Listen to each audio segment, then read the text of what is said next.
Day in the life of Walter Kemsley.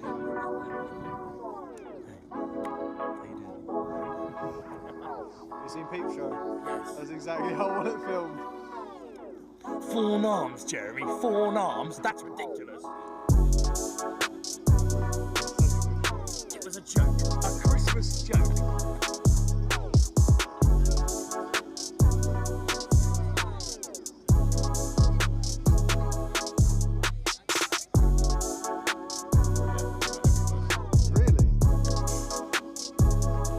That chat. Chat. This guy is not for real.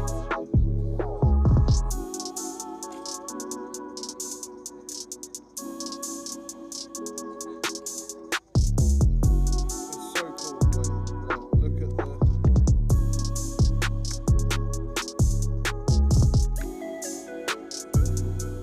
It's like magic.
Life is not a single trip.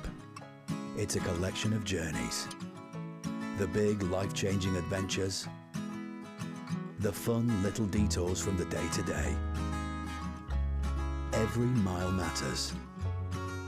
Lloyd Motor Group are here to help you get where you're going. Yours is the first face that I saw. I think I was blind before I met you. And I don't know where I am, I don't know where I've been, but I know where I want to go. And so I thought I'd let you know. But I realized that I need you, and I wondered if I could come home. In those moments, on those journeys, that's when you'll be glad you chose the right car. Lloyd Motor Group, for every journey.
And welcome to the 2025 Sedbergh Super 10s. I am here in the pavilion on Buscombe.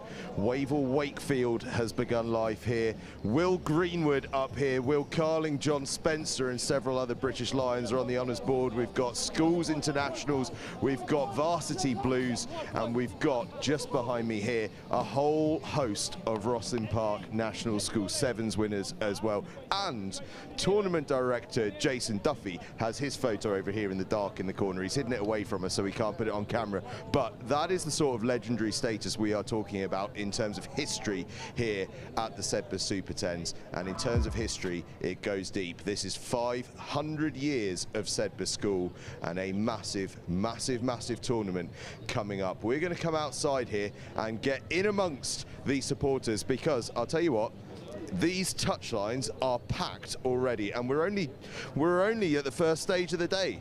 but it is absolutely packed out. The sun is shining here in Sedbergh. If you'd been here last night, you would not have believed a word of this. It was absolutely tipping down. It was dark, it was dingy. As they sometimes say, it's grim up north, but it's not today. It is glorious. We might as well be on the Mediterranean. Now, we're going to come out here because there's a whole load of supporters out this way.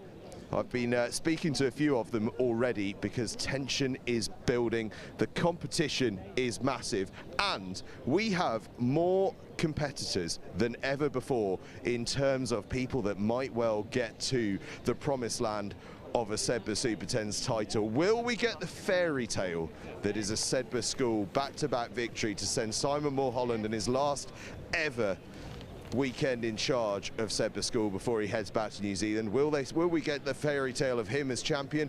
Will it be Brighton College, who were in the final last year and have just claimed a maiden Howden Roslin Park National School Sevens title?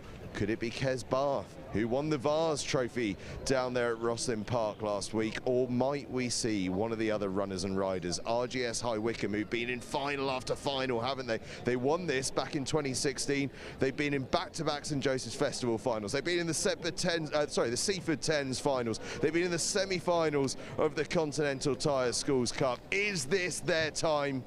We are going to find out over the course of the next 2 days. It is absolutely massive. The runners and riders keep coming. We've got Kirkham Grammar School, we've got Ipswich, we've got the Continental Tires Schools Cup finalists, QEGS Wakefield. We have so many different teams that might well go all the way here at the Sedbergh Super 10s, and I might even get a bit of sunburn on this head because it is it's beating down on us now. It's glorious, glorious stuff. You may remember last year, a spectacular 2 days, one at the death, a final play try and conversion from Sedbergh to claim glory. After a season of frustration for them by their usual standards, they ended up with glory. This time they arrive off the back of plate victory at the Howden Roslin Park National School Sevens. A huge achievement for any school, a huge achievement for Sedbergh, but in this cauldron of schoolboy rugby, they want more than just the plate. They want cup glory, and this is the final chance of the season, the final chance of Simon Mulholland's tenure. It is going to be a massive, massive, massive couple of days. Right, should we go and see if we can get a little bit of feedback from some people in the crowd? We want to get some early runners and riders before we get going. And I'll tell you what, behind here, I've got a little gang of what looks like recent leavers, so I'm going to just have a little chat. Predictions for the weekend, who are we fancying?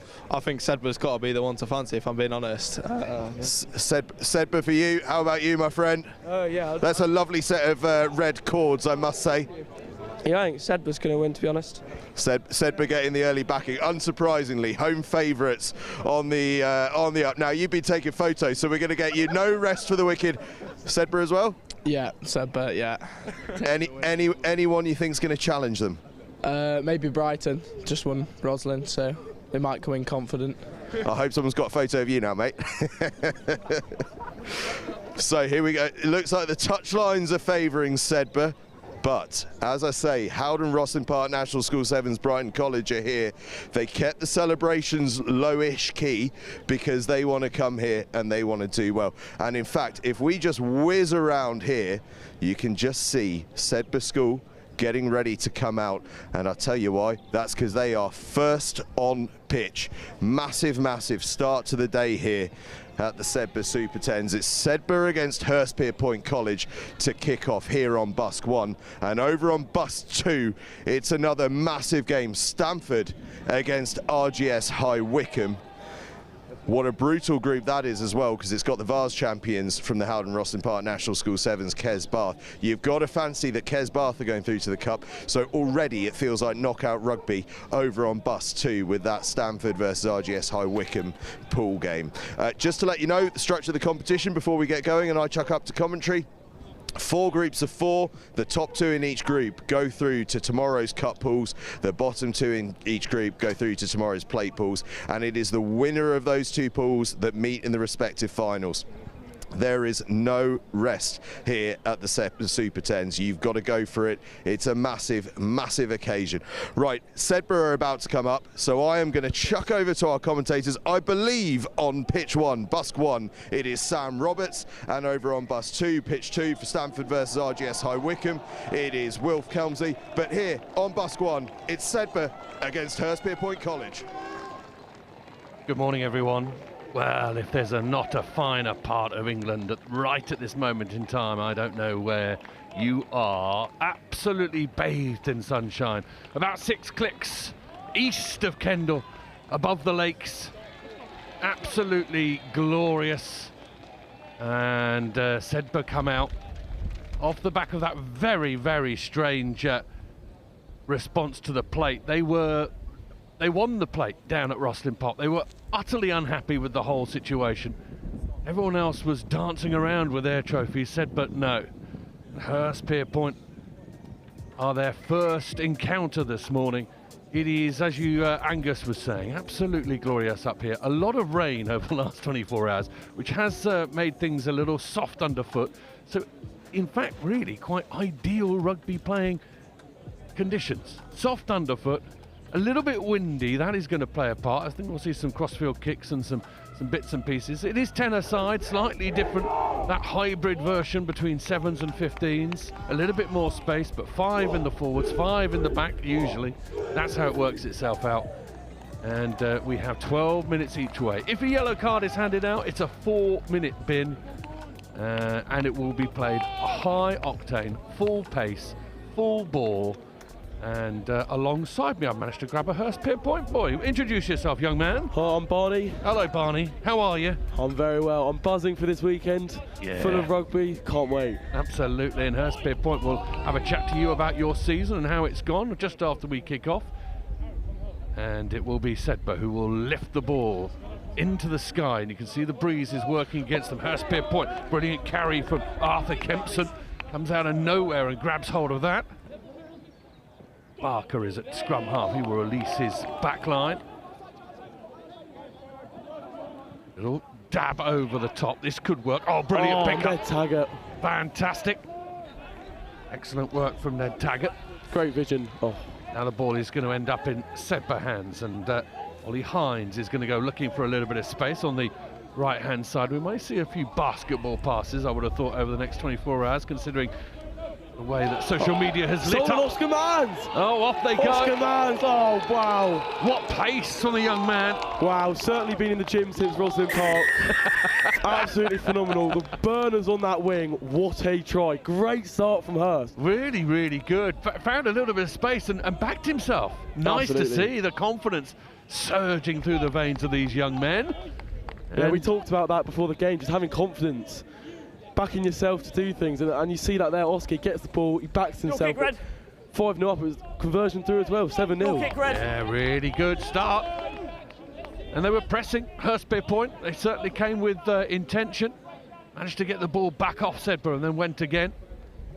And that is Oscar Mann, as mentioned, wearing 13 on his back. There'll be a fair few substitutions throughout the day. A little bit like Sevens, it's about managing your squad.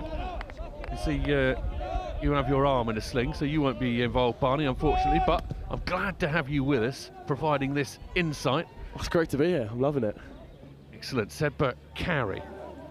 Leo Williamson, the Sevens captain, who held on to that plate last week down at Rosslyn Park and spoke to me in the post-match presentation and shared his unhappiness with the way that Sedbergh performed down at Rosslyn Park. And now they have to kind of make amends. They've got to come from a long way back here. Way 16. Scott Jackson wearing 17. Good pressure from Hurstpierpoint, although the referee says no. Now a little snipe, away they come and sweep into the midfield. Ball over the top is going to work. Excellent work, Jack Ballamacowell.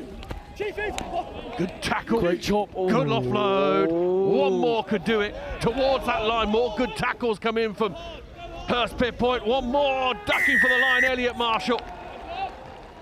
Canada lad, he does strike back for Sedbergh. You have to say, kept the ball alive well there, Barney. They did. We were slow to react from the quick tap.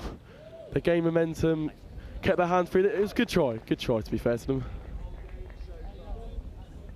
Exactly what Sedbergh would have wanted to just reassert themselves on this game.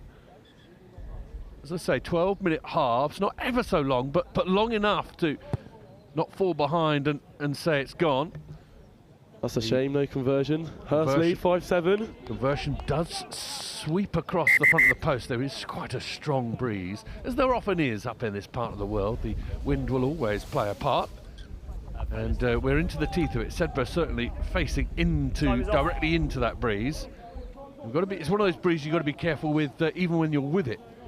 Kicking, you don't want to kick too deep or too long.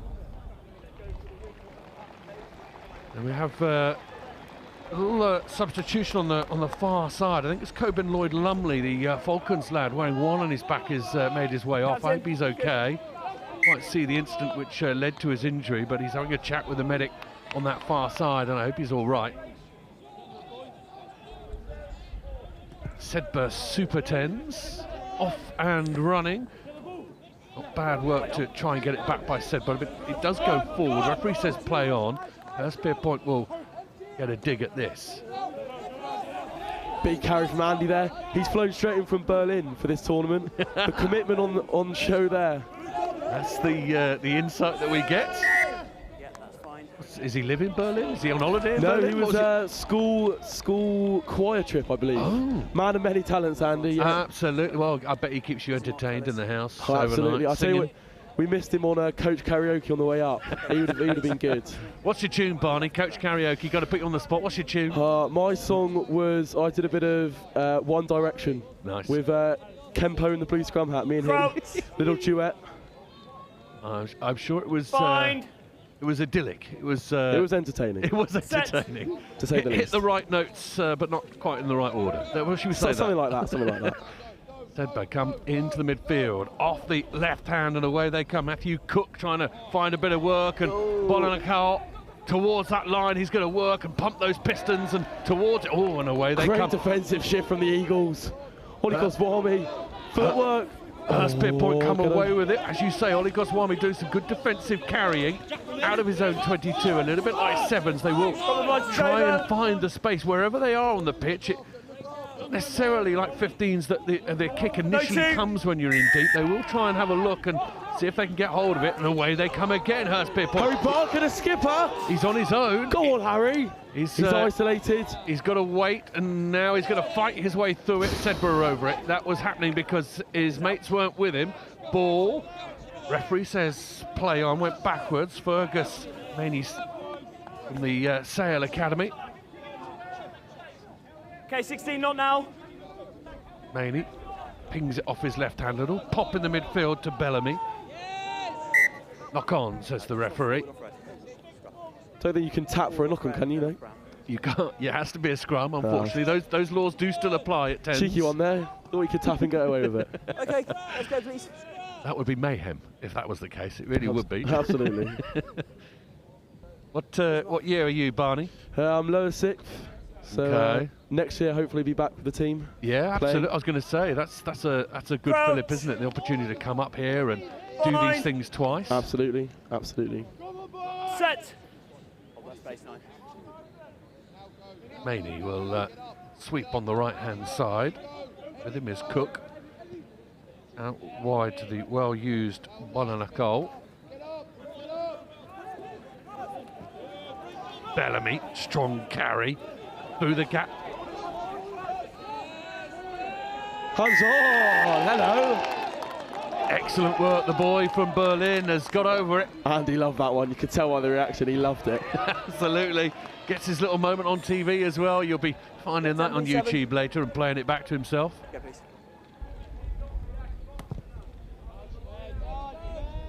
Kick out. There's already a fair few who've gathered on the Dales up here in Sedbergh.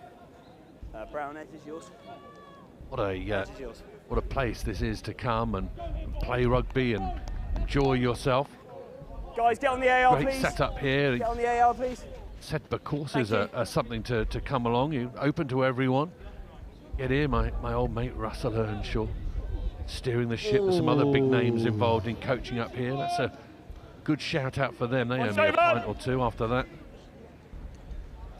So that line out was unfortunate. If we win that, we're in a great position to attack. Now all eyes on the defence. You're fine, got to roll, 15. Fortunately, caught on the wrong side of the ball, left hand. Out to It's a shame Will for Bennett. Manzi. Hopefully Patty wasn't watching that one. Sedbergh, come again, there's a little gap out here. Williamson canters home. Just a slight mismatch and relatively straightforward for Leo Williamson. Another one of the Sale lads, and I mentioned earlier the Sevens captain just found himself in a little corridor, unmarked. And as you say, Hurstpierpoint, just there's such small margins in this game, aren't there? Such small moments that can really open up. Yeah, that line out, if we win the line out, such a different game. We're in an attacking opposite position, chance to score a try, and then you suddenly find yourself 7 points down. Simon Mulholland on the far side there. I'm not sure whether you can see the camera. The bold Australian making his way back off the pitch. Just a few words of warning. Off to New Zealand pretty soon. Simon Mulholland and taking over one of the wonderful setups down there in New Zealand, at Christchurch, I think he's off to. Not a bad part of the world to go and play rugby. Sedbergh do well to knock that ball back. Maney again swings it out wide. Cook is going to find Williamson again, and Williamson out to Bullamakau. And Bullamakau. We talk so much about restarts and how crucial they are, especially in a game of 10s or 7s. You've got to win the restarts. You've got to at least retain the ball, you know. You can't score without the ball, and Sedbergh have just shown you win the restart. 7 points. Restarts are absolutely crucial. Seems an almost 1-2-3 there off the restart. Knew exactly where it was going to go. Bullamakau out there, the Bristol lad weighing 14 on his back, incredibly difficult to stop. A huge unit of an individual who runs incredibly fast. That's like a golden combination for rugby, and it is. Conversion is excellent from out there on the right hand side. The drop kick expertly done. Flags go up. Yeah, not a bad nudge, that one. Not bad. Yeah, you know, it's good when the Hurstpierpoint boys are nodding their approval. No, it's fine. Just once you've got the ball, yeah? 10, let's get these kickoffs going a bit quicker, please. Matthew Cook is going to scoot this. Hold in the air again. That's better and braver from Hurstpierpoint, and they're going to get the reward at the moment. And there's going to be a yellow card here. Bye. Wave him off. Jack Moore, the England under-17 lad, is going to be sent off for tackling in the air, effectively, is the call. Do you know what, was that a tactical decision to bring on Arlo Merchant from the coach? I think that's a tactical masterclass, because Arlo is unreal under the high ball, as demonstrated there. I think that's a bit of a tactical masterclass. Shout out to Mr. Taggart and FP. It's always good to pay compliments to your coaching staff up here on commentary. You've done well there. Absolutely, I hope they listen back to this later. I'll just shout them all out. Mr. Forrest as well, and Paul the physio. I'll just shout them all out while I'm here. Well, as you say, maybe there was a spot there where they did see themselves as vulnerable at the restart and adapted accordingly. Absolutely. Hector Powell with the put in. Up goes Kempson. Oh. Unfortunately knocked on, and again Sedbergh had the ball handed back over to the Maney to Cook. Barrett plays conduit. Once again, Sedbergh marching forward. Deneen with the latest carry. Tackle that red! Bellamy bullocking his way through things. Left-hand side out here is Jones. Maney again. Comes back against the tie. Maney is away. The tackle won't work. They overcommitted. And Fergus Maney, the Sale lad, scampers home. Again, just a little bit of over-exuberance on the outside, and Maney's too good a player not to read it, first of all, and then exploit it.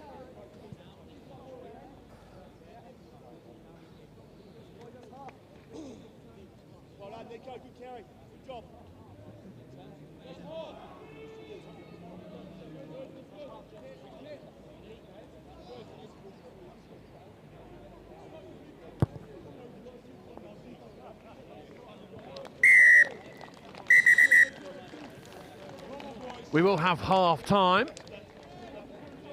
Sedbergh in control at the moment. Hurstpierpoint will gather their thoughts. They'll huddle up and work out a way back into this. Sedbergh at the moment in control. The Sedbergh Super 10s off and running.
Back out for the second half of this first game. Sedbergh in control of this one. 4 tries, 3 of them converted, 26 points versus the early score from Hurstpierpoint College.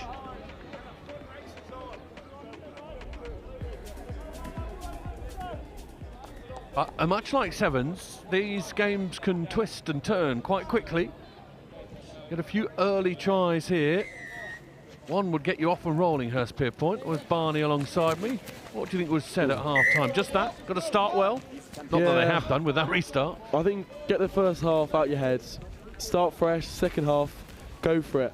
When we've proven that we can do it, you know, early try, we led, we proved that we can do it, so we've just got to go out and believe, really. I think we can do it, though.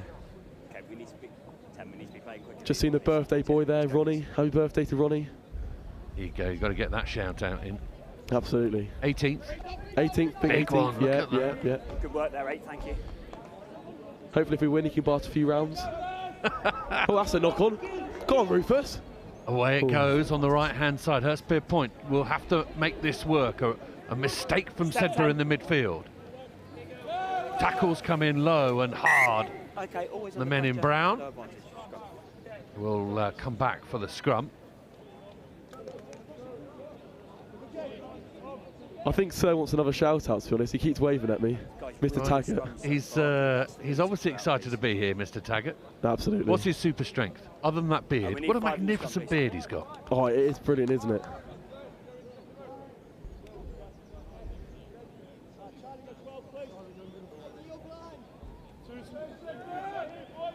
Crouch. Bind. Set. Scrum for Hurstpierpoint into the midfield. Forward they come, little screen put in place and out they Yeah, wide. that's nice, that's real nice. Beautifully done, good fend, keeps his feet all the way to the ground. Great try, that's from the training ground. We practiced on before the game, little 45 out the back door. Eddie Hemingway, lovely pullback.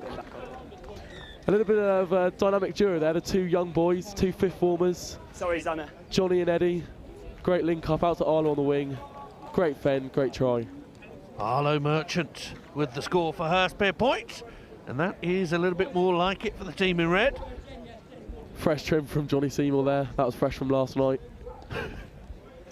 You do it yourself? Where'd you get a haircut last night? We did, we bought the clippers ourselves. Oh. Yeah. Who's in charge? Who's Vidal Sassoon in your group? Well, Kempo was the main barber. Ready for your kick. A few dodgy trims, to be fair. Ready for your kick. That's why I'm wearing a hat today, had to cover up mine. Oh. Ready for your kick. I've got a nice up the eagle shaved into my head. So, yeah, I got told to wear a hat today. Yeah, they shouldn't leave you lot alone for too long, you see. They're No, trouble they brews. Trouble brews. Nah, it's all good fun on the rugby tour.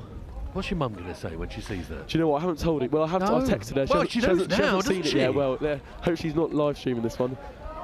Well, if she isn't, her mates will be texting her now saying, Yeah. Oh, that's our ball. Barnard's had a Tactical from haircut. Tags there. I think Tags meant that one. Throw it off the face, win the line out. Clever off the ball, that nose, one. off the Absolutely. nose, yeah. Tactical. I like it. Hurstpierpoint with a little bit of wind in their sails at the moment. A couple of substitutions as well. Guys, that's Brown's mark. Come up, please. Thank you. They need to be a little bit careful here. They can't take their foot off the gas.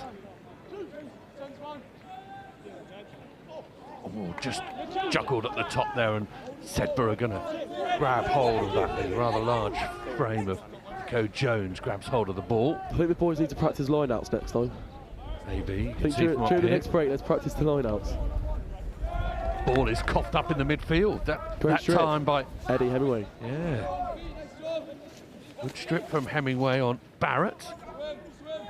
Now Hurstpierpoint build themselves on the right-hand side. And good physicality coming in from Sedbergh. Not long since they were using all their physicality down at Rosslyn Park. I have to say it's quite a feat of under 18 skill to be able to do this. The kick through. Go on, Hecky. Backwards. Backwards, says the referee. I wonder if he could just stay on his feet there and try and turn it on over. Decent gather from Will Baster. Now Sedbergh going to try and run it from their own 22. He's over. Oh no, Comes Will Evans wearing 25 on his back. That's another penalty to Hurstpierpoint. And at the moment their tails are still up. Barker restarts, Kempson. Now it goes wide. Oh, that is lovely. Out the back door, one-handed offload. Lovely hands from Hurstpierpoint. Need to convert this though. Into the 22 they go. Kempson again carrying, and the ball has been turned over illegally. No, referee says actually holding on. So Sedbergh will get a go now. The pass fizzes out off the left hand side, left hand. Now they go up through the gut, Sedbergh.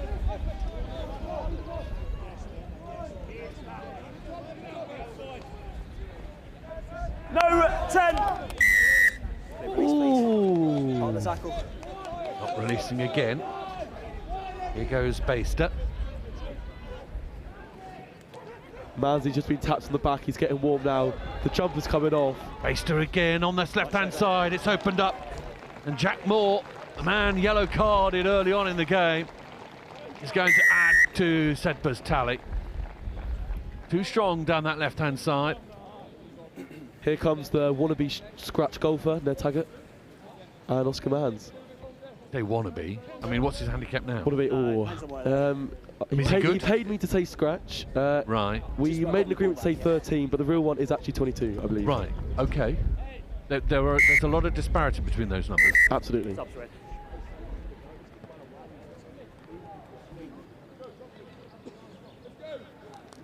Brown, your kick. Your kick. Hurstpierpoint, long day. Got to manage yourself through the day, haven't you? You can't go all guns blazing in the first go. You've got to manage your time, manage your bodies. It's tough up here.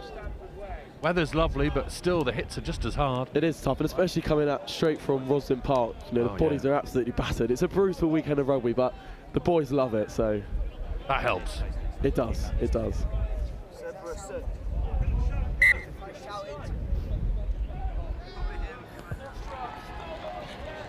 Timing, Brown. Good. Restart is well gathered, well tapped back by Sedbergh, but it tiptoes its way out of touch.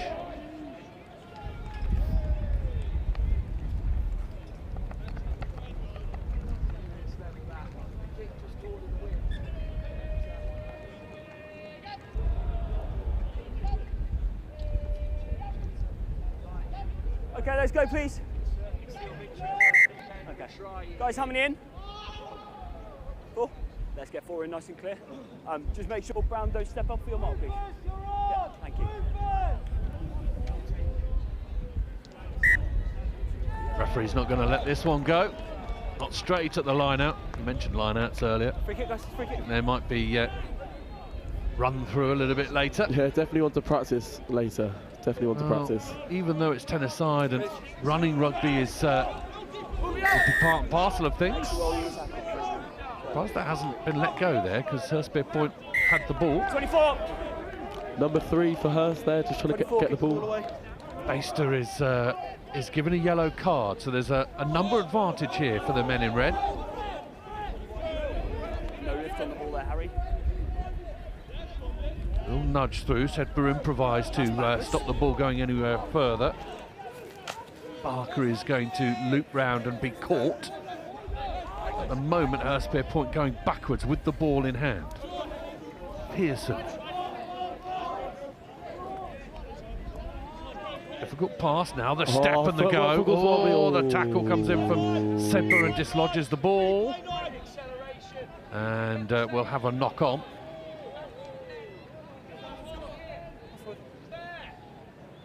This is middle.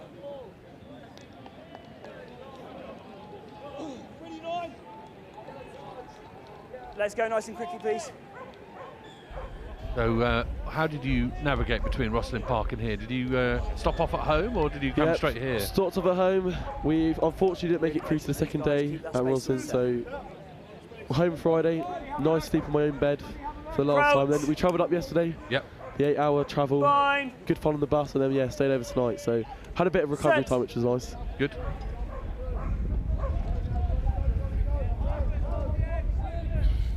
Forward comes Sedbergh again through that midfield. Offload doesn't quite work. Hurstpierpoint will get hold of it and immediately cough the ball up. No, do a bit of juggling act with it and get it back again. Hurstpierpoint with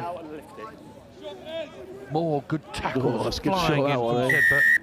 You're legal, he's got to roll quick. Nesbitt, the Scotland under-17 lad, who's doing some good work. Or 18, should I say. Sorry, Jack. Now Hurstpierpoint again trying to work their way through, but got to roll, says the referee. The man from Sedbergh over the ball. Numbers on here. Go on, Roo. Oh, big flank on the wing, love to see it.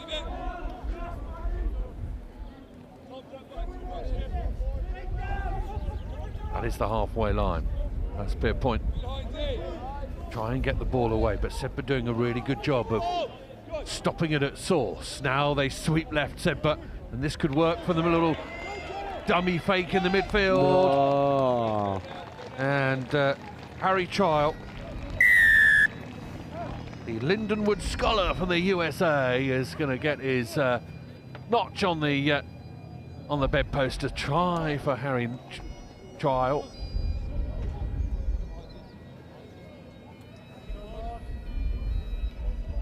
We will have the restart. Harry Trail, I think his name is, actually, looking at the handwriting. Either way, he's got his Sedbergh score. Conversion up against the upright, indeed. I think he was trying to do the woodwork challenge there. That all three? Yeah. Sedbergh just grabbing hold of this game once more. Another look at Trail flying down that left wing. So they're literally that way.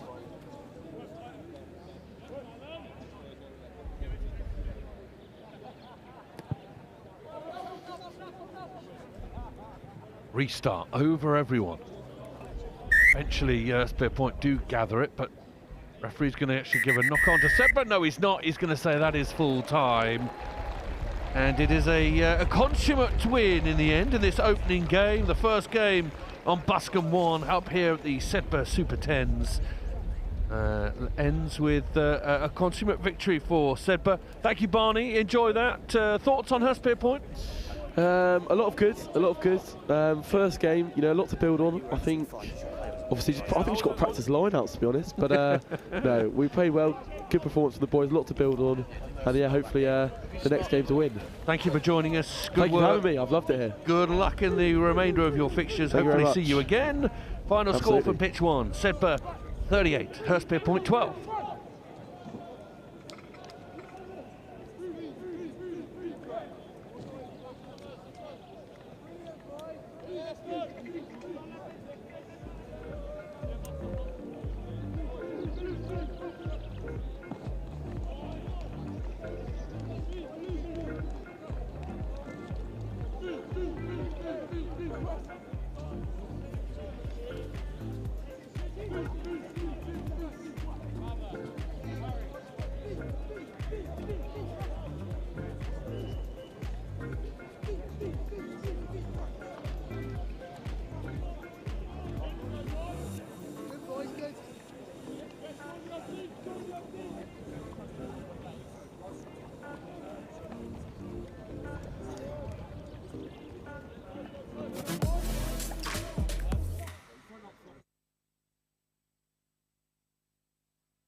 Lloyd Motor Group are here to help you get where you're going.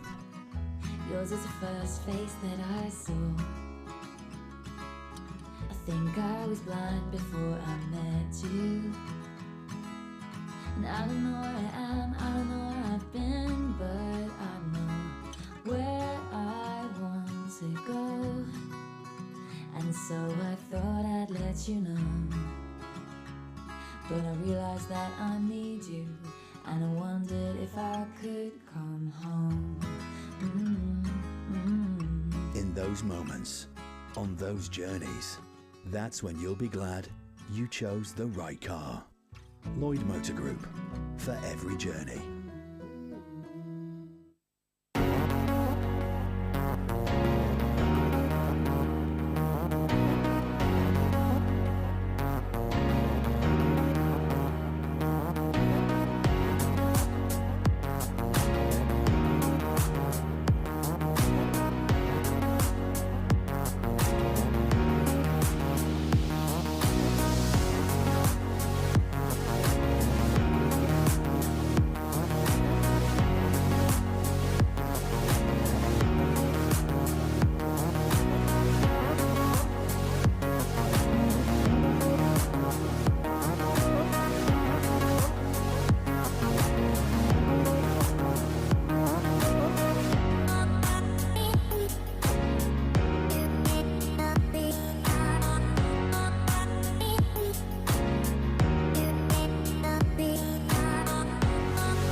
Back on Buscombe 1, as you can see, Hampton will take on Thorp in this second game. Alongside me, Adam from Hampton School. Good morning, Adam. How are you?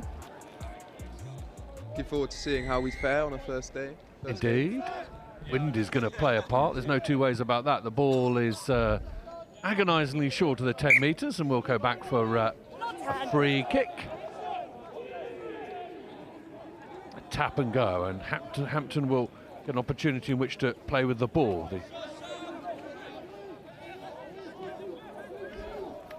Thorp get underneath the player and try and bring him back. Stu Armour is Amor at 15. Now they'll sweep onto this left-hand side. Armstrong. No 5, Blue. Stay. Little ball back inside. Unfortunately, Wheeler can't collect.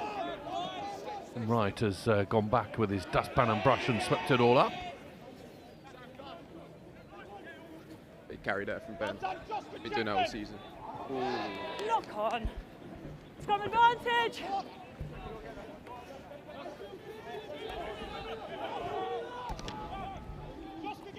Advantage over!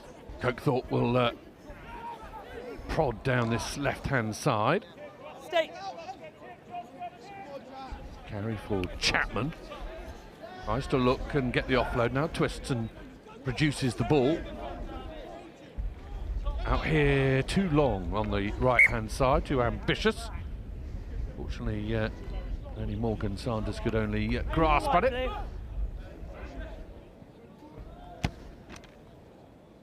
They're testing each other out at the moment, Adam.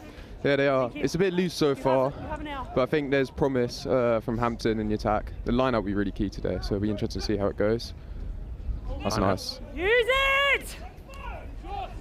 Is good from Hampton, and down they come, and now they present. Stay there now. Stay.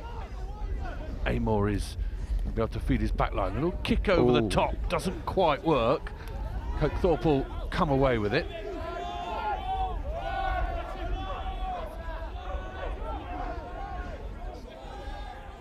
Work from the close by Squire, who carries it another yard or so. Now Kirkpatrick.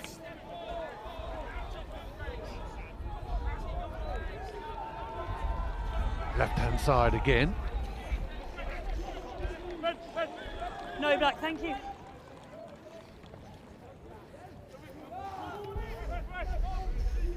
Sam Farr, decent carry. Half a dummy from Taylor. Now across the line it comes. Wearing 25, for which I don't have a number. Westmoreland plays conduit. Ooh, big shot there. Again, Sam Farr gets well hit. No, no, leave it. Referee says leave it, and they'll sprint down this left-hand side. Thorp are in. Oh, brilliant tackle. Hampton come across, but he rolls into touch, says the referee. Into touch, says the assistant. So it won't be a score. Ever so close there for Thorp. Great tackle. Great tackle, but it's just too little too late in the end. Great effort. It's gone out of touch. It's gone out of touch. It's not a has try. it? It's Has not a it? try. Oh. Yeah, flag went up on the far Brilliant side. So tackle brilliant. then. There we go. Brilliant. Go on, but give him his dues. Some more! Hampton with another good line out secured. The maul's been a real weapon this season, so it looks like we can continue this on this weekend. No, Yeah, how no, far Blue. can you march this? A good 22 metres gone with ball in hand. Ball skips across the back line. Now Hampton misplaced pass, and that's not going to be ever so favourable for the young lad who has to go back and gets a face full of a Thorp player for his troubles. Although the referee says high tackle, so that'll make it slightly easier. Amor will kick towards us in our gantry. He'll miss us. Just over the shoulder, 12, bring it down. Standing water. There was a lot of rain yesterday. You come up yesterday from Hampton? I did, yeah. A lot of rain on the way. A lot of rain. It was all sunny when we started, but then I was getting nervous, but lovely day today here. It is, it's beautiful, and it seems as though it will hold for the next 48 hours, so I think we'll be okay. Remember last year? My goodness, what a mess that was last year. Really tricky. Yeah, I remember watching the stream last year. Looked like a mud bath. It was very difficult. We had to end up coming down off our gantry. Electricity was a problem. Water and electricity don't mix, you know, Adam. Yeah. Not ever so friendly towards each other. Bad combo. Ooh. Line out is good. And away they come again. Good carry from Danny Settle.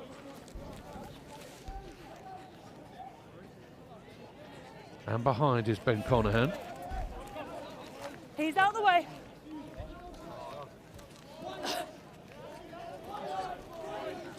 Neeland presents the ball. Off the Ball boot. comes off the knee. Stay. Settle is on over the ball again, trying to make up for his mistake. Now Thorp come back and could create a little bit of space here. The tackles come in from Hampton. He's isolated. He's able to make the ball his. And now they come again. Thorp will work back against it with Charlesworth. No hands, Black. They can go again, Thorp, and they'll swing it. Little dab over the top is going to cause problems. It's going to bounce into touch. It's all a bit testy from Hampton so far. It's throwing loose balls that don't need to be thrown, I think. Need to settle down. Yeah, a little bit, you can understand that. The No, I can understand, first game, it's all a little bit nervy. You haven't quite settled, haven't quite relaxed into it.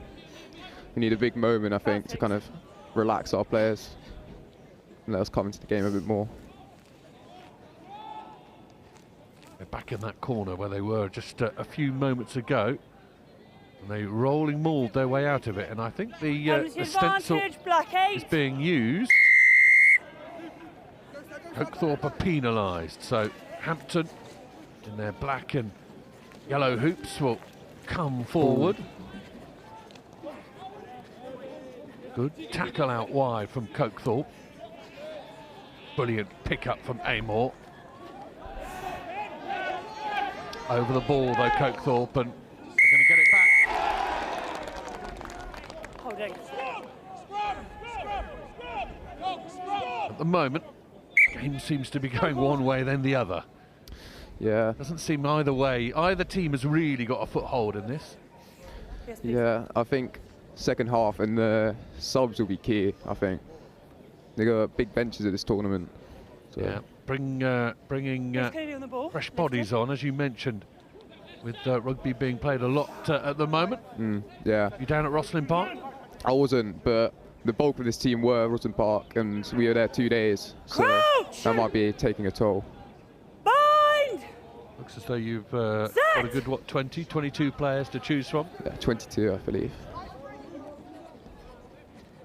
Thorp will test this open side. Again down that wing where they were ever so close a few moments ago. Tiptoeing towards that 22-metre line. Hampton come up and try and disrupt the ball over the top is a sensible one. Go back the other way. Again, that chap with 25 on his back here. I'm not sure what his name is, but he seems to be conspicuous at the moment, working hard for Thorp. 25. The list doesn't go up as far as 25, so we'll find out who he is at some point, I'm sure. Breeze, a tough one to kick into. Yeah, it's tough. As long as we made touch, that's the main thing here. And good to see what this maul can do. Seems like our main strength so far. Yeah, you'd like to get up the other end of the pitch and use it, wouldn't you, in their 22? Yeah. Again, brilliantly done. Settle comes down with it and makes a couple of extra yards before turning back to his team and presenting. Flat ball in the midfield. Again, slightly isolated, but good work to secure it. Hampton sweep on the right-hand side. Tackle! Thorp to wrap the player up, but 2 knees on the floor. The referee calls tackle. Conahan again doing some decent work. Looks a robust player. Cornell or Conahan with the Cornell with the red scrum cap. And Mr. Conahan will like it, but Cornell will need correcting because he's done some good work. More good tackles coming from Koke Thorp. Double team. Now the kick through. That's a good option, I think. Would be if the tackle is strong. The chase is good. They brought down is Luke Taylor. Now Gregory Newman. No, Chapman comes away with the ball.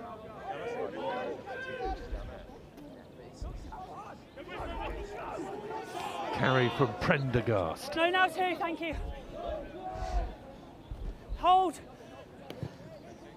Kick downfield from Knox is going to be a good one. 50-22. Inside, Great kick 50-22. Really using the wind. Yeah, well, you'll get that in the second half, Hampton. It's one of those kicks that happens that you immediately go, oh, well, that's quite useful. We can perhaps do that as well. Yeah, wind is going to be key.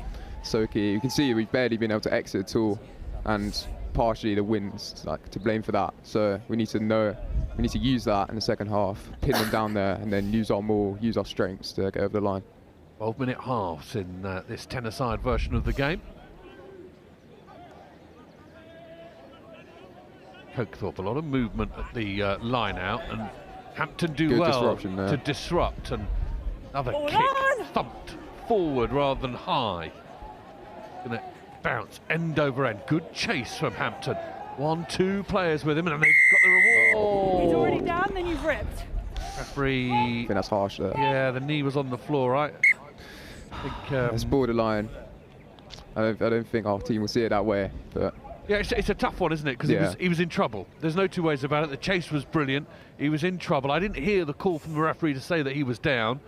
So again, as a tackler, you're not sure. You don't know where the knees are. You're doing your best. Your only interest is the ball. Yeah. And if the referee doesn't let you know, you can't effectively work it all out.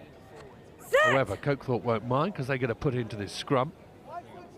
And they will push it into this midfield. A little looping run, not used. Stepping through the tackle is Knox. Now there's the turnover. Oh, good work at the jackal.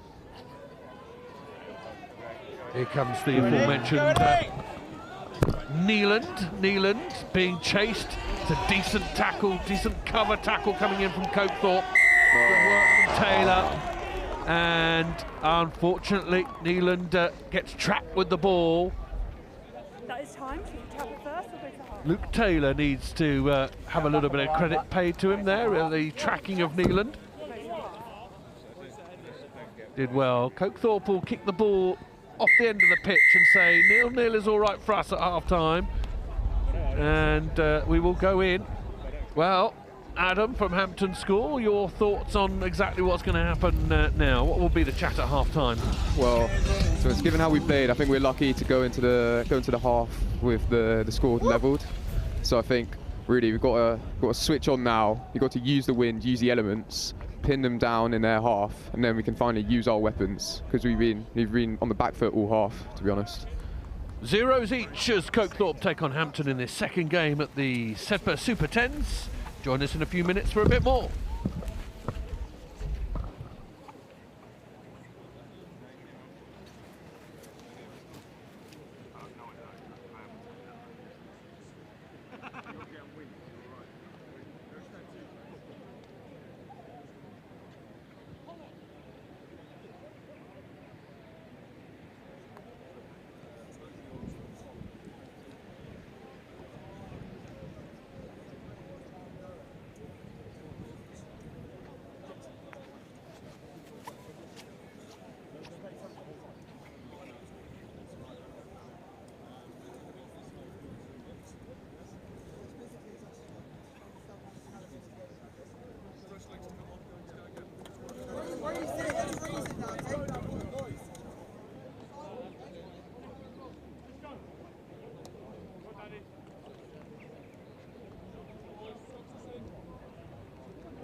Back out on Buscombe 1, second half of this game, which at the moment is scoreless.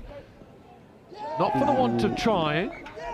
Knock on there at the restart. Your old Finley Knox, who did some good things in the first half. Lee Dixon walks in front of me, the Barnard Castle man. Morning, Lee, how are you? He's good, he's smiling. Former Northampton Saints and England scrum half. Well, this is what we wanted, Adam. Perfect opportunity. Yeah, we're just praying we capitalise now. See what we can do in the red zone. Decent scrum. Backs move, need to hold on to it well. First, through the first tackle. Now it goes left, out wide. Bustle and hustle. I think that's the score. That's exactly what we needed. I think it's dear old Joe Cornell, is it, out there on the right, on the left wing? Yeah, I think so. They're two red scrum hats, so it makes it hard. But well, the other one's wearing 7. I know Neeland is infield, so if that is Cornell, he's done well to bustle his way through and get that opening score for Hampton. Yeah, he's been scoring tries for us all season.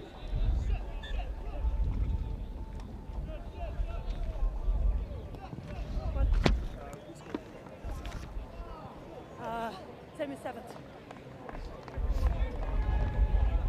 Sorry, I was trying to look at the AR for you. You're good.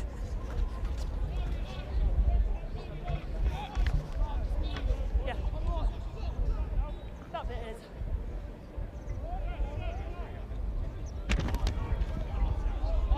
Game right again. Conversion is unsuccessful, but Hampton, with the wind at their back, suddenly a slightly different team for Thorp to have to deal with. And again, the ball is kicked deep into the hands this time of Taylor, whose try-saving efforts at the end of the first half did not go unnoticed. Great shot there. Super hit on Knox, and Hampton have suddenly got a little bit of energy about them with that opening score. He's won. Turned over the ball. Brilliant work. Ball inside. This could work again. Oh, he's at it again. There we go. Joe Cornell up the double. That's more like it. Adam, you almost got a smile on your face. Oh, what a change. What a change. As soon as we get the wind behind us, we've just been able to turn it on. We get in the red zone. And when we get in the red zone, we can do things. We've got weapons. We've got players. So it's great to finally see that. Conversion is good. So within a matter of moments, Hampton just turn the screw on Thorp. This wind is going to play a part today. I think we're going to see a few games like this where into the wind it is just so difficult. And if you can manage it, and if you can get the ball into the right areas with the wind in your sails, it is a completely different game. 24 is Will Squire. We'll get his hands on the ball. How many year 13s do you have? How many upper sixth formers do you have in the squad, Adam? Oh, the bulk. We've got 1 year 12, which is Will Squire on the ball, and 1 a year 11, who's Stan Amor. The rest are all upper sixth. Good. So experience side. Crucial, I think. One of the last opportunities really to play rugby. Yeah. And take him back. Good weekend. Sunday, Monday, up at Sedbergh. Start of the Easter holidays for so many. Inside. Kick downfield is only going to make it as far as the halfway line. Hampton are going to dummy the inside ball and then go again and juggle it slightly, but just about get hold of it. Now the referee says release the man. Come on this right-hand side. They'll come back against it. Step through the sand. Good offload. Decent work from Armstrong. It's gone backwards. Oh, looks as though, yeah, did well to get the ball backwards there. Did him right. Now once again, try scorer is at it down this side. Cornell, offload into the 22, pushes again, not held, able to go towards that line once more. This looks as though it's in exactly the right position. Up they pop, and over they go. Eddie Neeland this time. He was close in the first half. He gets over this time. This is much more like it. Complete and utter dominance at the moment from Hampton. Yeah, the back row has been so good this second half. I think all 3 tries coming from them. And they've been all around the park, getting turnovers, putting in shots. It's been good from the whole team this half. Well, yeah, much like much like sevens, much like any version of the game. Good, mobile, strong players, worth their weight in gold. Neeland adds to Joe Cornell's brace, and Hampton are almost smiling. The 2 boys in the red scrum caps come off. They've had their fill.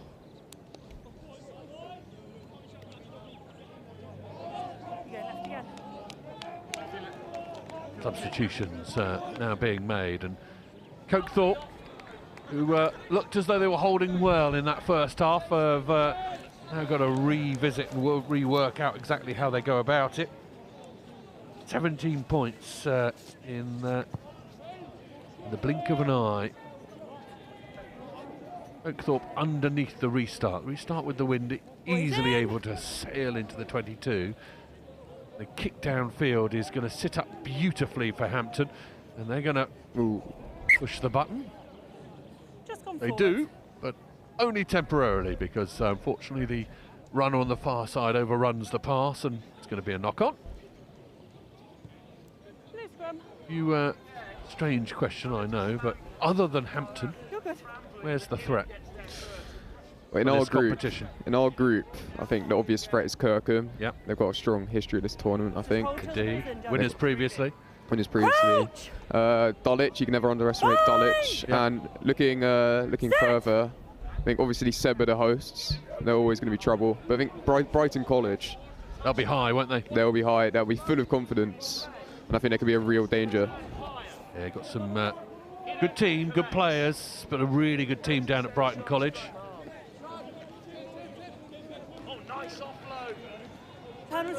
Pushing their way through down this left-hand side. The referee has seen a high tackle, so they will be penalised here. That 18 is Felix Batchelor. They will come back. 24 black, high. On the edge of the way. Taylor taking them on his own, and now he coughs up the ball. That's great Hampton work. will have that, and will have a bit of quick ball to play with, which is always nice in this version of the game. And catch people out of position. They'll spread it out to the left-hand side. That's the halfway line. Good counter ruck from Thorp, but to no avail. Ball is still available to Hampton. Wright will fling it back in field. Ooh. 19 high. Another high tackle. Abe Salmassian wearing 22. That's a good name. Great name. A little nudge through. Taylor's we away could be in trouble here. Taylor's going to stop and go. He's going to try and find a hole, Taylor. Taylor's going to beat everyone in his own, is he? Yeah, Taylor's still going. Now he finds his mates. And Woody Morgan puts the ball down, and Taylor will probably have a word with him. Having done all that work, beaten about 17 players, throws it to his mate, and Morgan drops the ball. Head in hands. A highlight's been spoiled for him there. He won't be happy. Now we can cut him out of that end bit. We can get that on TikTok later.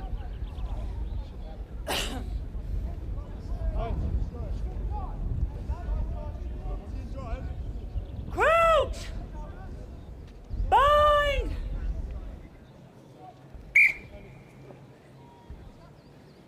Just hold that weight. Scrum is being spoken to by the referee. Get the knees underneath of us. Crouch! Bind! Set!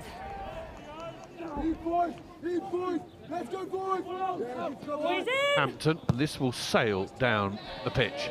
This could go a long way. It's soft underfoot, so it's not going to go as far as potentially it could. Taylor, who looks forward to me. Does look forward, and the referee's going to agree with you. And Taylor is shattered, quite frankly. He's done a huge amount of work on his own as the young scrum half.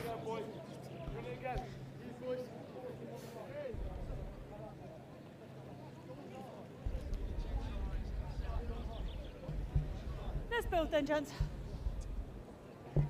5-man scrum in Crouch! 10-a-side rugby. Bind! Set!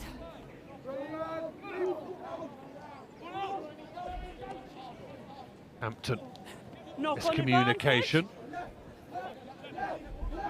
Taylor again is working hard on his own again, and no advantage comes back, and the referee saying It's a scrum, gents. we will have another scrum, which is going to slow the game down a little bit. We ebb towards the end of this one. These groups are hard and fast, and Thorp will have to work hard to regather and go again.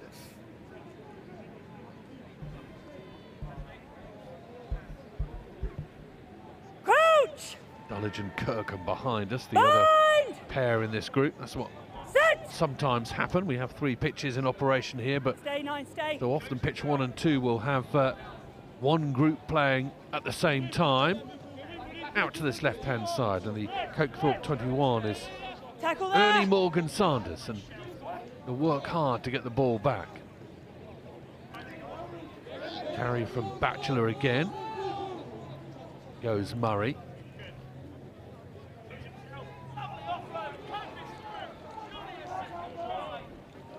Decent tackles come in from Hampton, and at the moment Thorp not able to really do anything through the line. That's a better break. Knox finds a couple of extra yards. Taylor off his right hand. Tackle from Hampton is strong. Wraps up his man, lassos those ankles. Ball is knocked on. Hampton will burrow their way forward. That's another knock on, and they will come back. Yeah, the weather glorious up here. Teams just almost all through their first round of games. They'll have rugby throughout the day, and then of course tomorrow as we split into a cup and plate competition. Let's play then. Let's build. Crouch! Bind! Set! Stay 9, no. Hampton looking for a 4th score.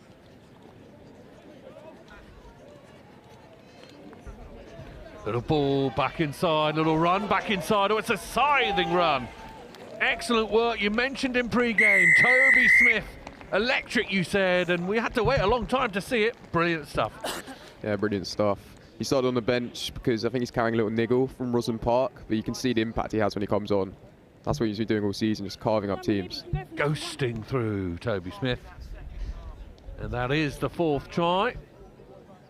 And there are handshakes being handed out. Conversion is good. And that is all she wrote. Hampton, 4 tries. Thorp without. And another look at it here. Another look at the brilliance of Smith down that left-hand side. Lovely running style. The switch of the hips. Ghosting past players. And there we go. Well, pleasing in the end, Adam. Sticky at the start, but got there in the end. Sticky in the start, but as a great settler, tournament openers are always a bit testy. It's really good to get past that. And then we'll have a bit of confidence now going to Kirkham, which is a huge game for us. Oh, good luck with that. Full-time score from pitch 1. Hampton 24, Thorp 0. Yeah, great, come in. Kept running for about time.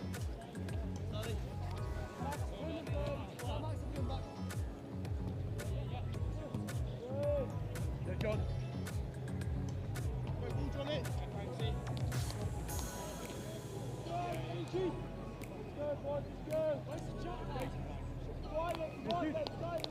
Yes, Dudley. Yes, Dudley.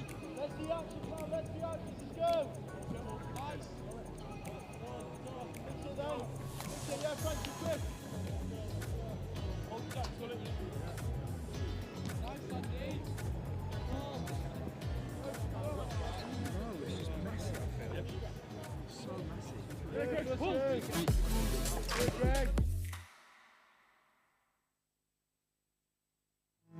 Life is not a single trip. It's a collection of journeys. The big, life-changing adventures. The fun little detours from the day-to-day. Every mile matters. Lloyd Motor Group are here to help you get where you're going.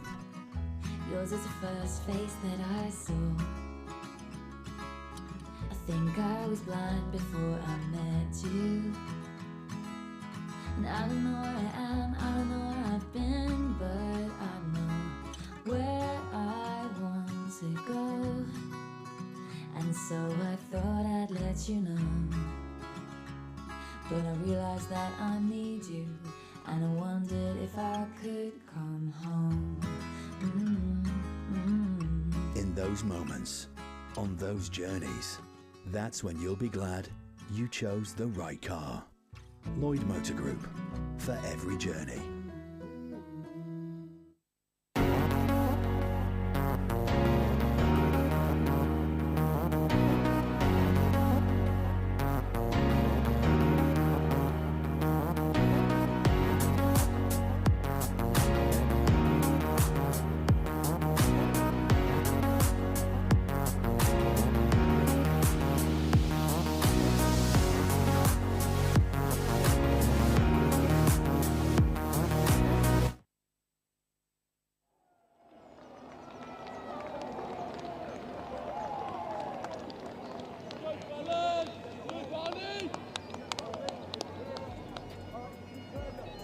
Back out on pitch 1, Buscombe 1. And it will be Sedbergh again in their second round of games. 4 in the group, 16 teams in total. Let's see how it will work as we push our way through the day. All the group games will play themselves out, and then we'll work our way towards a cup final, a plate final. First chance to have a look at a famous old school, Barnard Castle. Alumni great and long. In their blue and brown up against Sedbergh's brown. Of course, Barnard Castle, northeastern side. Haven't had to travel too far, certainly not as far as some of these schools. We will have a lunch break after this game.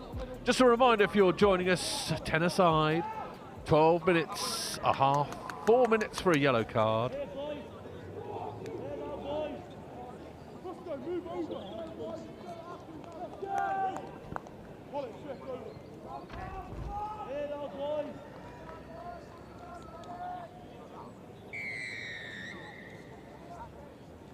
Sedbergh into this breeze, and it is a strong breeze.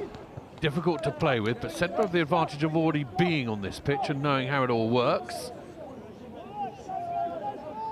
How they come through the decent work of Leo Williamson, who made an impression in that first game. Down this left-hand side comes Marshall. Tackle from Barnard Castle is strong, but that is the 22-metre line. Bellamy. Now they'll sweep to the left-hand side. A huge pass is fired out by Maney. Maney too ambitious. Barnard Castle will get a throw-in. Carrying 3 on his back with the ball. Bruno Summerson Brown, and ball is going to go all the way over the top. It's spilt by Sedbergh, then pumped downfield. A huge kick which will go for 50-22. What a kick that is. Brilliant off the left boot from the Barnard Castle outside half. You can hear it on the pickup there. What a nudge indeed. Using the elements perfectly to fire his side a good 60 metres down the field. Sam Gregory, the upper sixth former for Barnard Castle. His left boot, an absolute beauty. It's me, not her. Thank you, there you go. Was it Matthew Alton? We'll have a look at that. See, hold the gap. I'll mention both of them. Stay. Brilliant take at the top by Fusco. Now into the midfield, there come another nudge. How does this sit up for Barnard Castle? Sedbergh are spilling it. The referee says, no, you can't do that. You're pushing the player without the ball. So Sedbergh will get a chance to try and clear their lines. And they will do so on foot. Barnard Castle's tackles eventually come in. The judge on the far side puts their flag up. Go on the edge. Sam, another yard. Blue!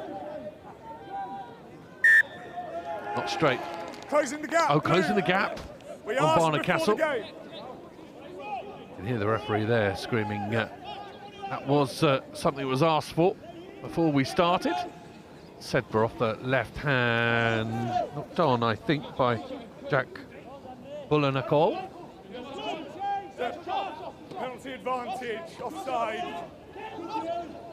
Now the offload, and through they come. Bellamy marauding forward. Bellamy, like a stung rhino, pushes his way towards that 22. Inside ball could work. Williamson, smile on his face.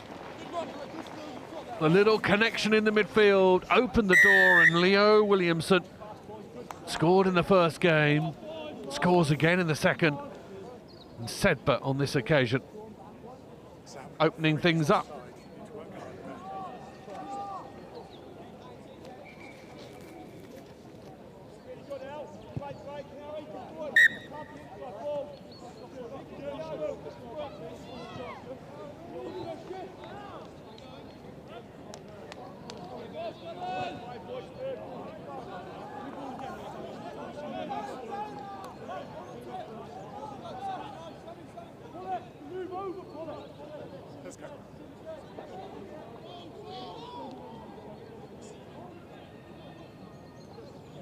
Restart from Sedbergh. Hangs high, gives his team decent ball to chase. Referee is playing advantage at the moment. Barnard Castle will get the put into this scrum, but give them the chance in which to try and play with the ball.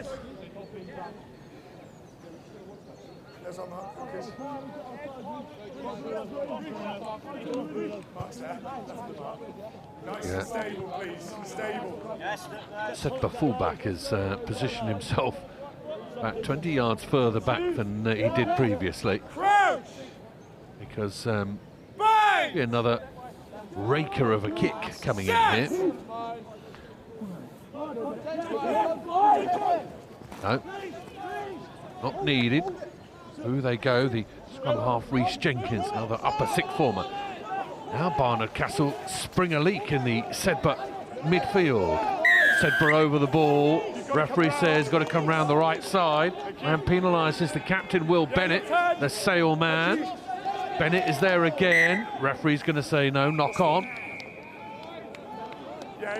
Sedbergh scrambling at the moment and just asking the referee for clarification.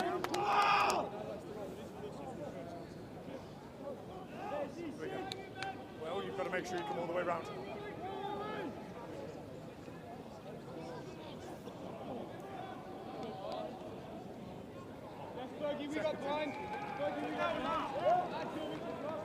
Crouch! Bind! Set! Barney with a decent scrum. Left they come again. Stepping. Johnny Royal is tackled high. Yeah, penalty advantage. Decent work by Riley Fox to try and make it work. Barnard Castle on the 22 of Sedbergh, causing a few problems with the wind at their back. Crossfield kick hangs high. Henderson unable to make it work for him, but it was a free crossfield kick, if you like, because the referee had already indicated advantage. High tackle, 13 Brown. Gregory will the ball underneath his arm and saunter over to where the referee has stood and poke it into that thicket over on the left-hand side. Some poor soul will have to go and get that ball. Oh, there you go, matey. Yeah, he's got it. He's all right.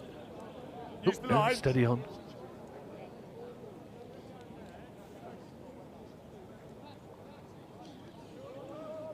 Stay on the line, Brown. Summerson Brown with the arrow.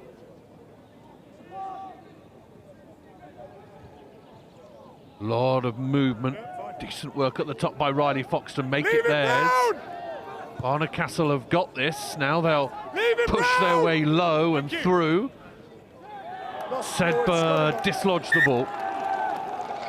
That's why the cheers are there on the far side. Obviously, a lot of Sedbergh fans here who stayed around for this competition at the end of term. So many pupils at this school come a long way to be up here, this traditional boarding school. Town of Sedbergh is pretty much all school. Yes, there are some houses. There are some people who aren't connected to the school, but pretty much everywhere you go has a connection in some way. Set! Get out. Stay. Thank you. Sedbergh will build from the back and Step. try and give themselves an opportunity. Now that'll do. Penalty advantage, and away they come, thundering down the right-hand side. Good offload. Sedbergh again, the carrying style, which is a trademark of theirs. New penalty advantage, 5 blue. Offside. Referee says we can go again with a penalty. Or would they come once more? Advantage over for the offside. Time is fine, hands are up. Bennett does well to hold on to that. Half a gap from Maney. Maney finds Williamson. And once again, Williamson is waltzing underneath the posts. Length of the field stuff from Sedbergh. Barnard Castle could do nothing as the power and pace and the agility, the speed with which they recycle the ball. Sedbergh, we didn't think they would be anything but. However, they are in the mood for their home competition. And the Piper puts a little bit more air in his bag. Sam, offside again.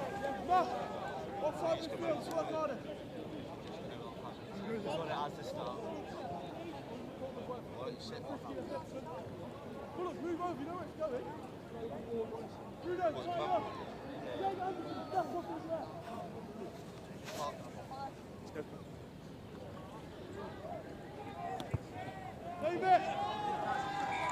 Restart, another good one.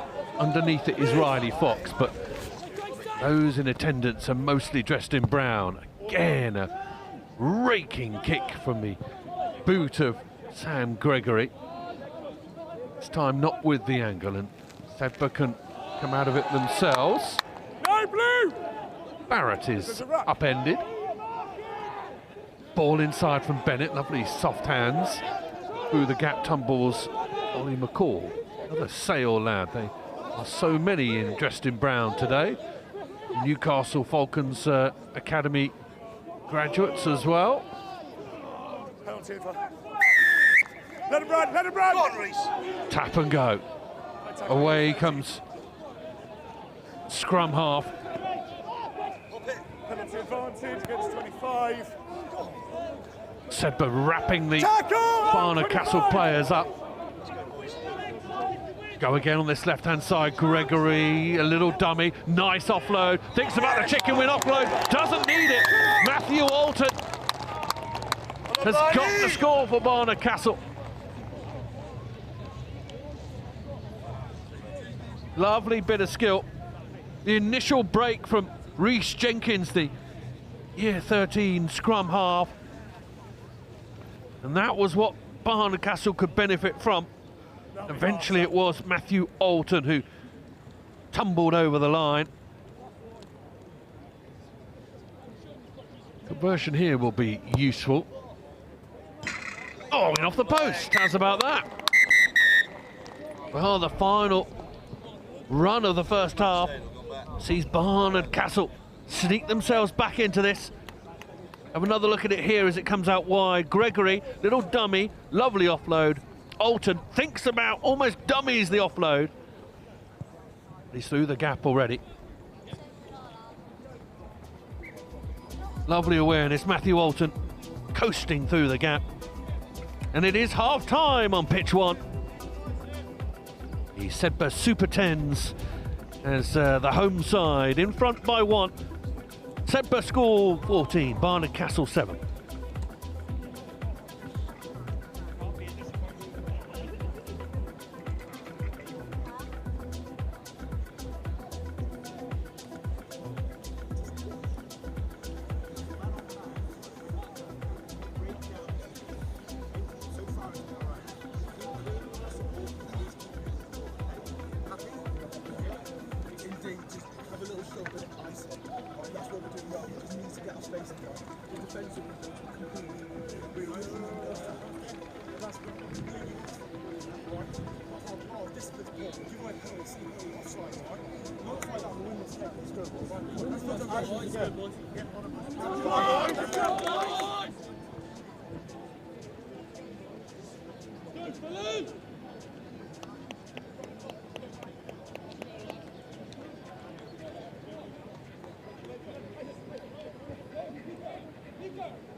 We are resplendent in the sunshine up here at Sedbergh. Just past Kendal, just about making it into the Lake District. Come up beyond Preston, into Cumbria, but only just. But it is gorgeous. Late March, it is definitely spring, and it gives you all the right sort of feelings, doesn't it, with the blue sky. There's a fair old wind whipping across the pitch, but other than that, it is perfect conditions. We had a lot of rain yesterday, softened up the pitch and made that a lot more friendly for these big bodies to whack each other with. But there is an example of the huge hits that go in, and it is a hit which dislodges the ball. Decent work from number 1, George Pollitt, who puts his way in front of the fast-moving traffic. Comes up trumps, and Barnard Castle with that score just before half-time have given themselves a little fillip, little bump to have with their orange. Don't think oranges are given out anymore at half-time, by the way, just in case you are watching that thinking this. Barnard Castle come on the left-hand side. Sam Gregory, little loop ball across. Try scorer Matthew Alton. That is the 22-metre line. Reece Jenkins, who looks a bundle of fun. There's half a gap. Through they go, Metcalf. Better, Gregory. Hard line for Barnard Castle. Now they're probing. Sedbergh have to scramble. Metcalf again, round the corner. They clear it out. There's numbers out here. Gregory will fling it across the left-hand side. Sedbergh over the ball. Gregory again, inside pick from Royal. Gregory, half thought about pushing it over the top, then frees his arms. Hit on Max Martin. It's up right. 3. Yellow card for Sedbergh. Number 3, Ollie McCall, is going to be sent off for 4-minute yellow cards in this version of the game. So 9 players now Sedbergh have, and immediately Barnard Castle will call for a scrum. Not many tries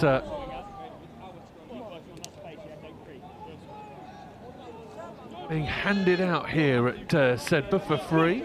You have to earn every single one of them. And they will spread themselves on the left-hand side mostly. 3 players out here. They line up with Royal inside, and scrum half Rhys Jenkins goes on a run of his own. Metcalf is found on the inside.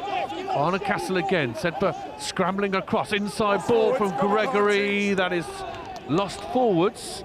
Advantaged for Sedbergh here. They will have the ball and they will have the wind, and look out for it because a kick downfield could be coming.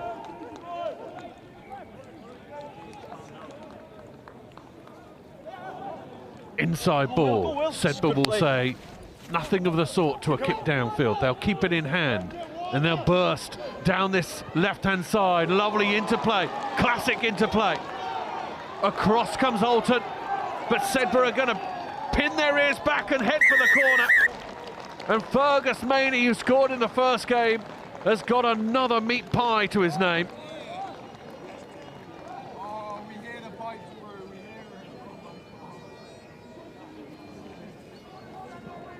Oh, Barnard Castle kicked the ball away in the first half to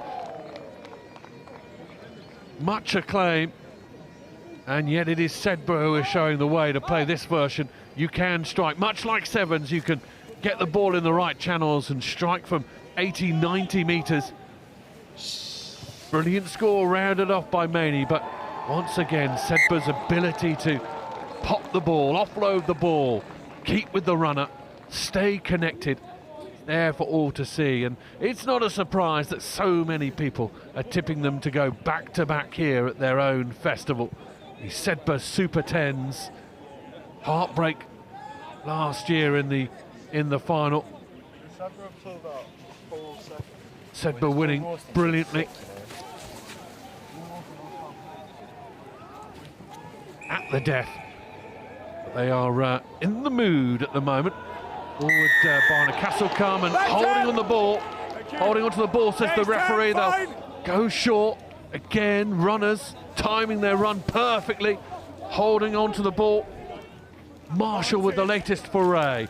Now they sweep right. Williamson, 2 tries already in this game. Williamson, oh, Williamson, the clever feet, making players look a little bit daft. Leo Williamson, beautifully into the corner. Sedbergh's control of this game. Suddenly they've got it by the scruff of the neck. Doug's is sick. Got another 45 seconds on the line. Yeah.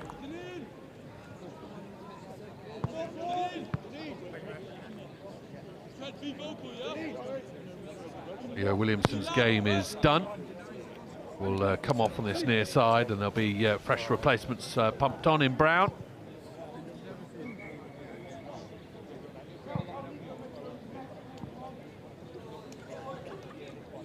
Yeah.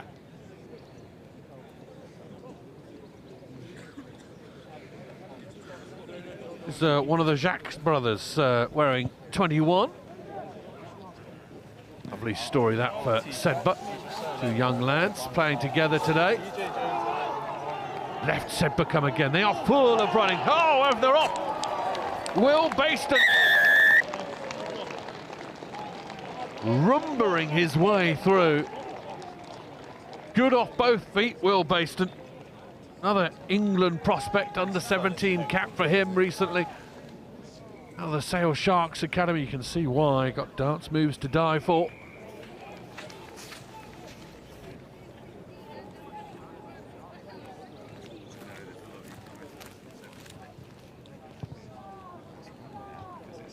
It's tense, and then you find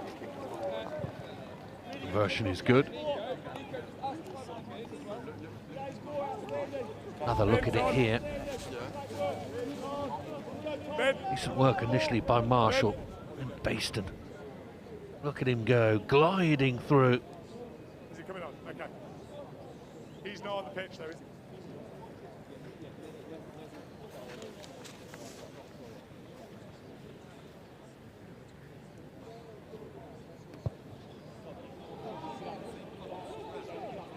Restart eludes everyone. Little ball back in field is a tasty one. Scott Jackson, I think, with a little cameo there. Talking to his mates about that one later. Barnard Castle get a penalty for wrong entry.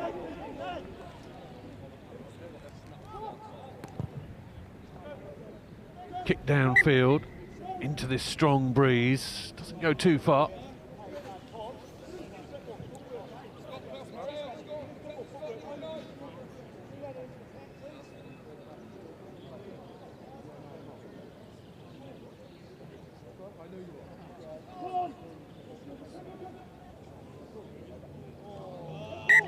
Line out is unfortunately not straight. It's difficult with this crosswind. You've got the option. Scrum on line.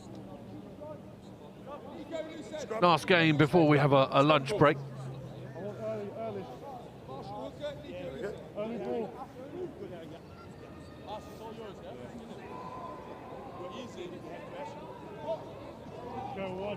12-minute halves in this version of the tenor-side version of the game.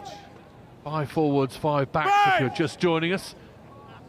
It's a great version of the game, really. Just a little bit like 15s, in so much as you've got the ballast, you've got the set piece. That can really make a difference. We saw rolling mauls plenty a little bit earlier. And you've also got the space. You've also got the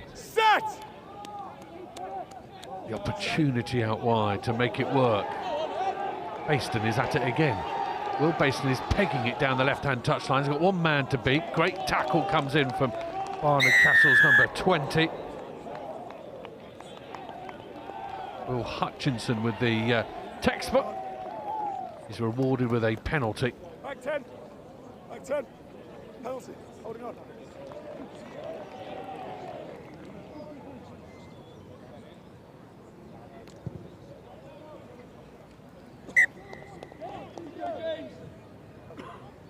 Kick downfield doesn't go too far, just outside their own 22. More substitutions on both sides.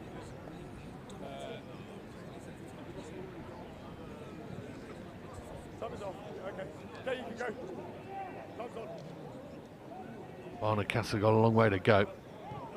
More ways than one. But the ball is going to come back Sedbergh's way.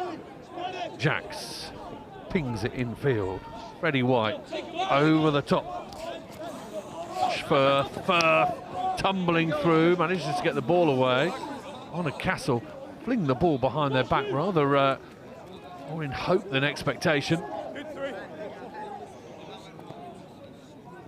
Gregory, lovely time he seems to have on the ball, Sam Gregory.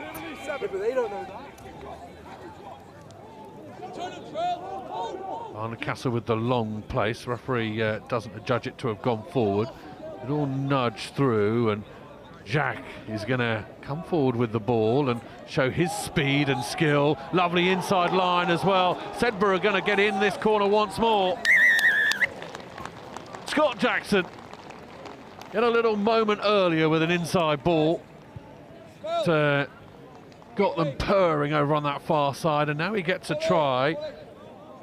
And a little mention of Tom Jack, who's the Sale Academy, and showed his pace down that left-hand side to open up the Barnard Castle defence.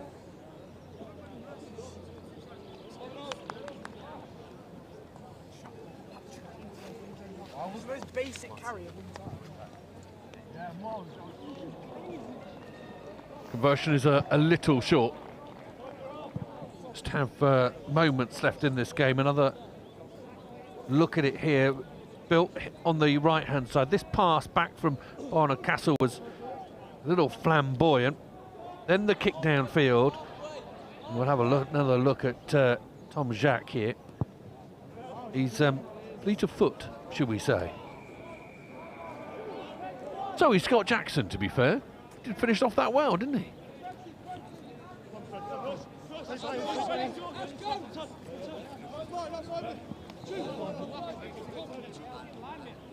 Will Hutchinson again doing decent things, but only in their own 22. Barnard Castle, they've been forced back here. The wind has played its part. We've seen it a couple of times. Dominant sides playing the wind exceptionally well. Hutchinson again, upended as well to place the ball back. Nudge over isn't going to work, and the back door's been left wide open. Ollie Hines, I think it is, wearing 8 on his back, says thank you very much. That's kind. I'll take this if you don't mind. Well, that's where Barnard Castle are. They're trying to do things, trying to work things.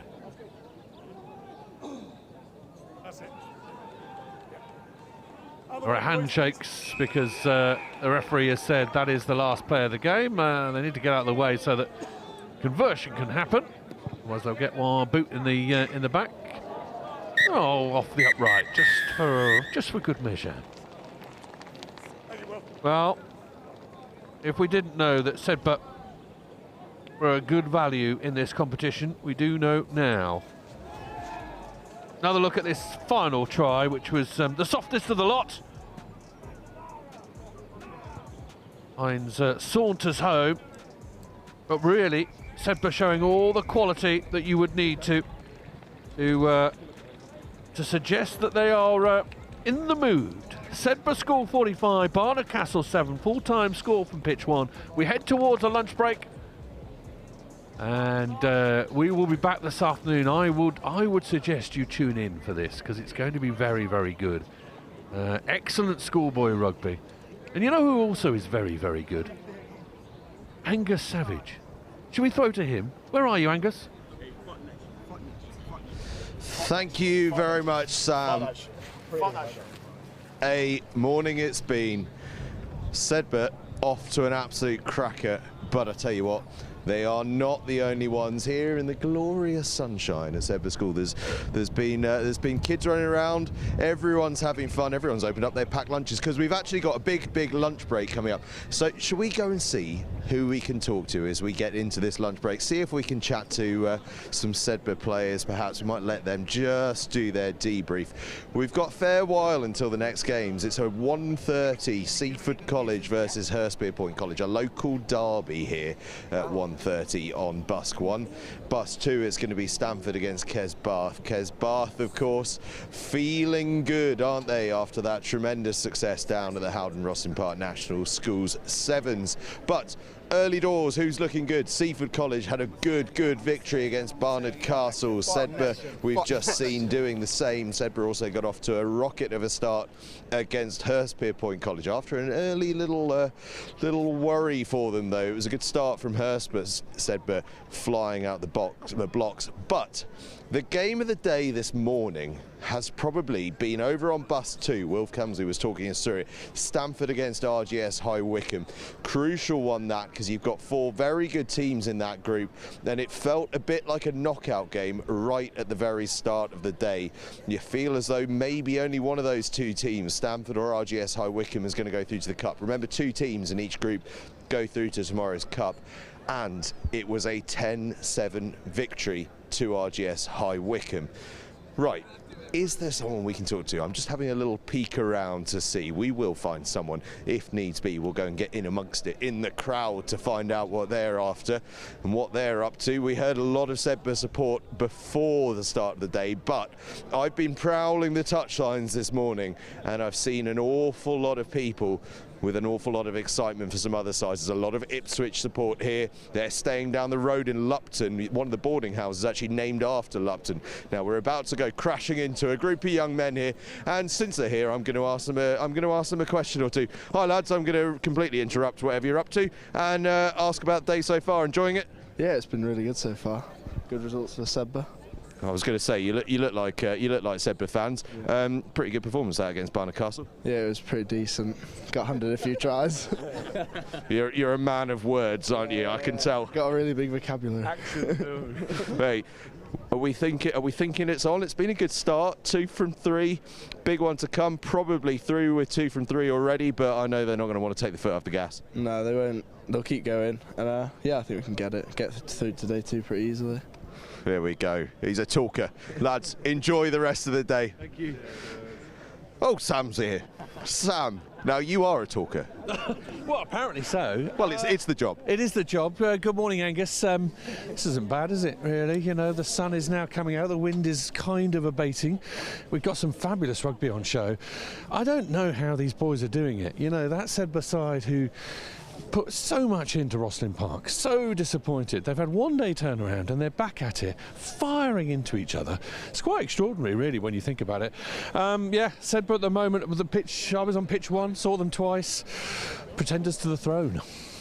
Yeah, and the other game you've had down there, Hampton, sort of a cagey start against Koke Thorp, but then opened up in that second half. Yeah, this wind is playing a big part, you know, and Hampton were into it in the first half and then turned around, had it at their backs, and it's a completely different game when you can relieve the pressure like they did and then open them up. And unfortunately, Koke Thorp held firm, but then just folded, and we'll see that a lot today. That, you know, people staying with it for the first half, but then, you know, unravelling in the second. Yeah, fantastic. Yeah, on the other pitch, Kirkham are going well. Brighton will be good. I mean, again, it's just a list of who's who in schoolboy rugby. They're all here. We're enjoying ourselves. We certainly are. This sunshine, something to celebrate. I just want to touch quickly on Hurstpierpoint College. Actually, back-to-back plate champions. Had a good start against Ed, but ended up going down 38-10. But actually, probably in the context of their history in the competition, being plate champions a couple of times, early promise against Ed, but they're probably thinking, do you know what, we're looking okay, actually. Yeah, it was with one of their lads, and he was actually quite positive. Yeah, it's difficult. The first game's always a little bit, you know, everyone, A, early, you've only just got out of bed. B, you're just getting used to playing again and working again. And Sedbergh just had a little bit of a bounce on them, a little bit of a run on them. Now, Hurstpierpoint will be good. They'll definitely be there or thereabouts, I would have thought. And as you say, got experience of going all the way to that plate final.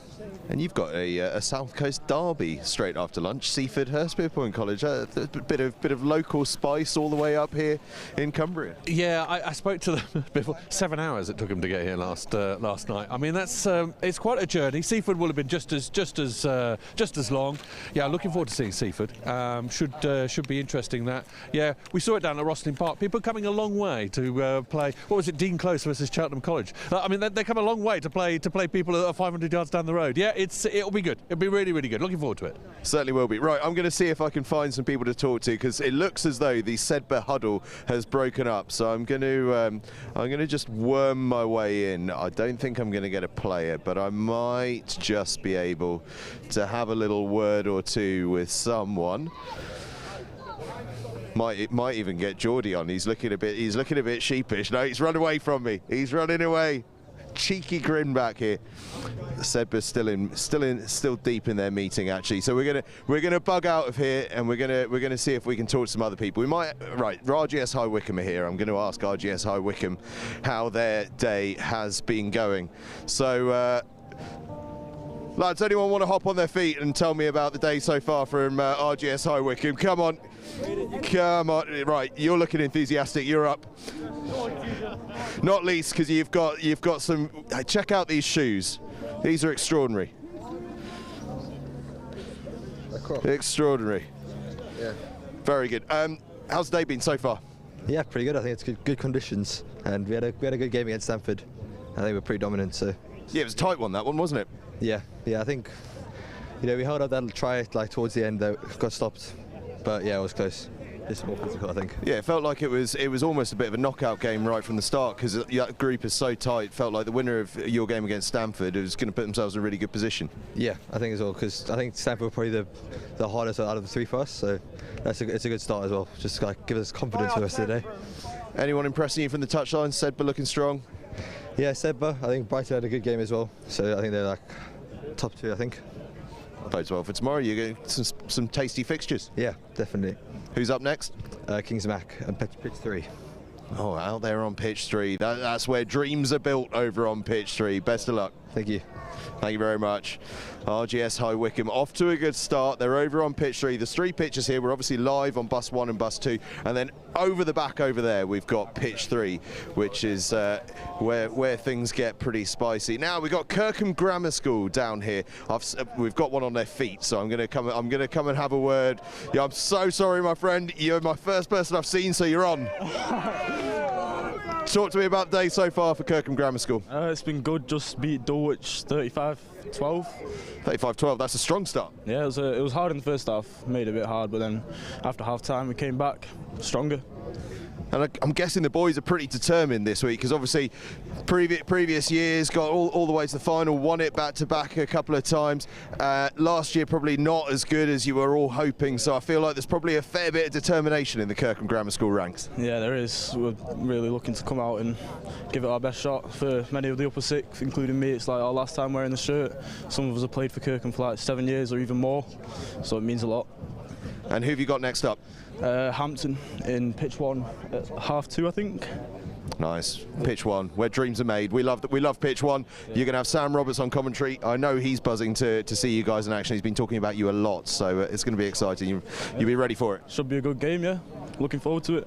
Enjoy. Right, enjoy the lunch break. Go get a good feed in, because it's going to be hard work in this afternoon. Cheers. Thank you. Thank you very much. Top man, Kirkham Grammar School. Oh, Wilf Camsey.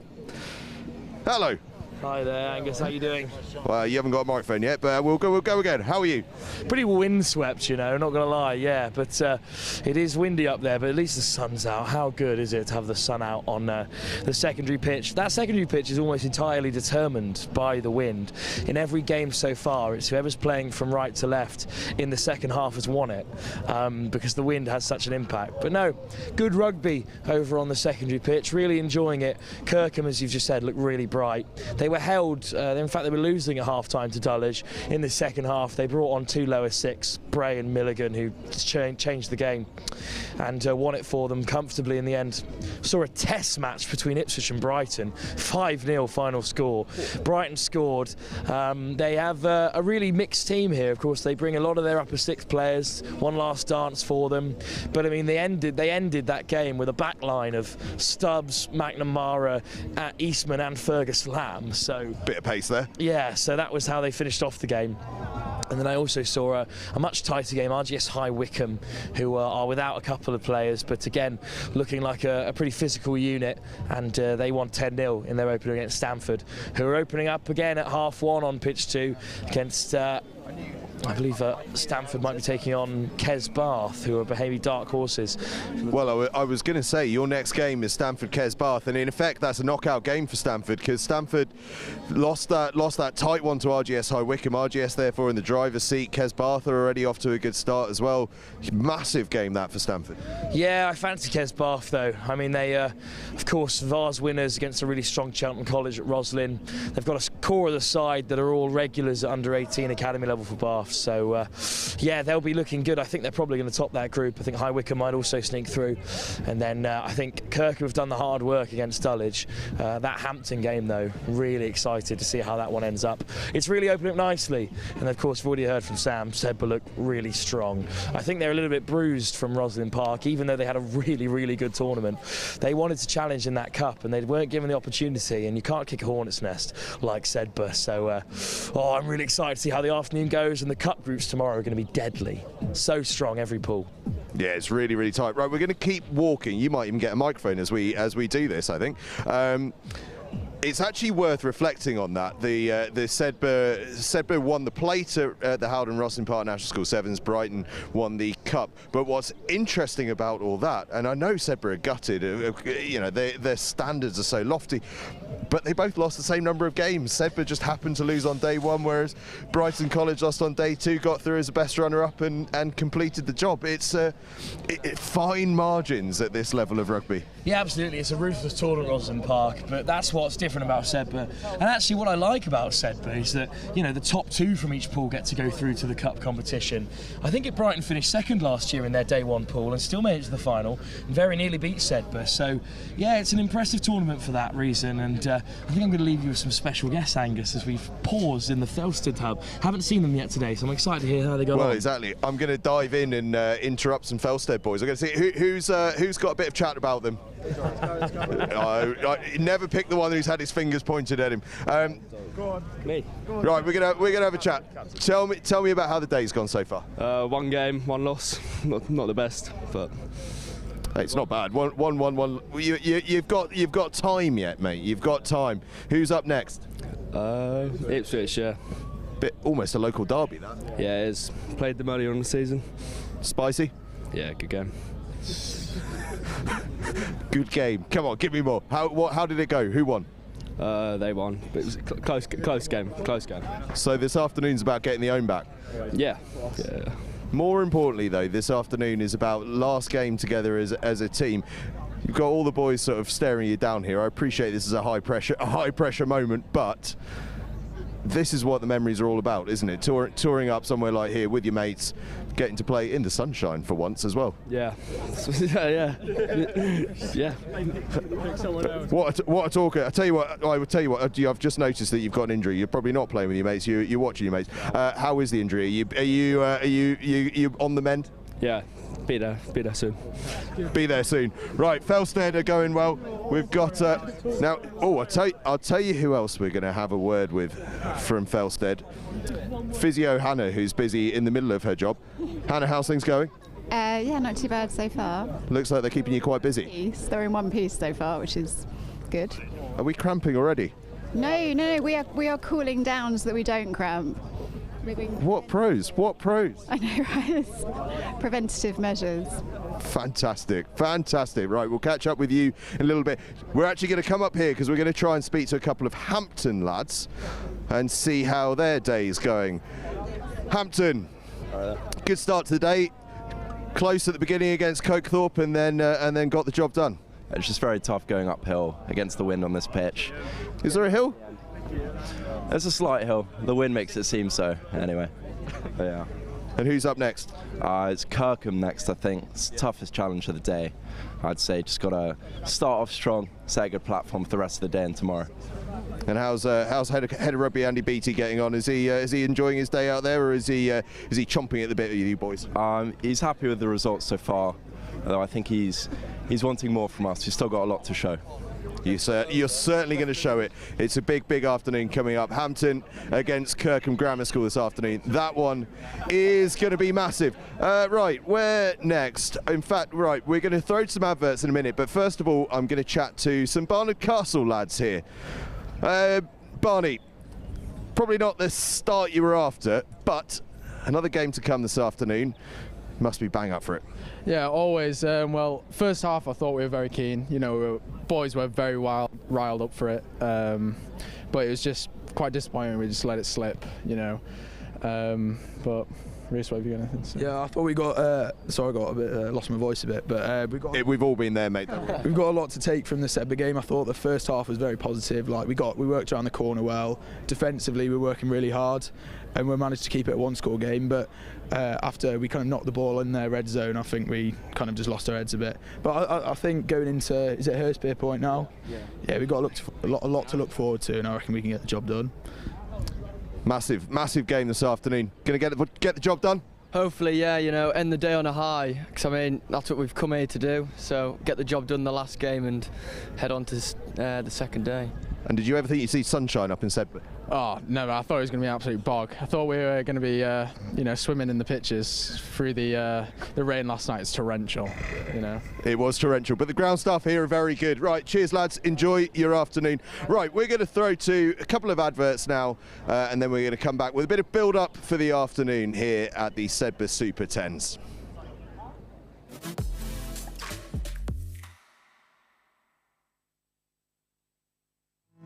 Life is not a single trip. It's a collection of journeys. The big, life-changing adventures. The fun little detours from the day-to-day. Every mile matters. Lloyd Motor Group are here to help you get where you're going. Yours is the first face that I saw. think I was blind before I met you. And I don't know where I am, I don't know where I've been, but I know where I want to go. And so I thought I'd let you know, but I realized that I need you, and I wondered if I could come home. In those moments, on those journeys, that's when you'll be glad you chose the right car. Lloyd Motor Group, for every journey.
Life is not a single trip.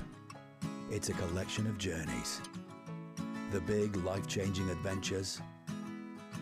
The fun little detours from the day-to-day. Every mile matters. Lloyd Motor Group are here to help you get where you're going. Yours is the first face that I saw. I think I was blind before I met you. And I don't know where I am, I don't know where I've been, but I know where I want to go. And so I thought I'd let you know, But I realized that I need you, and I wondered if I could come home. In those moments, on those journeys, that's when you'll be glad you chose the right car. Lloyd Motor Group, for every journey.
Life is not a single trip.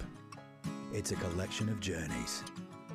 The big, life-changing adventures. The fun little detours from the day-to-day. Every mile matters. Lloyd Motor Group are here to help you get where you're going. Yours is the first face that I saw. I think I was blind before I met you. And I don't know where I am, I don't know where I've been, but I know where I want to go. And so I thought I'd let you know. But I realized that I need you, and I wondered if I could come home. In those moments, on those journeys, that's when you'll be glad you chose the right car. Lloyd Motor Group, for every journey.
Life is not a single trip.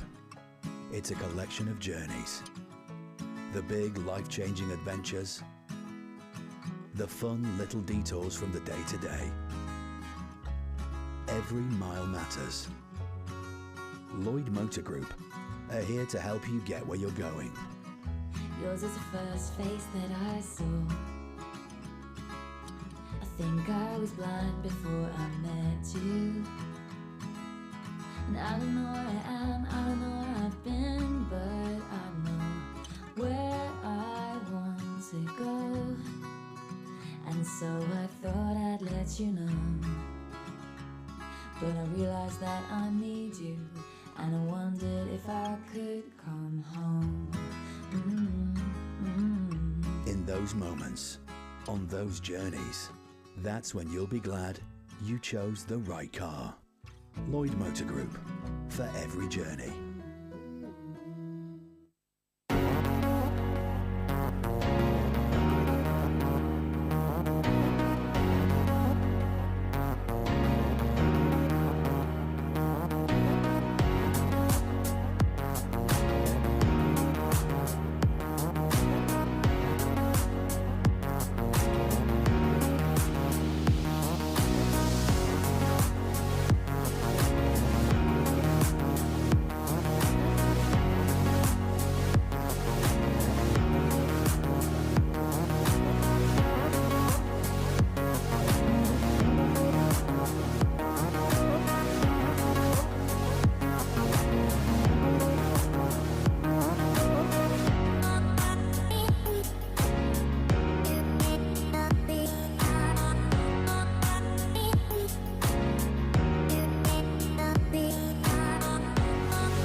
Life is not a single trip.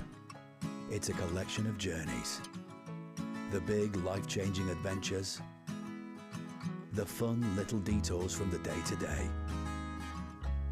Every mile matters. Lloyd Motor Group are here to help you get where you're going.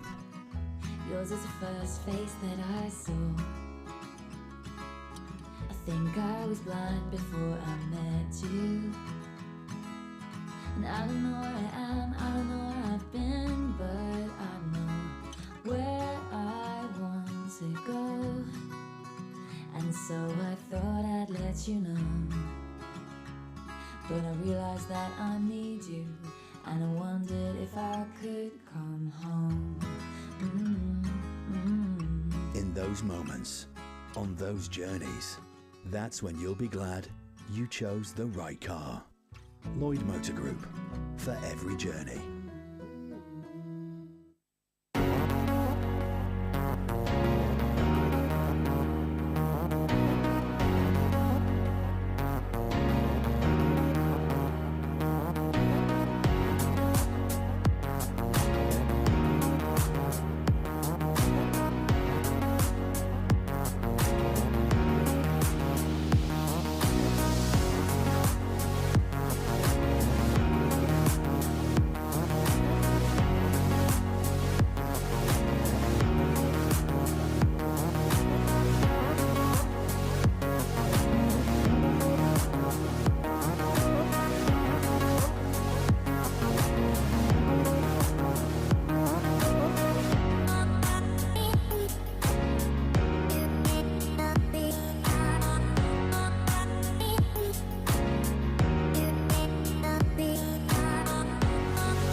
Life is not a single trip.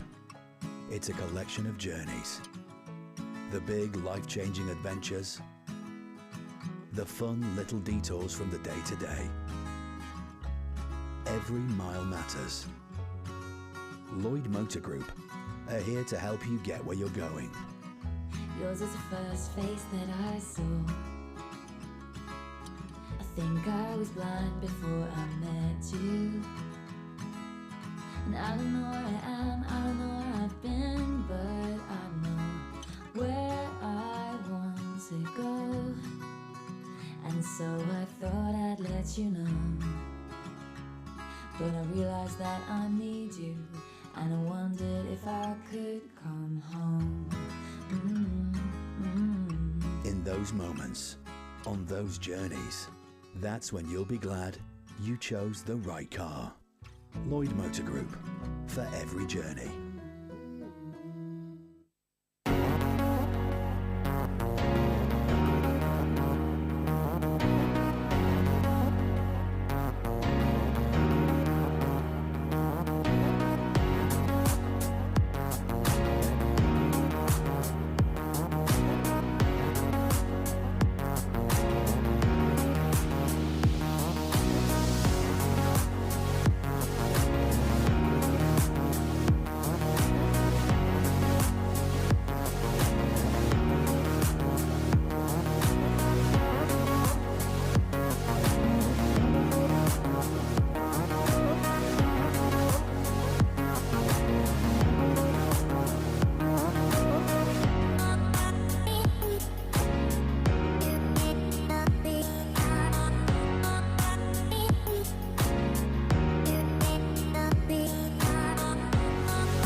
Life is not a single trip. It's a collection of journeys. The big, life-changing adventures.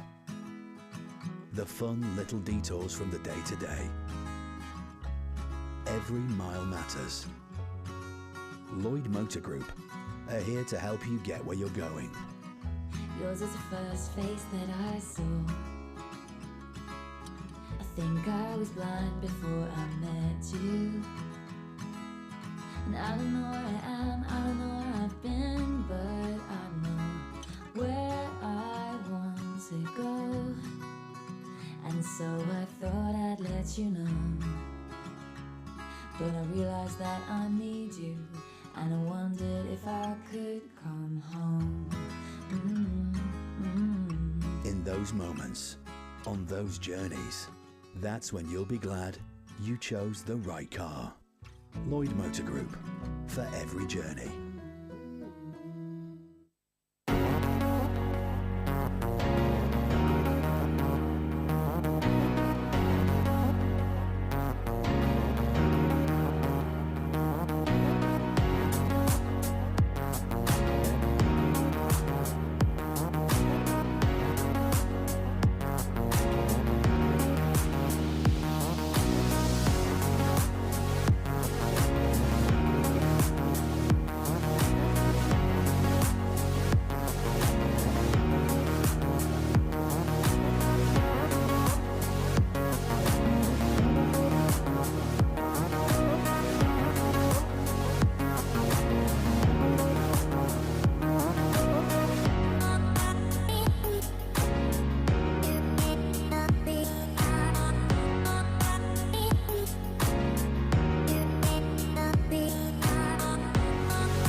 Life is not a single trip.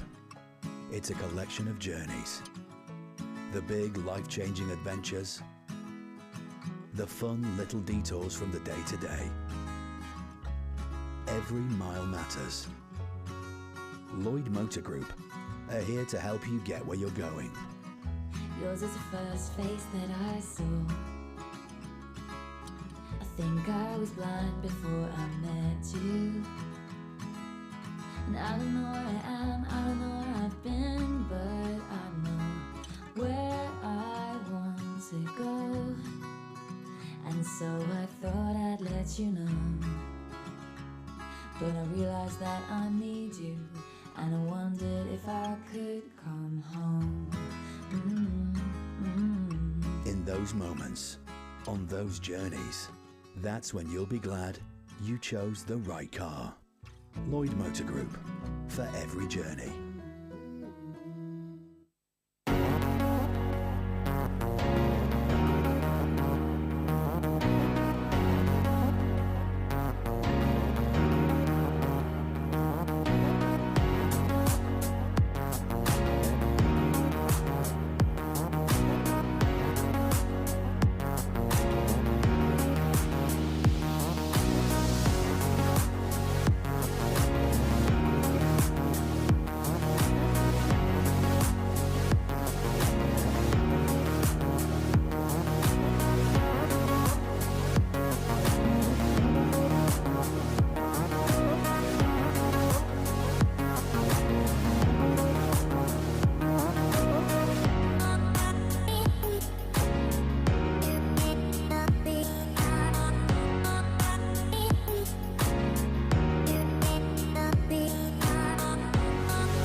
Life is not a single trip.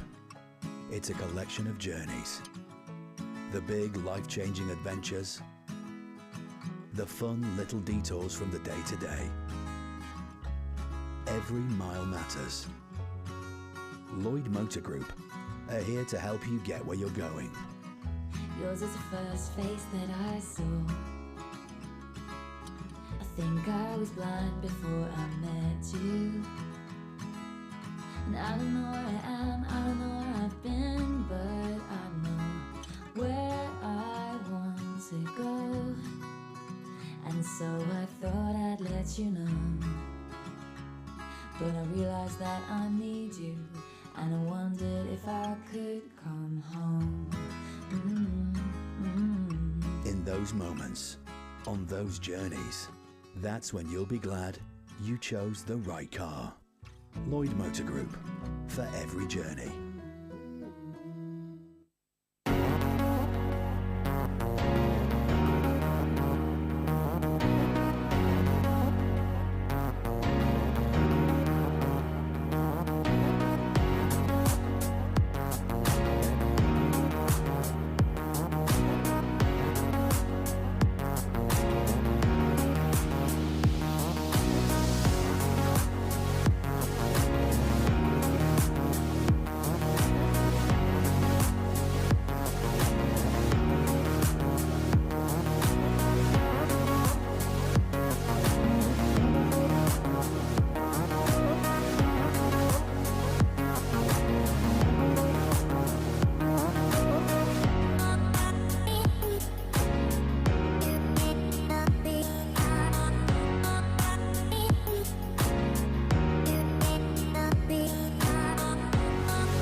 Life is not a single trip.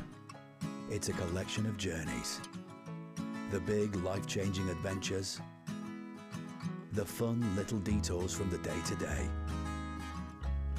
Every mile matters.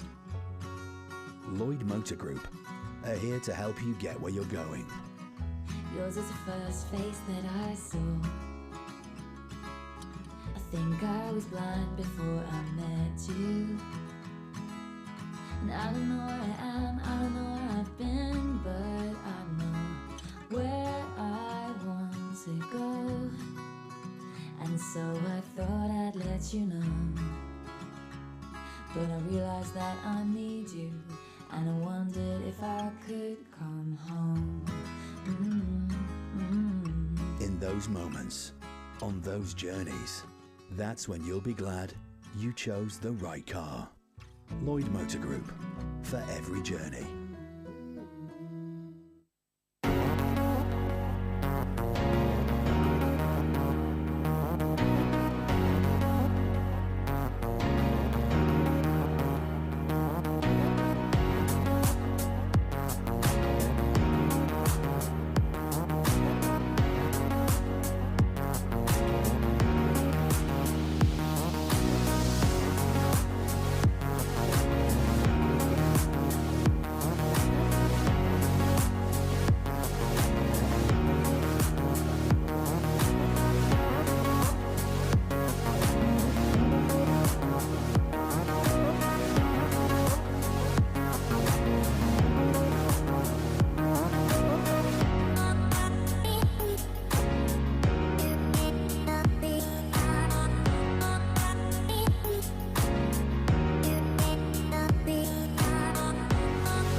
Life is not a single trip.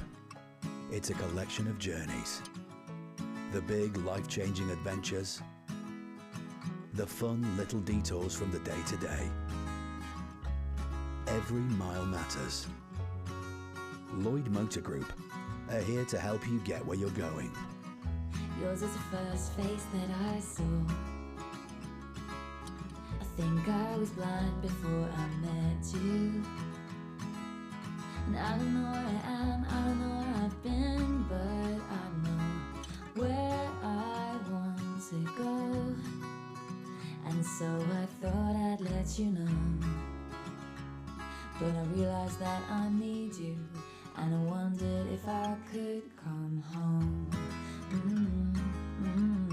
In those moments, on those journeys, that's when you'll be glad you chose the right car.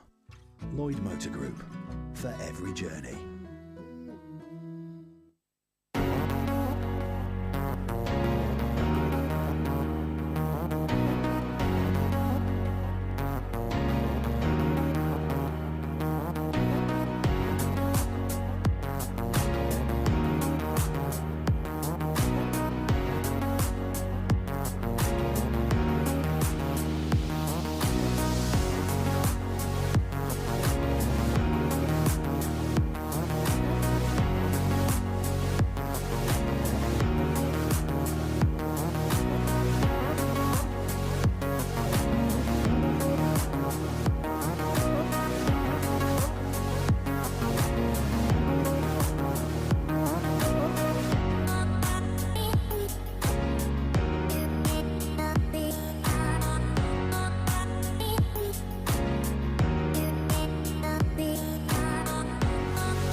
Life is not a single trip.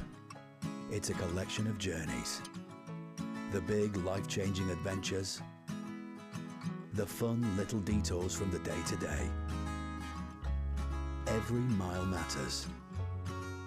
Lloyd Motor Group are here to help you get where you're going. Yours is the first face that I saw. I think I was blind before I met you. And I don't know where I am, I don't know where I've been, but I know where I want to go. And so I thought I'd let you know, but I realized that I need you, and I wondered if I could come home. In those moments, on those journeys, that's when you'll be glad you chose the right car. Lloyd Motor Group, for every journey.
Life is not a single trip. It's a collection of journeys. The big, life-changing adventures. The fun little detours from the day-to-day. Every mile matters. Lloyd Motor Group are here to help you get where you're going. Yours is the first face that I saw. I think I was blind before I met you. And I don't know where I am, I don't know where I've been, but I know where I want to go. And so I thought I'd let you know. But I realized that I need you, and I wondered if I could come home. In those moments, on those journeys, that's when you'll be glad you chose the right car. Lloyd Motor Group, for every journey.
Life is not a single trip. It's a collection of journeys. The big, life-changing adventures. The fun little detours from the day-to-day. Every mile matters. Lloyd Motor Group are here to help you get where you're going. Yours is the first face that I saw. I think I was blind before I met you. And I don't know where I am, I don't know where I've been, but I know where I want to go. And so I thought I'd let you know. But I realized that I need you, and I wondered if I could come home. In those moments, on those journeys, that's when you'll be glad you chose the right car. Lloyd Motor Group, for every journey. Welcome back. It's the afternoon on day one here at Sedbergh for the Sedbergh Super 10s, and we've got a derby to kick things off here on Busk 1. It's Seaford College against Hurstpierpoint College. Hurstpierpoint have just gone off field off to my right. They've been out here for a good half an hour, really going through their paces. Their first game, they gave Sedbergh a bit of a test early on. They ended up going down 38-10, but it was a really good start. As we heard from Sam Roberts before the break, they were really actually quite pumped up with how well they played. They just conceded a few points. Seaford College, meanwhile, they got off to a flyer against Barnard Castle, but this one is going to be important. It may well be a decider to see who goes through to the cup groups tomorrow alongside Sedbergh, who have won 2 out of 2 so far and are already into tomorrow's cup. I was hoping I might be able to find Simon Mulholland before we get going for this afternoon session, but we've not been able to find him. We want to get him on before the serious knockout stuff begins. But a massive afternoon ahead of us. We found a ball for this game in a couple of minutes time as well. Just to run through then what's been happening in the morning. As I say, Sedbergh with 2 from 2. Big victories over Hurstpierpoint College and Barnard Castle. Barnard Castle as well, who went down to Seaford College. That's all in Group A. Meanwhile, RGS High Wycombe had a really tight victory over Stamford. Stamford now go into their second game over on Bus 2, which is the other live stream link, straight away this afternoon, where they are playing Kes Bath, who got off to a good start, 14-5 victory over Kings Macclesfield. In effect, this becomes a bit of a knockout game. If Stamford lose this, they're in tomorrow's plate. If they win it, we still go into the rest of the afternoon with 3 teams in that group that could make tomorrow's cup. It is going to be really tight. Over in the other group, Hampton, a cracking start to the day, 17-0 victory against Koke Thorp, while Kirkham Grammar School were off to a flying start against Dulwich College. Meanwhile, in Group D, Brighton College, the reigning Howden Rossend Park National School Sevens champions, last year's finalists, got a tight victory over Ipswich, while QEGS Wakefield were fantastic against Felsted for a 36-7 victory. It has been a morning to remember, and we have got a big afternoon ahead. 5 games on each pitch. It is going to be wall-to-wall stuff and live music at the end of the day as well. It's going to be pretty exciting. Right, we're not going to be able to find Noxie, but what we are going to be able to do is throw over to Sam Roberts, who is going to talk you through Seaford College against Hurstpierpoint College as we get the afternoon here on day 1 of the Sedbergh Super 10s underway. Good afternoon, everyone. Welcome back to a sun-kissed Sedbergh. It is positively warm this afternoon. The wind, I think, has potentially died down a little. Certainly the sun has come up and is beating down on the backs of these players. Yes, Seaford versus Hurstpierpoint. Seaford in the classic blue and white strips, Hurstpierpoint in the red. They have come a long way to play a local derby against each other. Alongside me, Barney from Hurstpierpoint. You know these sides very well, don't you? We do indeed. We're up for this one, I'll tell you now. The local derby, the heavy metal music was playing before. The boys are feeling pumped. It's going to be a good game. Indeed. The whole place is awash with various size speakers that are pumping out AC, DC and the like. I'm not going to press any further with my musical knowledge, but I recognised a few of the classic tunes. However, Seaford come down with the ball off the top, and they come round the corner, and they're going to press this left-hand edge. Shot from Oscar Manns, great shot. Decent tackle on Jack Colgrave. Push again. Churchyard looks as though he's wearing 15 and playing 10. Seaford in and behind. Sam McLaren-Clark out wide to this left-hand side. Number 11 is Ethan Carr, and Ethan Carr will coast into the corner. Good continuity from Seaford. Good awareness as to where the ball needed to be, and they start the fastest. Yeah, they certainly did. Not the best start from the boys. Not the best start, but long way to go. Long way to go. You're just joining us for the afternoon. This 10-a-side competition sees 5 people in the forwards in inverted brackets, 5 people in the backs. 12 minutes each way, and if a yellow card is handed out, it's a 4-minute bin. Conversions, much like sevens, are taken drop kicks. That one just short. Just short. That's a shame. And much like sevens, conversions can be really, really crucial. Can be the difference. Yeah, it certainly can.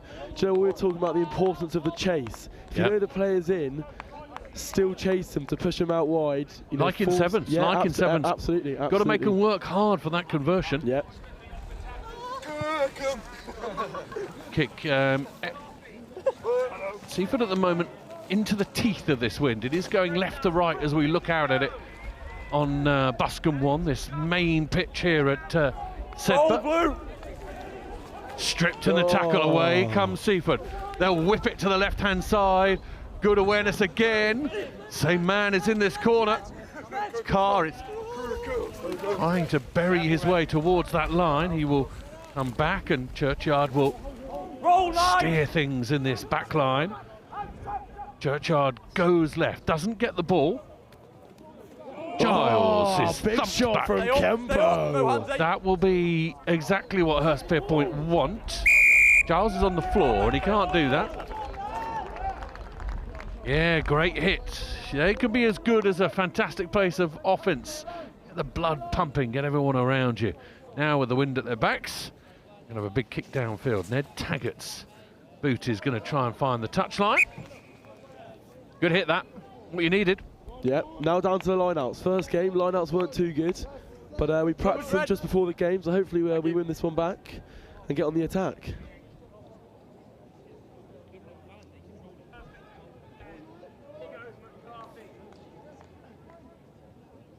Five people in the forwards for both these sides. So usually what happens is we have a 3-man line out, as you've seen just then, giving it a bit of extra space in the back line.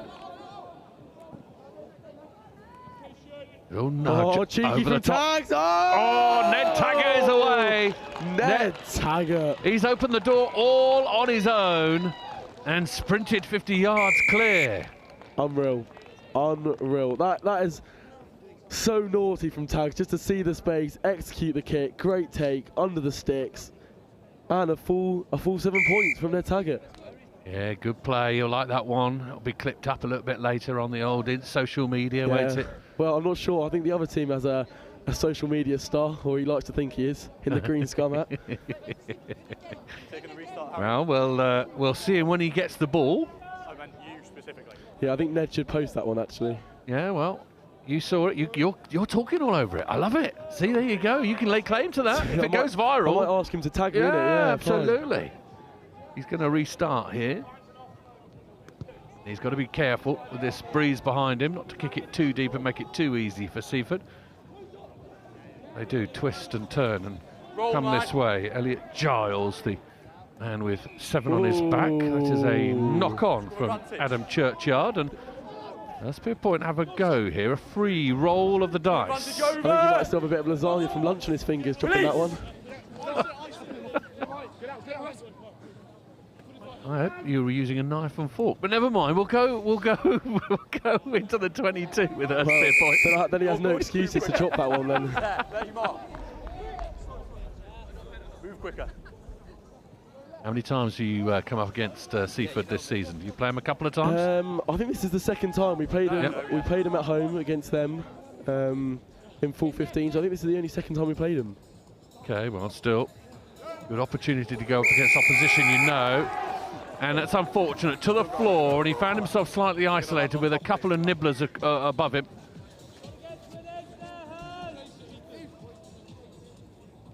I think Target was too busy thinking about John Pork there. He talks about it all lunch. Ball is kicked out. That's you, Red. Numbers. 4. Yeah, it's all right. You can get them done. Little pause in play as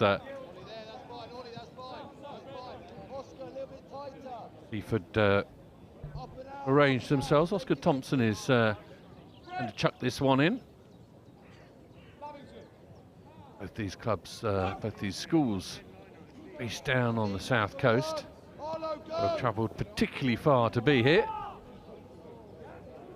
Want to make it worth their while. Ethan Carr in, cutting back. Ethan Carr gets away, and this is why the aforementioned social media star is a social media star, because he cuts loose exceptionally well. The Quins under-17 man Ethan Carr cutting loose on Buscombe 1.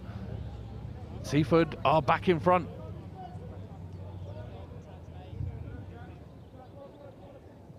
Nothing. I thought it was quite good, no? No, it was good. No, social media star. I don't know if we can call him a star yet. He's only 17. Let's keep that in mind. Yeah, no, you're absolutely right. You're absolutely right. But I think the Hurst boys are more of a star. Yeah, well, of course you would do, and you're right to say that. No, you're right to back your men. But Ethan Carr, no, it was a great try. Has scored 2 tries already in this game. No, it was a great try. He's got wheels in him, to be fair to him. He's a quick boy. Big boy as well, good combo. Got to be careful with him then. Got to keep the ball away from him then, from Hurstpierpoint's point of view. Oh, footwork from Goswami.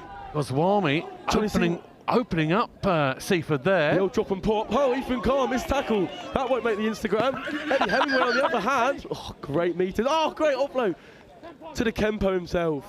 Down the short side they go. They're still going. He's still got the ball. He's popped out of it. Now he just needs to get the ball on the floor. Great try. Great try. Arthur Kempson. Thank you. Some really good work down that short side. You mentioned him there, Eddie Hemingway. Just leaving the man of the moment. Clutching at thin air. Eddie Hemingway, future star. Future star. He's only a 5th former. Is he? 5th former, yeah. Good experience then to come up here and feel the wind in his hair. Maths GCSE revision on the coach. Was it? Yeah. Were you helping him? No. No, you were trying to distract him, weren't you? Trying to distract him, weren't you? Well, yeah, he was part of the coach karaoke. I can't remember what song he sang, but he sang Shallow. I think he did a duet with Rory, another 5th former. He seemed to come on. He did a duet, Shallow. Not bad. Not bad. This is the sort of insight that we get here on with Next Gen. Absolutely. I mean, forget the rugby. This is what you really want to find out. What songs are they singing on the way here? However, this is a game. Hurstpierpoint up against Seaford. The 2 points in it. Hurstpierpoint with decent conversion of that second try. And that is the difference at the moment. What does Seaford have in reserve? Penalty. Get yourself in, get yourself out, Red. Tap and go. Move 9. Push their way towards that 10-metre line. Good reactions from Johnny Seymour there. Pulls out, got him down. Wilby Wood is doing some decent work in the tight. Now, to the line they push. That's Rory Grafton Grattan. Holding the boy on. From Berlin. Ollie Anderson, wow. He loved that one again. You mentioned him a little bit earlier. Come back from a school trip to Germany. Was singing. Singing's a bit of a theme here with Hurstpierpoint. We do. Thinks about the kick to the sideline, then goes the other way. Tries to catch Seaford napping out on this left-hand side. This could work. A missed tackle could really solve it. Ball is loose and on the floor. And offside? No. Holding on, says the referee. Just on the 5. It's unfortunate. Good idea to tap and go quickly. Yeah, almost worked, didn't it? Almost worked. To be very careful with your height, okay? Referee just talking there about the height of the tackle. Josh Das being warned, I think. Four called. Another future star, Josh Das, fifth former, revising for the GCSEs. Oh, they're so busy, Sedbergh. so busy. They certainly are.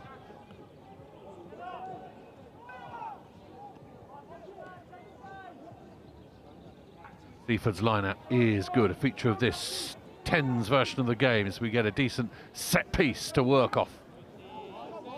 Into the centre of the field they thunder. Now they come the same way. Giles plays conduit. It's great D from Wally Goswami there. He gets up, cuts the outside option off. Great chop tackle. Great defence. Giles again trying to shove his way through a mass of bodies. Sean Scrace is a good footballer. Need to keep an eye on him if you're Hurstpierpoint. You've already had a go. Now they'll swing it, but not much deception in going up the guts there. Oh, hands on. Oh, no. Referee says play on. Seaford will come away with a little dummy on the inside. Jack Colgrave pushes his way in between the 10-metre line and the 22. A little delay on the pass, and now it is going to go forward, knock on, and Hurstpierpoint will say, yeah, we'll have that. That's a good defensive set. Oh, a great defensive set. The boys' defence there, amazing. Line speed, getting up, cutting them down, making their tackles, being patient, forcing the knock on. Our turn to attack now. Let's go, Red. With the wind at your back as well. Breeze has dipped a little, but still it's significant, and it will feel good with it in your sails, definitely.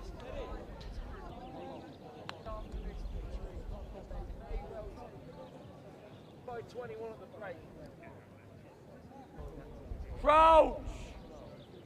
Bind! Set! Seeing on the other pitch, I think it's Stamford are beating Hold, Kes blue, Bath, hold. which might be a little bit of an upset. Well done, lad.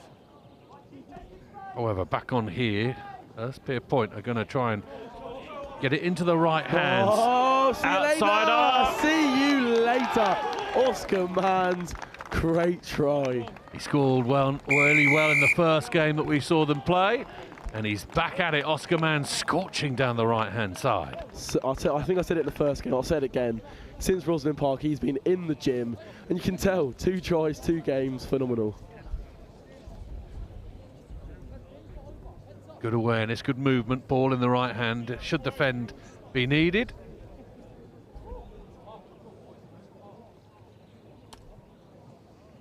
Version. Johnny Seymour. Just a little wide, but Hurstpierpoint have got their control at the moment. They've got their hands on the tiller. Let's have another look at this wonderful try. Talk us through this one, Barney. Yeah, Oscar Manns, Ned, little 45 out the back door. We practiced that in training. Johnny Seymour, lovely pass out to Oscar Manns. Oscar Manns just got wheels. He's just rapid, to be fair to him. Gets the ball, as you said, puts the ball in his right hand. Good ball transfer. Gets the left hand out, ready to fend. Straight through, down the touchline, and in for 5 points. They're in front at the moment, Hurstpierpoint College. 19 points to 12, they lead Seaford. Half-time, more on its way.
Right, little half-time orange, and we're back at it. Hurstpierpoint will go into this wind, and Barney, one of the students down at Hurstpierpoint, is alongside me, and that is going to be something you'll need to manage into this breeze. Yeah, no, definitely. I think it'll be penalties. I reckon we'll tap and go a little bit more. Save kicking into the wind. Although I think it might help us here. Get the ball up high, let the wind hang it, and let's go win it back. Can we win it back? Bounces around. Referee has a look at it. I think we've got it. Have got it. Away they come. Into the midfield. Seymour. Lovely offloading game. Left on, here we go. Oh, tags. Just a little bit overly keen from Ned Taggart. Pulls it out. Yeah, good. That's well secured. Yeah, well reacted, Barker. I think John Portsby shouted that to get in the game by Forrest. Number 1. Ooh. Seaford come through, and actually the tacklers managed to get hold of the ball there. Hurstpierpoint told to leave this alone. There's a bit of space out here on the left-hand side for Seaford. Hurstpierpoint got to be careful with the tackles. The offload works. A little juggle, and away they soar. Neat little bit of interplay down the left-hand side. I think it's Ethan. No, it's not Ethan Carr down that left-hand side anymore. You'd recognise Ethan Carr. Yeah, I would do. Bright green scrum cap. hat. We'll try and work out exactly who that is who's got that score. Another look at it here. But that's the response Seaford would have wanted after half-time. Conversion unsuccessful.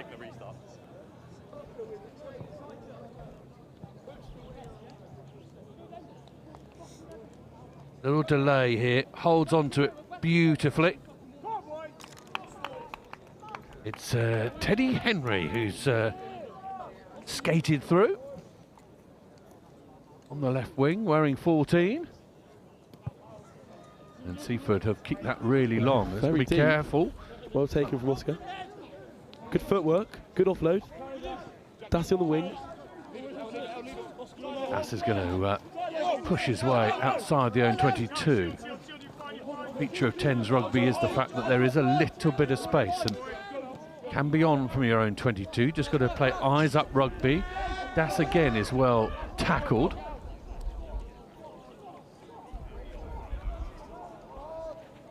Siege. Lovely pass coming out wide.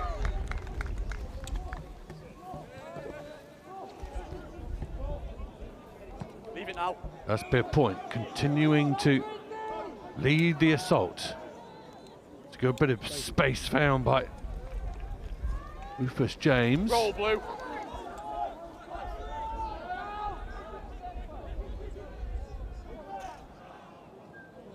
Ball over the top is going to bounce awkwardly. Seaford were interested in that. Eddie Hemingway. Hemingway chucks the ball back inside. The flag is up on this far side, so we'll come back for the knock-on. Hemingway operating down the narrowest of corridors.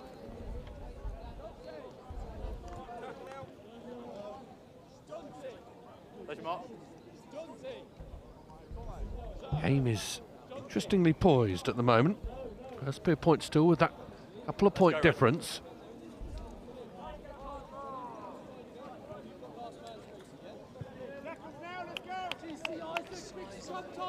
See Kempo returning to the pitch in the blue scrum hat. I have to say, Arthur Kempson, the try scorer from earlier on in the game. Key man for Hurstpierpoint. Yeah, he is. Brings good energy as well. Top barber.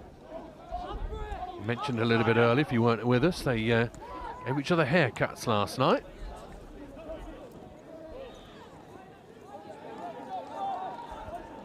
Now Hurstpierpoint round the outside. Hemingway! Oh, how's about that? Finds that the gate is open. Eddie Hemingway has been threatening down both flanks, and it's on this occasion he finds the mismatch. Clean pair of heels he shows to Seaford. Absolutely. I said it earlier, future star. Looking forward to seeing him in the team next year. Cracking player, Eddie. Cracking player. Good literary name as well. E. Hemingway. Can tell a good tale and cut a good line. Mr. Hemingway, well done. Let's go, please, Red.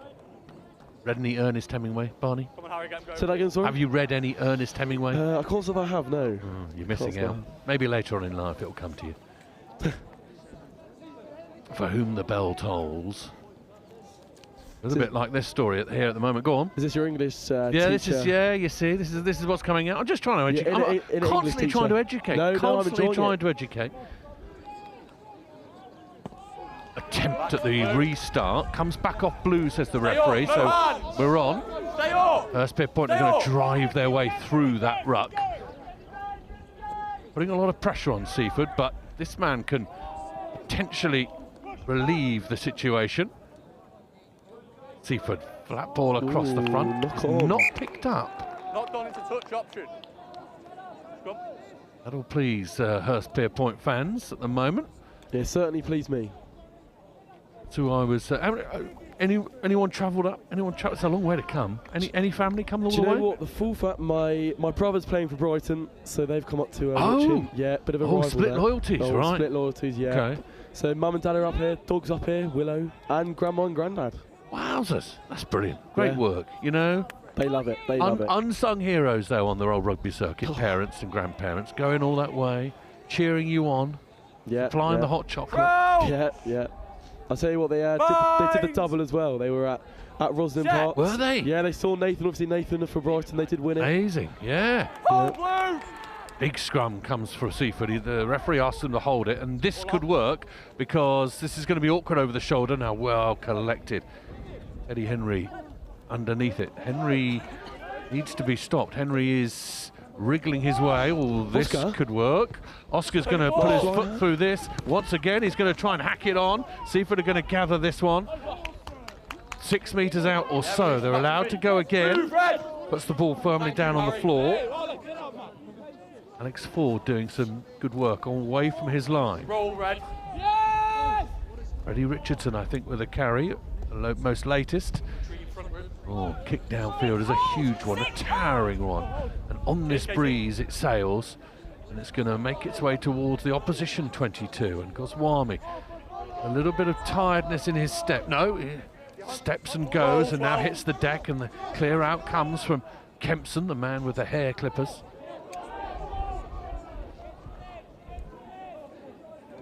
Oh, a little goosey. The man who's just got back from Berlin for Hurstpierpoint. Oh, big hit coming on. Seaford putting the pressure on without the ball. You can. There's your mark. Let's go, fellas. Tight game at the moment, Barney. It is a tight game. A little bit nervous, to be honest. I was just trying to look how long's left on the screen. 19th minute. Okay. So about 4 minutes or so, 5 minutes or so. Certainly enough time for something heroic to happen for either side. Yeah, definitely. Big scrum to defend here. Crouch! Big defensive shift required. Bind! Set! Can't miss a tackle, can't let Seaford in. Here comes Seaford College. Into the midfield, offloading works, off that left hand, Henry! Ooh. Teddy Henry once again, this time on the right flank. Seaford, this game seesawing this way and that. Seaford now with a 3-point advantage. Can they make it 5? Oh, could work. No, just to the right-hand side of the upright.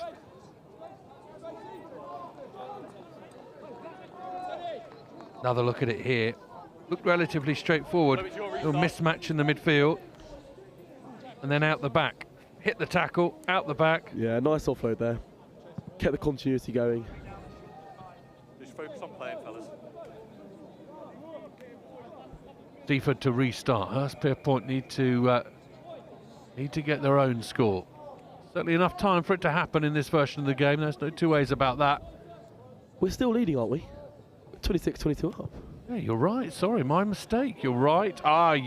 You know what? I've lost a try. Take him back. Yeah, in my own mind, I thought that I'd missed that try. So here we go. Hurstpierpoint going to put a little bit of an edge on it now. Oh, down this left-hand side they go. Hands, Wills. He's going again. Oh, yes.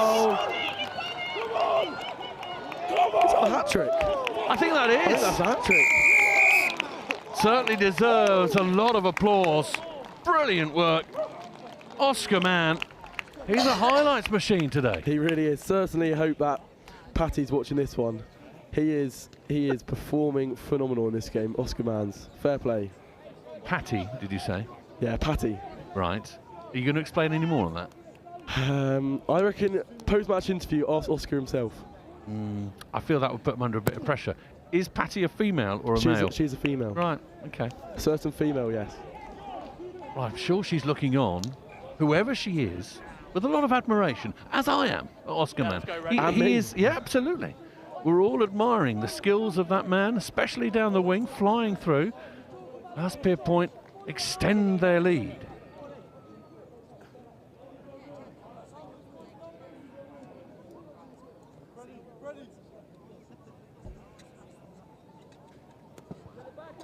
Great kick. Can Ola get up? Yes. Oh. 9 points the difference. So Seaford have to get a wriggle on if they are going to get something out of this. Here goes Ethan Carr. His own little moment down this left-hand touchline. Hurstpierpoint do well to bring that man down. The flying green machine. Crossfield kick. This will hang up and could cause a little bit of problems. Das underneath it. Das knocks the ball on. And this will be a good position for Seaford to strike, but the numbers are in favour of Hurstpierpoint at the moment. Let you know when it's last from here. Let's go, let's go.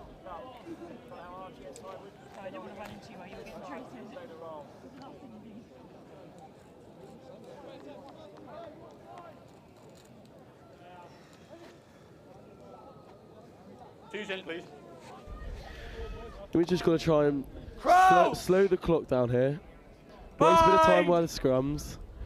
Get it down to 24, and the game should be ours. Ball is all the way out. Seaford are going to have to reach for it. Oh, that's naughty. Nice little offload, but Hurstpierpoint have got the right bodies in the right position, and they've got hold of the ball, have they? There we go. There it is. A victory for Hurstpierpoint, and a popular one. Oh, they'll like that. They've travelled a long way to play each other, but it's Hurstpierpoint who take the Derby rubbings. Seaford College 22, Hurstpierpoint College 31, and Hurstpierpoint are still on course for something a little special in this competition. Barney, your final thoughts, and thank you. Final thoughts, man of the match, Oscar Mann's. There was no doubt about it. What a performance from that man. Barney, look after yourself. We'll maybe see you a little bit later. Enjoy tonight. Thank you very much. You know, look after yourselves. Don't do anything daft, all right? Absolutely not. Thank you for having me. Cheers, Barney. Thank you very much. Final score, Seaford 22, Hurstpierpoint 31.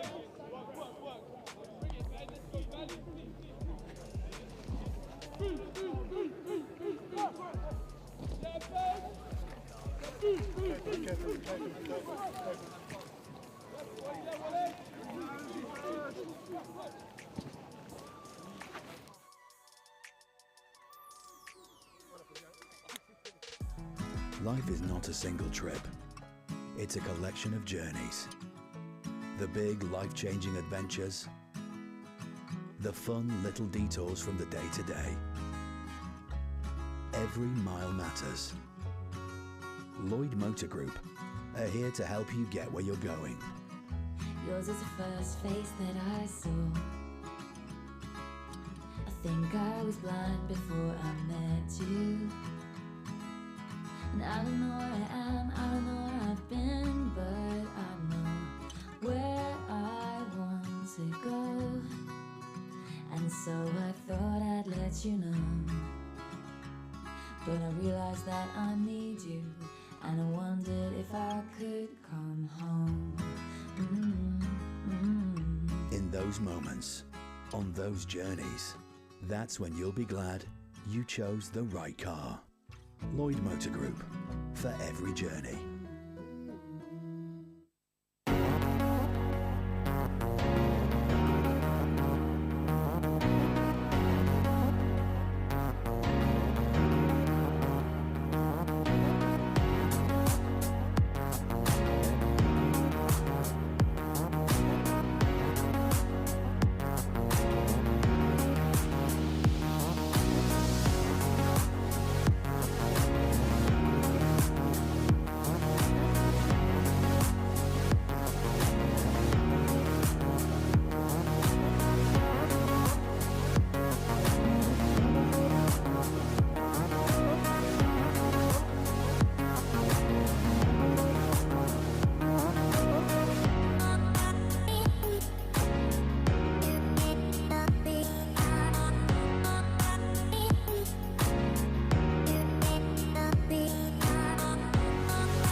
Good afternoon, welcome back to pitch one.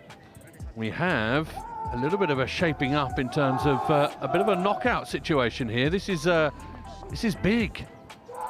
Kirkham won their first 2 games pretty comfortably, I think. Yes? Yep. I'm alongside 2 Kirkham Grammar lads, and Hampton won their first game. This is only their second game, so obviously they will have a say. But if Kirkham win this, then they are all ends up, and by all accounts, they have been looking mighty fine today.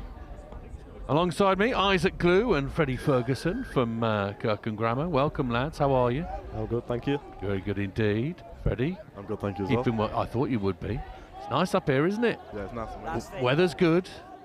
Hampton are going to push their way towards the 22. Kirkham are going to try and extract the ball, but they don't come away with it. Into the midfield they come again. Good offloading, just waiting for the runners. The big lad, the 6 Ben Conahan, towards that line, and the flag goes up. Good tackle in the corner. Yeah, good tackle in the corner. Kirkham's flushes are Harry Marsh. Harry Marsh in the corner. Been a good player this season. Yeah, it says here can play hooker, back row or centre comfortably. Yep, he's been very good in 7s, and then hopefully he'll bring it to 10s. This is his first game of the day. Very nice indeed. Ooh, little dummy in the midfield, even from There's the 22. Hidden with the ball over the top. It isn't quite gathered. Nice Kirkham will try and push their way out of the 22, but the touchline is Hampton's friend. He's a handful, Iden, isn't he? He is very much of a handful.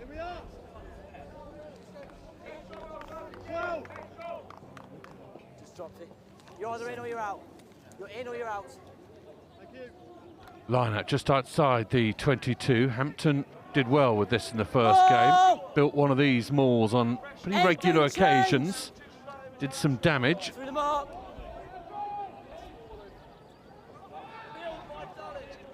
Here they come again across the back line. The player has gone out the back as an option but isn't used. Kirkham are over the ball. Second man in does a good job of disrupting, although the referee says he's actually come around the side. Hampton again. Quick ball for them to work into this right-hand corner. Little delay. Back on the inside towards that line. Almost there. Yes, they are there. Neatly built by Hampton, and Freddie Ferguson work for Kirkham to do.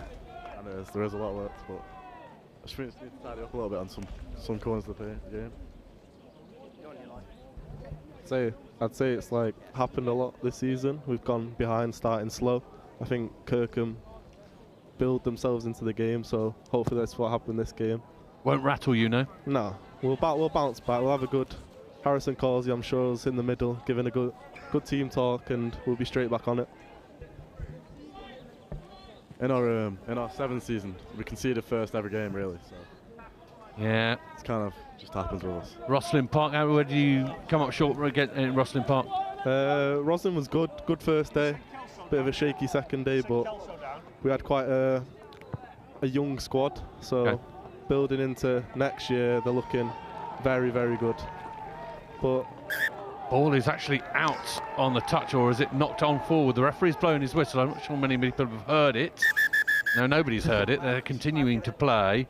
I think that's been knocked on in the attempt to try and keep the ball in field. Iden, I think, has knocked that on. It's a bit of a mess up at the restart. The ball went very deep over the top, and a little bit of miscommunication, and now more pressure is being applied to Kirkham Grammar School, much of their own doing.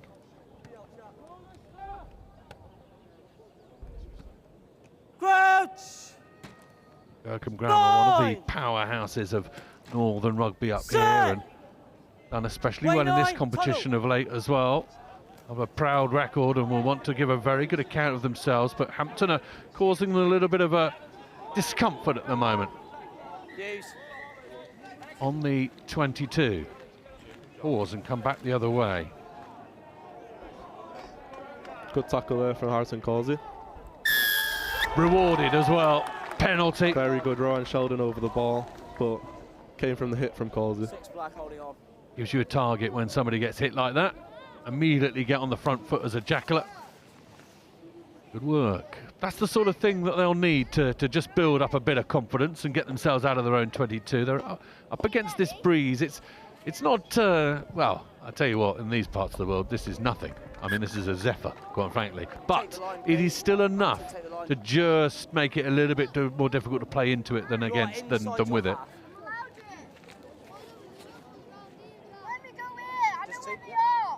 Yeah, happy, mate. Yeah, just keep up that line. Kirkham, little dummy, the long throw, then the restart down the front. Midfield bashing. Idden sees a little bit of a gap and turns his opposite number. Skinner. Goal, don't turn. Skinner, with that breeze at his back, turns the ball. Idden. Idden thinking about a switch, dummies it. Carry from Arthur Grace. Good line there for Arthur Guthrie. The three bashing down the door. Idden again, little dummy on that. Creates a bit of space, and Causey, the man who so often at the heart of things for Kirkham Grammar. Roll away.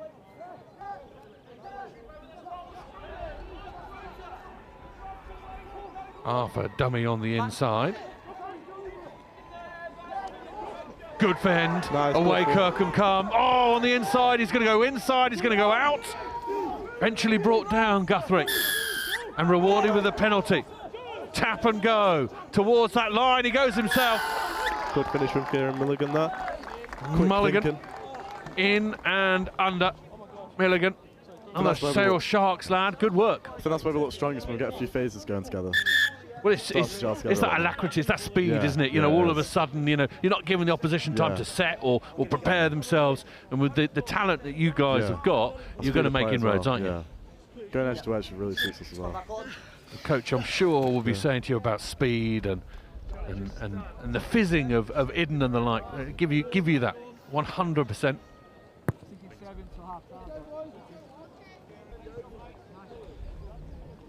Alfie Guthrie just running past. Is he all right, do you think? I think he's either dislocated his finger or cut it in half.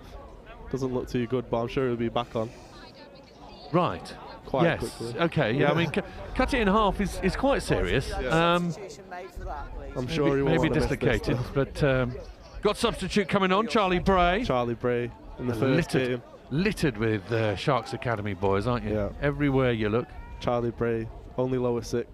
He's such a beast. He looks about year 15. Not year 12. Offload. Hampton. Bit of gap down here if they can find it. Tackle comes in. Good offloading again. Feature of today and 10s rugby, the way to keep it alive. Again. Pass is slightly hopeful. That's going to loop and give Kirkham some place to aim. That's a nice ball. Out wide to the far side and settle. Bit of space as well for Harvey. Not now, lost. Kirkham have regathered themselves and are now back behind the ball. Hampton, settle again, plays conduit. And coming forward is Massey. 7 blue, roll away, no hands. 7 roll first. Fend could cause trouble. Down this right-hand side they go. Another fend. Looked as though it was a high tackle. Referee has seen it. Oh, he's dropped the ball. Fortunately, Conahan spills it. Good inroads made by Joe Cornell, who played a big part for Hampton in their first game. Red scrum cap. Pair of them in red scrum caps. Cornell and Neeland. It's Cornell this time who's making it work. Tap and go towards that line. The power is his own. Kirkham Granite moving it away to this right-hand side. Hampton have got to be careful. Want to lose the ball. Such an aggressive defence from Kirkham. Slight delay on the pass, and that will work. Monty Nendick will skate home, but again, more good work. Interplay from Settle and Cornell. Hampton at the moment starting to purr. I look at my Kirkham co-commentators and try and read their faces as if to say whether this is an issue. Isaac Glue, how are you feeling? I'm still feeling good. We just need to keep the ball in hand. That's been our main focus in the past few weeks, because when we have the ball, we're very good, but it's just keeping hold of it. And I'm not worried in defence. We pride ourselves on our defence, and I'm sure we'll bounce back straight away.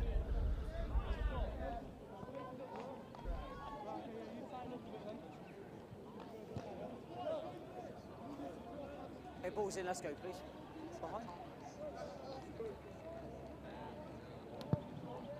Restart from Hampton is deep and onto the 22. A relatively easy catch, not challenged. Some of these restarts have hung up in the wind and made it a bit more difficult. Tackle release!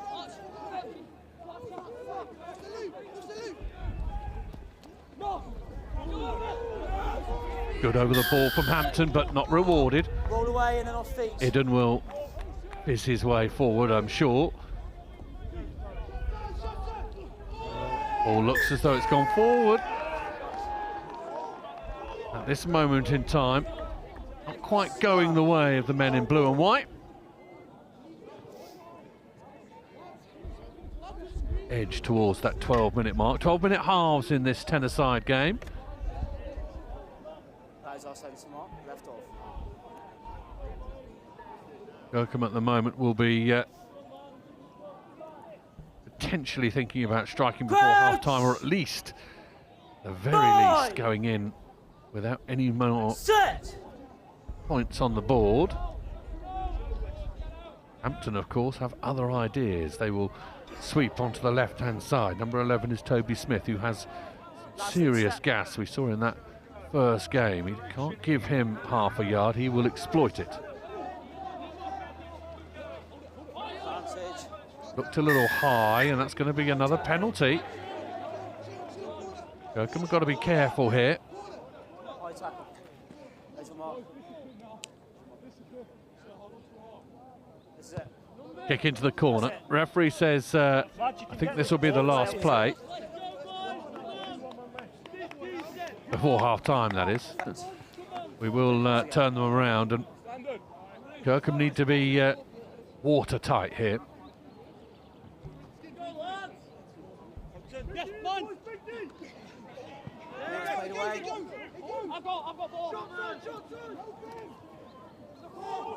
Two Kirkham players converge. Settle. Large levers of his tuck themselves in, and now the ball is squirting along the back line. Little kick through. If this sits up, this could be interesting because Smith has pace. Kirkham get there. And there we go, that is half-time. Decent bit of work at the end by Kelso just to tidy things up. But Kirkham at the moment are behind by 2 tries and 10 points. Just before we go and have a half-time orange, Isaac Glue, how are you feeling? It's been a difficult half, quite similar to the last game. But I'm sure we'll get in the huddle now, talk about what's gone wrong, and we'll bounce back for the second half, definitely. All rugby to come at the moment. Kirkham behind, Hampton lead 10-0.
Back out for the second half on Buscombe 1 up here at Sedbergh.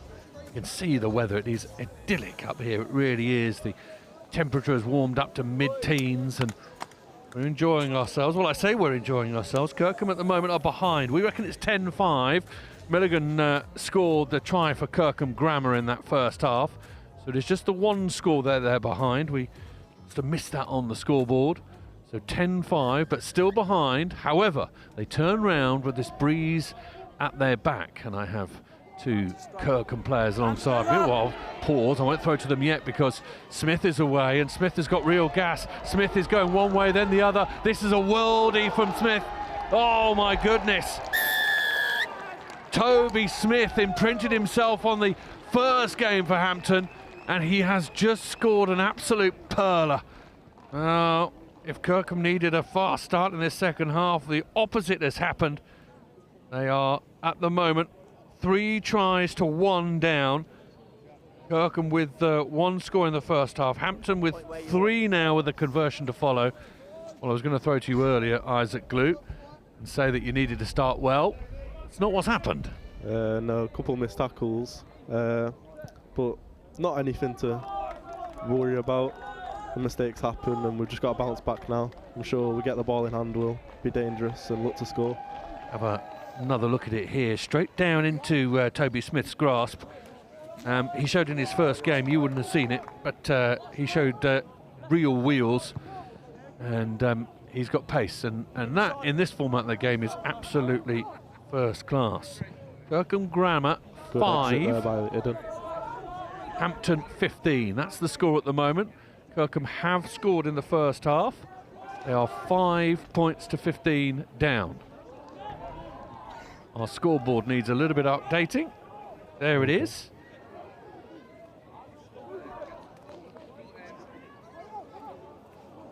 Hampton, lovely little bit of handiwork in the midfield, and Hampton are pressing again. And Kirkham, if they're not careful, are going to have this game just leak away from them. Will Squire, the young man in this Hampton side, doing some good work, and there's a man who's worked tirelessly today, Joe Cornell for Hampton, but there is a knock-on. There is the ball back for Kirkham.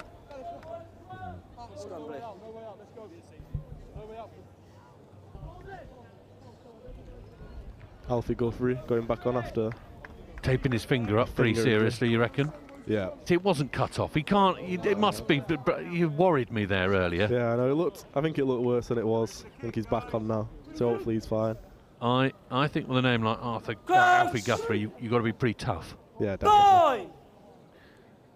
So he's back into the mix, as you all are, I'm sure. I'm going to ask the question about who's the toughest. I'm sure you can sort that out post-season. Got a bit of footwork on Shaw. Decent carry, he's pushing his way forward. Marsh has got to the floor. Now Kirkham will split him now. Push it on the outside. Need to be a little careful. Ball, little knock on, little hand in there. So once again, Kirkham will get a scrum. Reinforcements coming on. Owen Sheldon, powerful ball carrier. And on exchange to South Africa last year. Well, that improves your rugby, I tell you. Going to South Africa. How long does he go on? How long did he go for? He went for a couple of months, just towards the end of the season. Came back a bit bigger, I reckon. Yeah, a little bit bigger.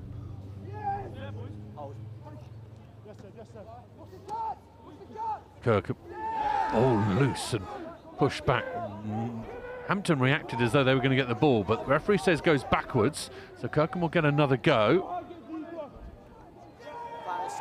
Another knock on in the midfield, and it's frustration that's starting to show for Kirkham Grammar at the moment. They are getting a bit fed up with their own inability to do the simple things. Yeah, a few mistakes coming in. Just got to clean that up. I'm sure we cut them out, we'll tear this Hampton defence apart.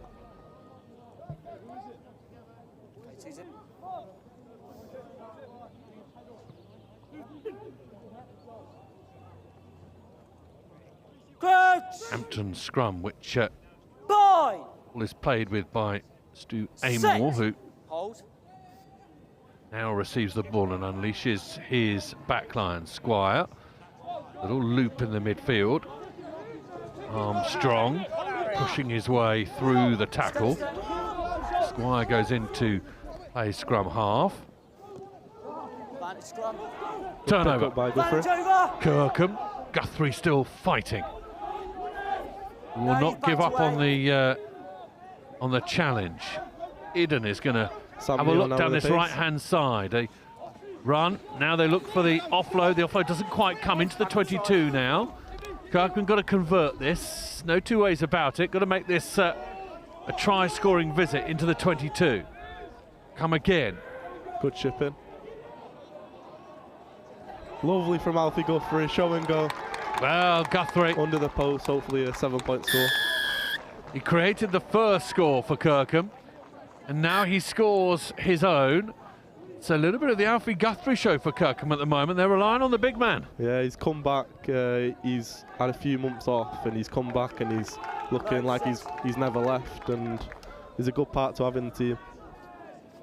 Indeed. Notes are that he reads the game very well, and I'd agree with that at the moment. He seems to be half a yard in front of everyone else as to where the ball is and where it needs to be. Kirkham are grateful for him because they come back within 3 points with that conversion from Guthrie. It's now just a 3-point game and very different. Kirkham will feel a little bit different about it. The Hampton boys will be pausing just a little moment now to try and work out how to get back into this. Big tackles start to come in, but Hampton wriggle away from them. Good work from Will Wheeler. And the penalty given away. 14, Will Kelso adjudged to be off his feet, I think. 5.5 minutes left in this second half.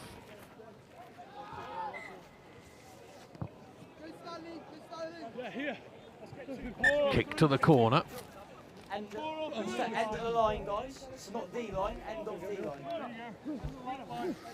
That's your inside mark, end of the line. Just outside the 22. Hampton will get the throw into this. Will Wallace will stand like a statue waiting and then overthrows his own line out. Well gathered by Jamie Cope. Kirkham would be happy offside. You cannot dive on the ball within a metre of the breakdown. If you remain on your feet, you're legal. Away you go. Charlie. On feet within a metre of the breakdown, 8 goals. Ted Wilson. Hear the referee saying there? Hear what they said there? So if you dive on the ball, that's illegal within a metre of the breakdown. If he'd stood on his feet and picked it up, he would have been legal. So it's the diving on the ball so close to the breakdown that it was the infringement, rather than the actual. He wasn't offside, he was allowed to play the ball, but he dived onto the ball within a metre of the breakdown. So that's an interesting law, I think a new one that's coming in, one to be aware of.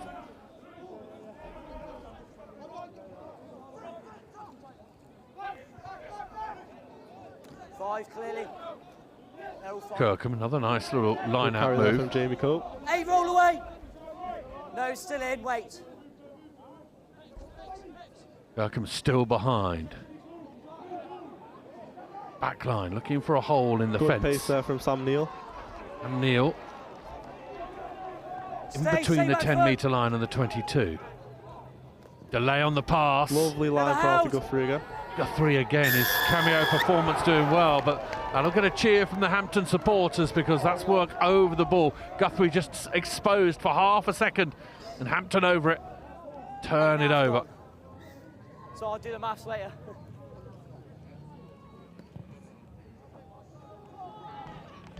Not all over for Kirkham, of course, if they lose this match.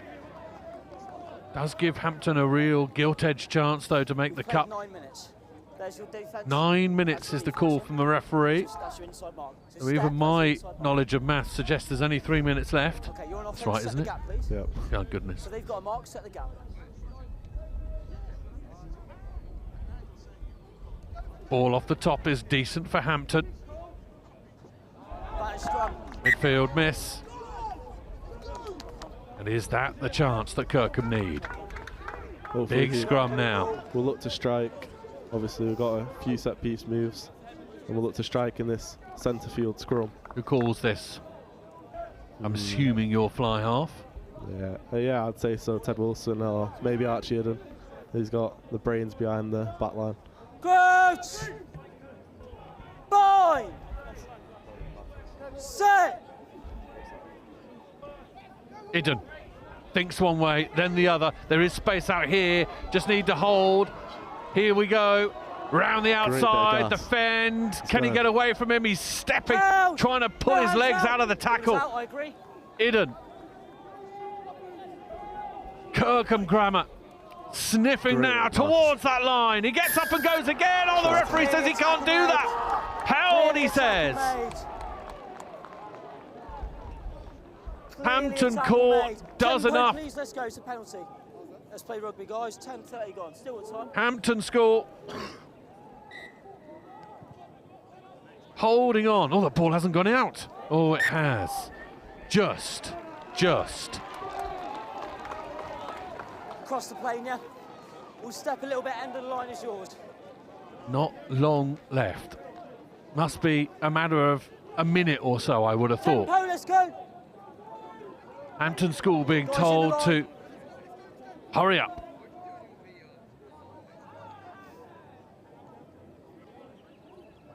Ball over the top. Kirkham will gobble that one up. All the way, Nate. No hands. Down this short side, they come again. Good carry. Clear out. Oh, the ball, the pass is a terrible one. Right at the shoelaces. Hampton will breathe a huge sigh of relief. Less than. I will tell you when we're dead, yes.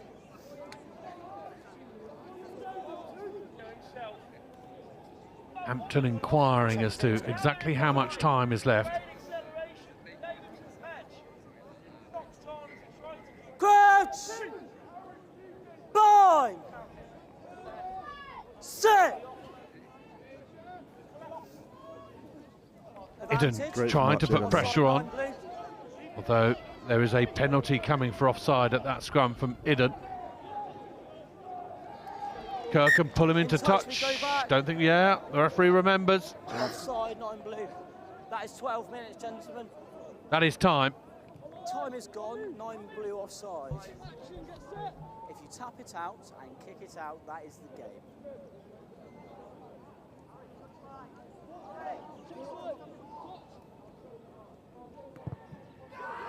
It's out from Hampton, and it's a win for Hampton.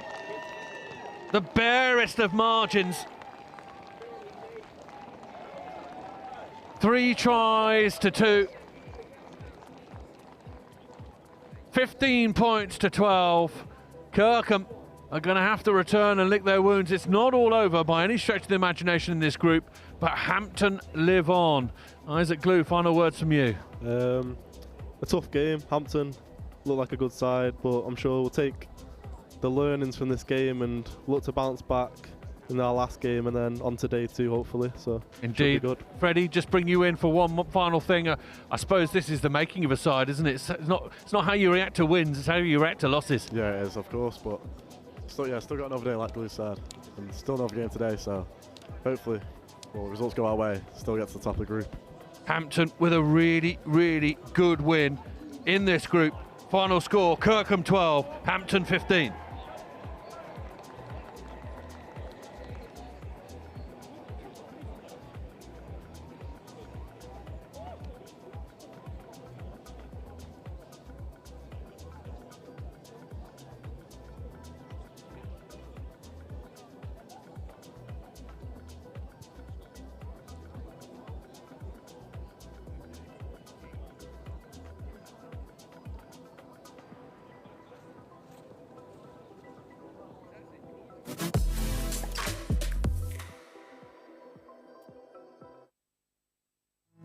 Life is not a single trip. It's a collection of journeys. The big life-changing adventures. The fun little detours from the day-to-day. Every mile matters. Lloyd Motor Group are here to help you get where you're going. Yours is the first face that I saw. I think I was blind before I met you. And I don't know where I am, I don't know where I've been, but I know where I want to go. And so I thought I'd let you know. But I realized that I need you, and I wondered if I could come home. In those moments, on those journeys, that's when you'll be glad you chose the right car. Lloyd Motor Group, for every journey.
Back out on pitch one.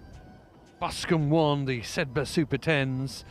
Day one sees the two S sides come together, Sedbergh and Seaford. And Sedbergh looking really quite imperious in their first two games.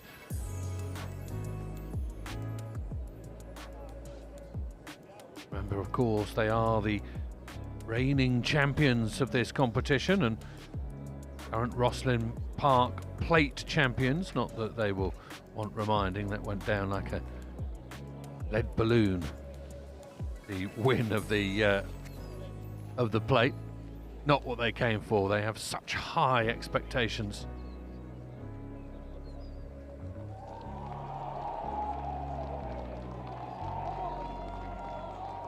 Hurstpierpoint winning against Seaford in their second game. Seaford winning against Barnard Castle, so there's a chance here for Seaford, but my goodness, this Sedbergh side are not going to give an inch.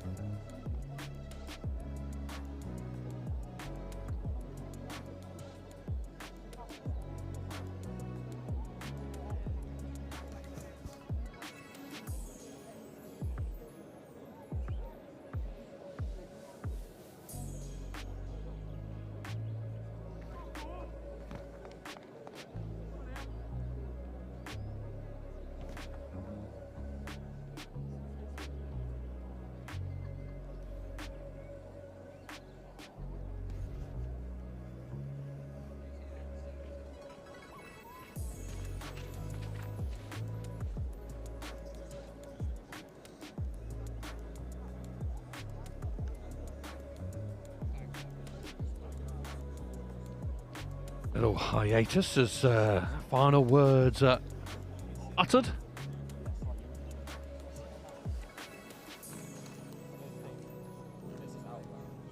Sedbergh side boasting a fair amount of talent, the likes of Leo Williamson.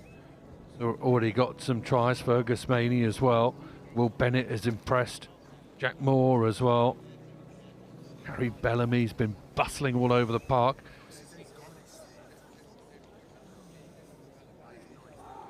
Seaford have got Ethan Carr, this under 17 from Quinns, who looks absolutely liquid with the ball in hand. He comes forward exceptionally well. You'll recognise him because he wears a green scum cap. Not on the field at the moment, I don't think, but Seaford's 10.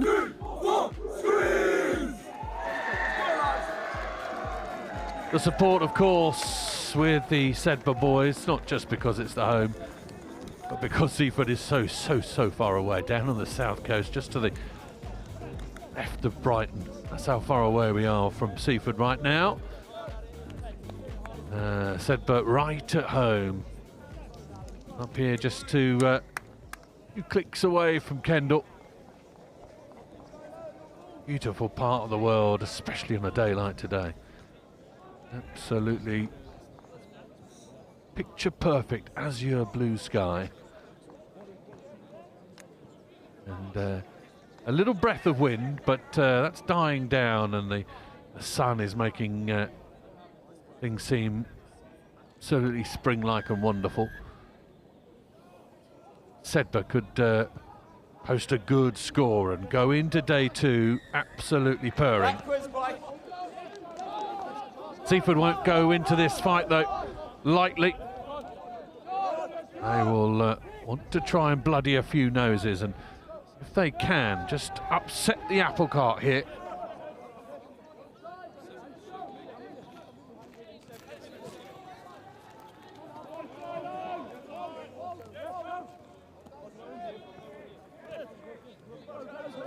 Inside ball, away come Seaford, the carry from Oscar Thompson.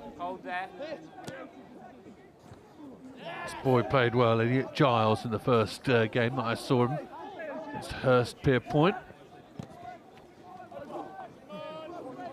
And more good defensive resolution, if you like. Holding firm at the moment, Sedbergh. Tackles are low. Will Bennett, the captain, leading by example. Ball is swung all the way out to that left-hand side, but the rather recognisable figure of Jack Ballanacol is out there and causing mayhem in Seaford ranks. Look at that from Sedbergh without the ball, making it work for them. Towards that line they push and prod, and they're over. That whole passage of play was mostly with Seaford with the ball. Sedbergh doing all the damage defensively, and then just at the end it's turned over and up they pop. And they are looking red hot at the moment. It is going to take something very, very special to stop them. My thoughts were with Kirkham, but they've lost out to Hampton earlier this last game on this pitch. Maybe Brighton. It will have to be someone big to unseat this particular horse. Sedbergh in complete control. Even their drop kicks are sailing through the posts. Have a look at it here. Good score from Sedbergh.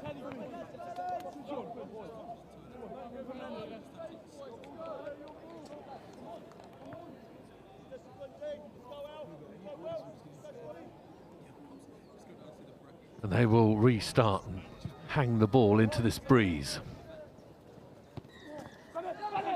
Gives them an opportunity in which to chase it, and they come down with the ball. They fling it into midfield, and there is eventually a spill. Referee says play on. Went backwards, says the referee. But not being penalised there, but again, Will Bennett doing well. Good carry from him. This is Williamson, who I mentioned beforehand, who's a very tricky runner to pin down. You think you've got him, and away he's gone again. That'll help though. Holding on to the ball is Williamson, and he gets penalised.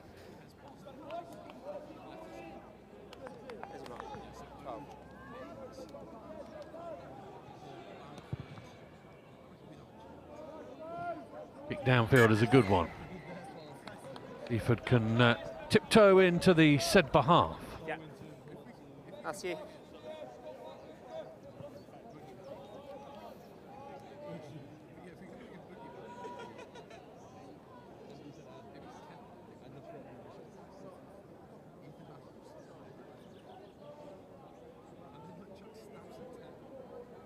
Line out for Seaford.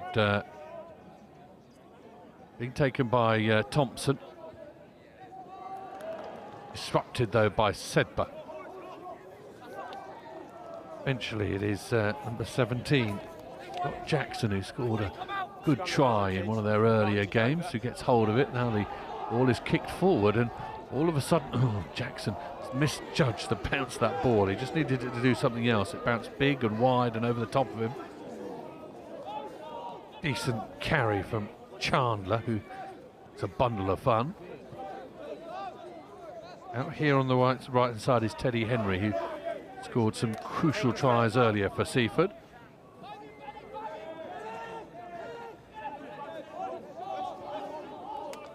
Thompson again.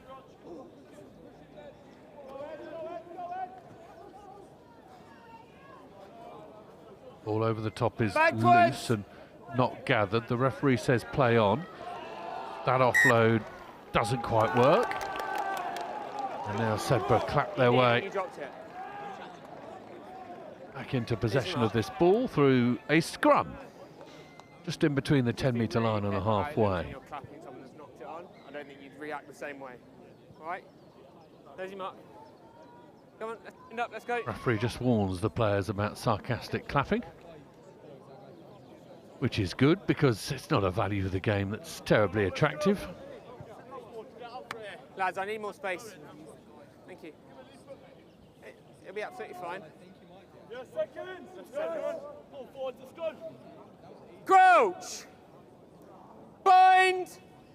Let's go. Set. Big shove. Big shove. Yes. Ball squirts out. Sedbergh try and keep the ball in, but only allow it to ricochet backwards off Seaford. The ball is out, and Sedbergh eventually give it the big 1-2. Out it goes, and Seaford now are inside the Sedbergh 22, and scrappy bit of play, but effective for Seaford.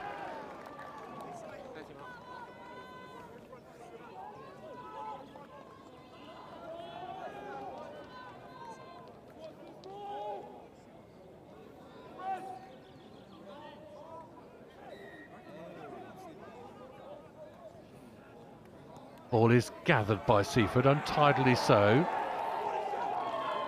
Captain Will Bennett is lifting players and making them look a bit daft, but Seaford, however, are still fighting their way towards that line. I don't need your help. Knock on, says the referee, and also has a word with Sedbergh as to whether or not they should be speaking to him.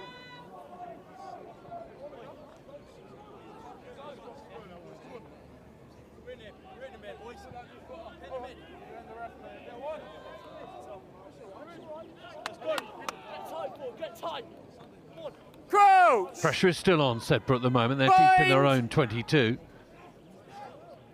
Set! Let's go! No, don't play it. Williamson, I think it is, who pushes his way forward and actually gets a reward for 9 white hasn't rolled. Seaford player not getting out the way.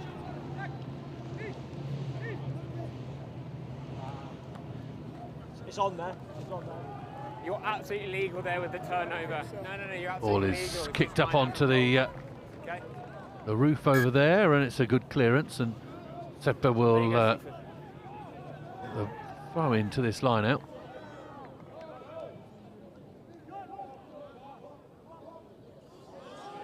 Brilliantly done by Bennett off the top. Williamson off his right hand. Buller now Cole. Nice little interplay with Adam Jacques. Adam Jacques, one of two brothers playing for Sedbergh this afternoon and doing a good job. There he is again. Off his left hand and away they sweep Sedbergh to this right hand side. Bennett still operating out there. Good tackles come in from Seaford. Ball is theirs and in their own 22 they're going to get it back. I have a feeling they might kick it downfield. No, they won't. Pick and go is the call. Williamson is filling in. Perhaps would be referred to in the 15 game as fullback. But they're not interested in a kick downfield. They're going to try and make it work, run it out from their own 22. Good offload off the deck. Here we go. Henry, decent offload again. They're coming forward once more. And the referee says holding on. Nearly over the top. Seb Steiner. Tap tackle works well on Buller Nicole.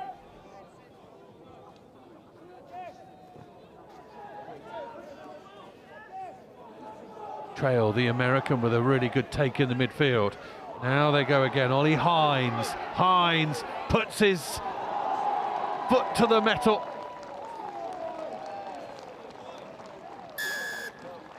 Ollie Hines just relieving all of that pressure with a decent run down the right-hand side, and Sedbergh in control.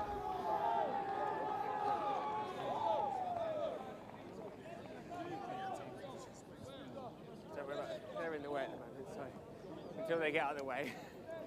Conversion has been made easily by Hines' run. Arced back behind the posts.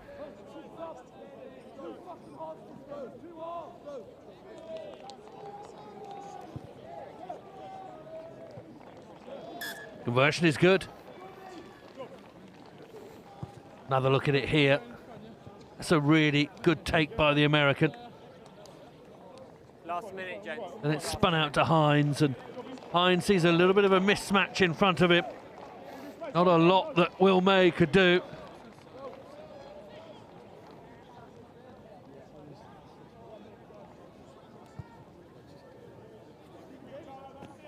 Good contest. You can hear the referee there rewarding both players. Seaford have the ball though. Ball is loose and again on the floor, and that will interest Sedbergh. Yeah, I'm going to get the way. Use! 2 tries to the good at the minute. No, Brown!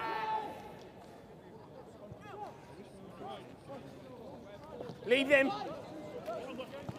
Once again, loose ball. Sedbergh going to seize upon it. They're going to catch it and dot the ball over. Once again, Hines is at it and over the try line. Seaford throwing almost Hail Mary passes across their back line. And this one, like the previous one, was not gathered. And Sedbergh there in numbers, and Ollie Hines able to pick up the ball and dot it down. Well, this game being made to look a little bit easy by Sedbergh at the moment, helped in a small part by Seaford doing what they're doing, but that is half-time. No conversion on that third try. So just the 19 points. It is well and truly hand on the tiller stuff from Sedbergh at the moment, as they look as though they're sailing towards the cup competition tomorrow. Half-time score, Seaford 0, Sedbergh 19.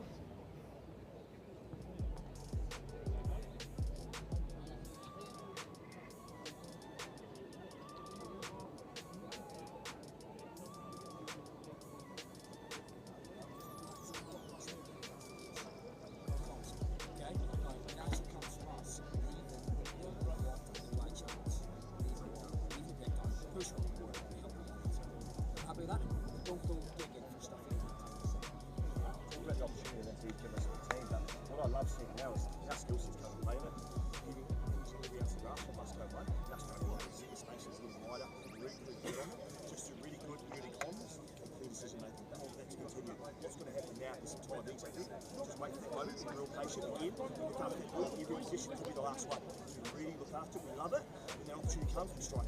Okay? Love watching it. Let's go. Let's go. Same energy, boys, yeah?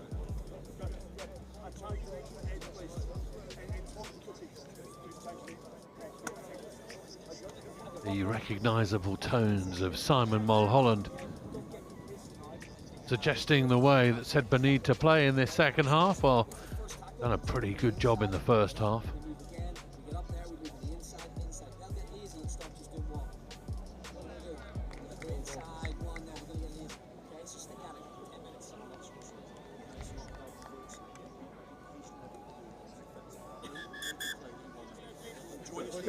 Pretty consummate performance this so far, not just in this game but the previous two games from Sedbergh. Seaford are trying their best, but at the moment, is there any answer to the men in brown and white?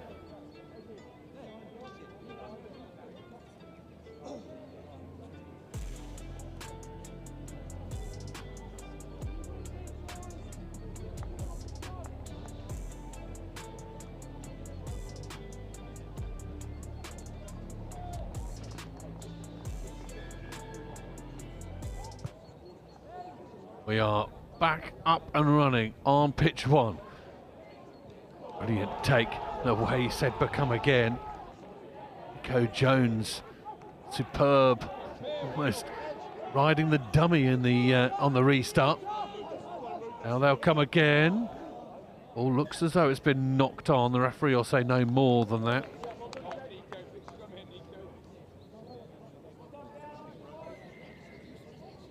Really clever work at the restart from Sedbergh. They look as though they're very, very confident, complete control at the moment.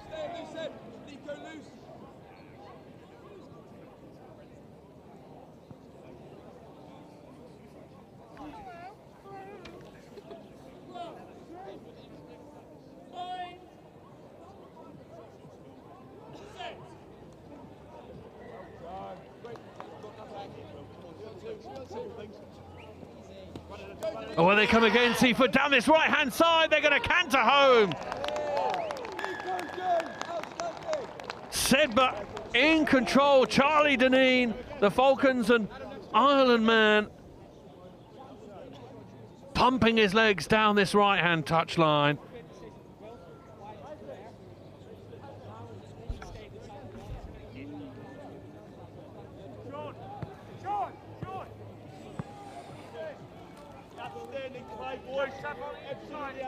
The assault continues as far as Sedbergh are concerned. Conversion is going to sail wide, but that won't matter. Sorry, Patsy. Sedbergh doing some brilliant, brilliant work.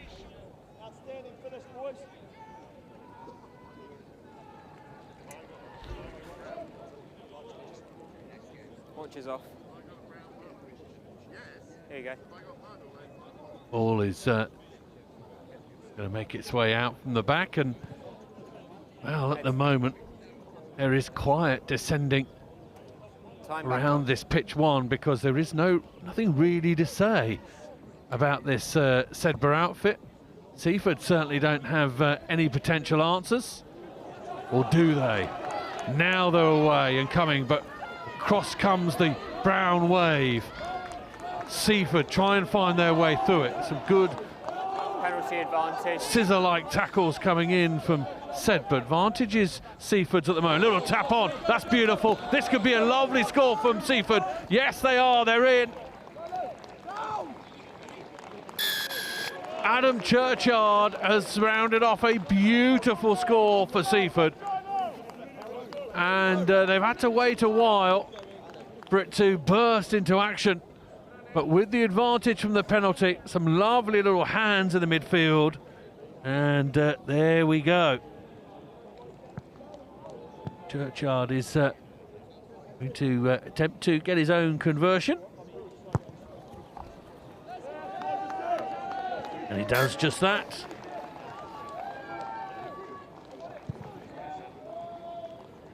Another look at this, and it burst up the right-hand side, and then just have a look at these little hands in the midfield. It's lovely. It's Will May, the Scotland under-18, just taps it on.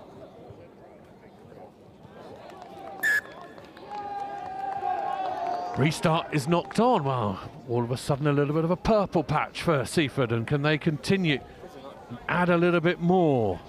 Sedbergh at the moment well and truly in control with their 4 tries, but even so, there is enough time if Seaford can really harry and hustle. Crouch! Bind! Certainly enough time to cause Sedbergh a little bit of concern. Seaford now will get a go to try a strike move off this scrum. Out it goes to this left-hand side. The tackle is excellent from number 22, Charlie Deneen, who scored a try just moments ago. Again, more good physical tackling happens, and the ball is ripped out of Seaford hands. And Sedbergh have it. Leave it, no! Will Baston, who's played a real crucial cameo in both the games he's come on and really made it fierce. And Sedbergh again storming down this side. How's about that? Well, it was a good score from Seaford, but I think that might be an even better one from Sedbergh. Tom Jacques, the Sale man, one of 2 Jacques brothers on the pitch at the moment. And Sedbergh, to the delight of the home fans, really take the title at the moment as far as best try of the game. And they could be heading well and truly towards a emphatic second day here at the Sedbergh Super 10s. They are the current holders. I refer to them as pretenders to the throne. I think it's almost a little bit more than that. Somebody very special is going to have to wrestle this title out of the hands of Sedbergh. They have at least 1.5 hands on it at the moment. So difficult. You can't call it theirs at the moment. I think it would be unwise perhaps with a whole day of rugby, and we know that this level of rugby and this type of rugby, tennis-side rugby, can be capricious. But at the moment, it does seem that Sedbergh are very, very, very good. I'm going to say that. Perfect. Time back on. Is there someone else in this tournament who can unseat this rider? Once again, down they come. Brilliant work on that short side. Off the restart. It's been a feature today for Sedbergh. They spin it into the midfield. It's going to bounce twice. Now they come to this right-hand side. A little delay. They don't need each other. It's literally a choice. Henry Trail, a Lindenwood scholar from the USA. Once again, he's rounding things off for Sedbergh. They're just finding the holes, and there's just so many of them with the capacity to score.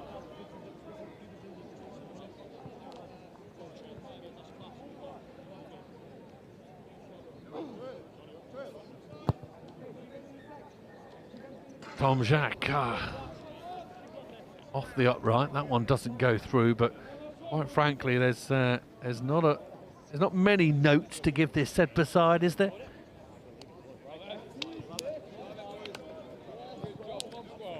Consummate display at the moment.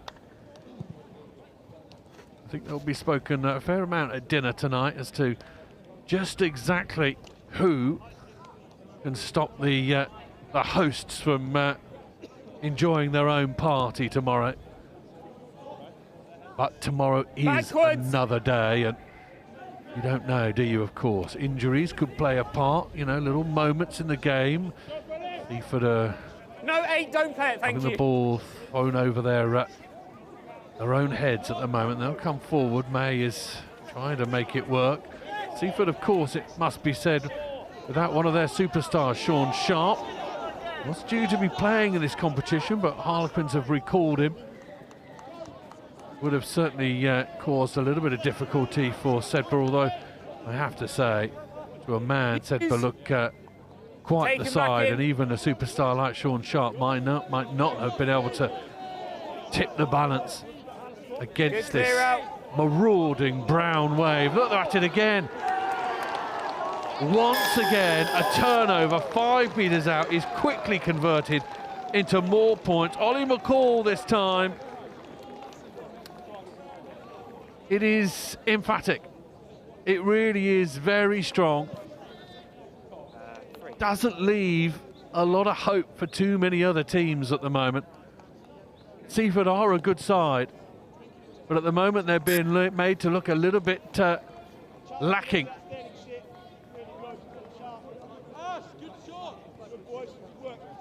Watch this, this is without the ball, pretty much. Sedbergh score this without almost touching the ball. The counter ruck, they're on it in a flash, away they go. It's devastating.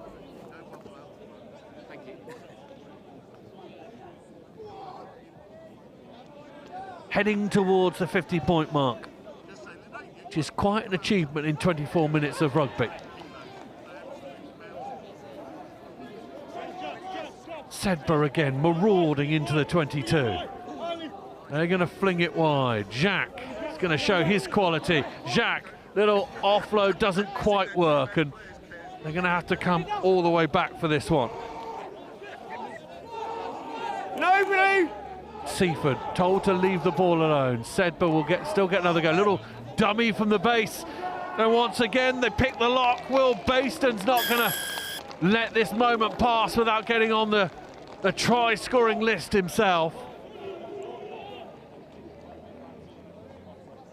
Will Baston, an England representative at under 17, and again just another member of this Sedbergh side that really do ripple with quality.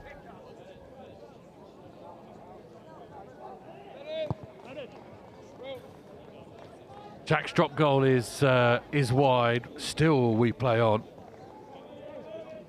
48 points, I think that is. Less than 2 minutes. Another look at it here. Baston sells a dummy to about 3 or 4 different people at that moment. So quick, so devastating. And one of many, many players out there for Sedbergh who can score tries. They are they're dangerous from every single angle that you look at them, Sedbergh. Restarts have been a particular area for them. However, this ball has gone into the hands of Seaford, and they scored a fine try of their own just moments ago from this sort of position, and maybe they can get into it again. Seaford will need to swing it wide, and they'll turn the ball over. Freddie White is grappling with the ball. No advantage coming. Come back for knock on. Knock on, says the referee. So even when Seaford think that they might have something to go after, the referee says no, we'll have Sedbergh ball back a few yards. And I think that's pretty much where it is. Yeah, last play, says the referee. Gent says you mark hookers. Thank you. Will Sedbergh go for 50 points here? What a marker to lay down going into the cup stage of the competition tomorrow, to not only win all of your group matches, but to win the final one by 50 points. Yeah, they are going to look for it, and they're going to look for it down the middle. It's going to be picked off. The over-ambition is going to be Seaford's advantage, but it is a scant advantage, because even though Seaford score the last try of the game most definitely belongs to Sedbergh. And there won't be any people worried or concerned about that. There was just an opportunity there for Baston to try and do something with it. So Seaford School, they knock it wide, but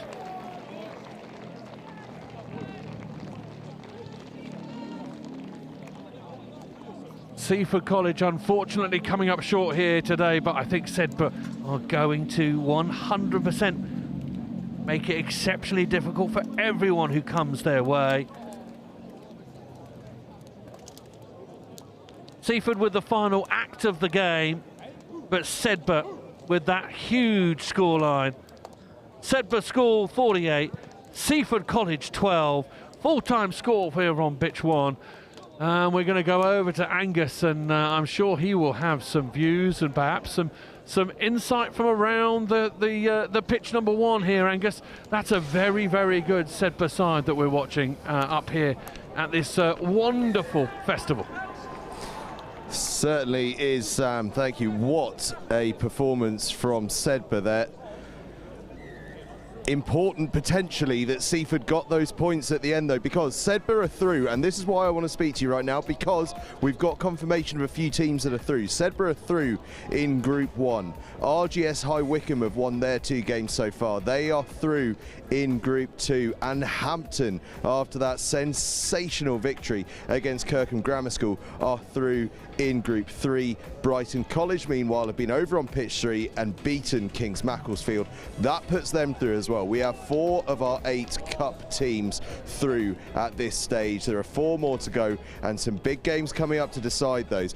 Currently, Ipswich Felsted is just wrapping up. That was really tight. I think it was 14 all at one stage. We'll see how that one goes, because that could make a massive difference as to who goes through. We've also got some big ones coming up. Stamford, they've got a victory. If they can get a second one, they'll probably go through, but they're going to have to play well against Kings Mac.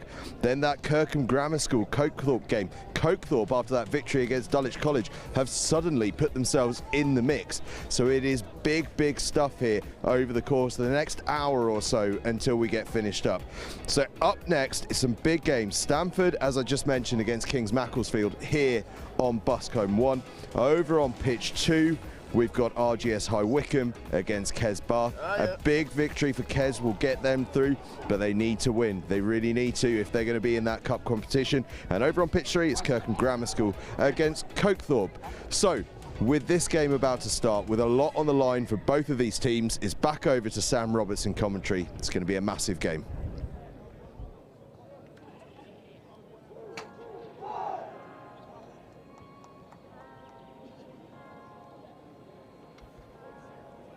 Thank you, Angus. Yes, Stamford versus Kings Macclesfield. Macclesfield, should I say?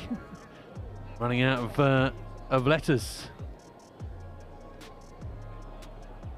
Both these sides desperate for a win. Just keen to try and speak to pitch 2 and get a team list from them, because I'm short of Stamford at the moment. We'll just try and get their information as much as possible so that we can try and guide you through this game.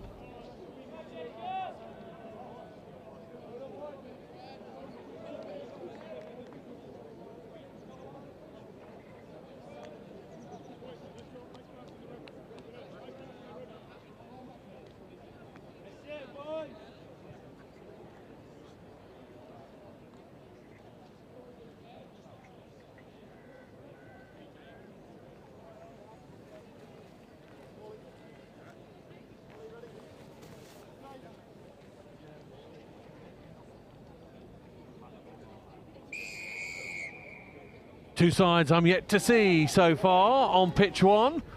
Welcome to Sedbergh. No touch.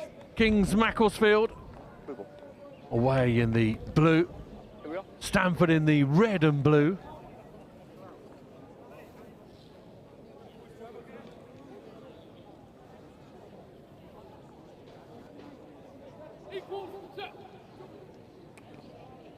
Neatly down off the top by Kings. They will sweep onto the left-hand side. A little bit of space here, the puff of the cheeks as away comes Charlie Barnes. Charlie Barnes well marshalled, and his feet are in touch. High tackle, says the referee, and this is going to be a yellow card. Where is he gone? I'll just go. Yeah.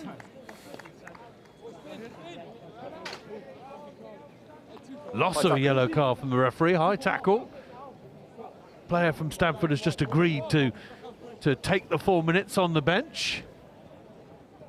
Kings Macclesfield with decent opportunity now. Just looking for who that is from Stamford. I think it's 15, Haynes, who's come off the pitch.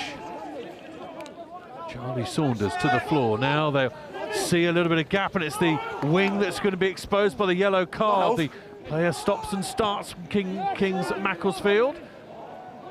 Backwards. Colthurst stepping away from tackles, eventually to the floor, and again they'll come onto the left-hand side. Short line by Josh Phillips. Lift it, play. Back you go, back you go. Step. Advantage. Little gap here for Colthurst, and finds himself reaching for it. Little burst from the base of the scrum towards that line there, just agonisingly short. The referee says yes, that is a score. And I think it's Colthurst who's got over. Yellow. Caelan Colthurst, to be wearing 2 on his back, has been conspicuous in that move going forward, and he does enough to get over the line, and referee points Kings Macclesfield's way. Here we are.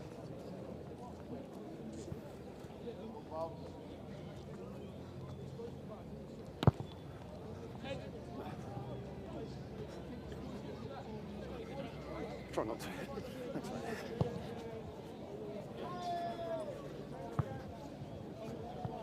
First blood to the Macclesfield outfit. No, thank you. Come on.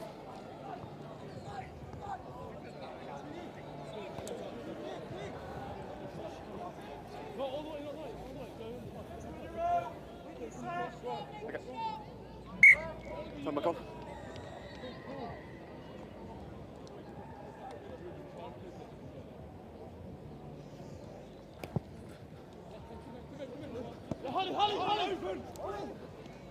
Well gathered by Stamford. That's better from them.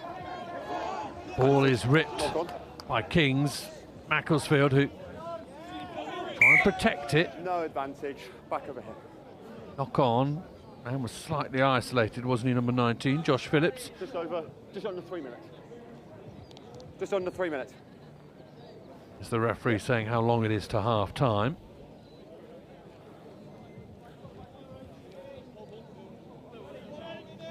You can stay 5 minutes if you want. 5 minutes. Crouch.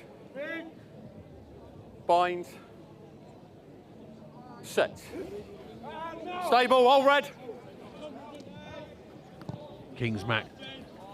It'll nudge through. If this bounces neatly, oh, it does. Not for the first man, but for the second. And he's got the gas to go all the way. Jack Saunders. Great follow-up from Jack Saunders. The ball didn't bounce for Lancaster, but it sat up beautifully for Saunders.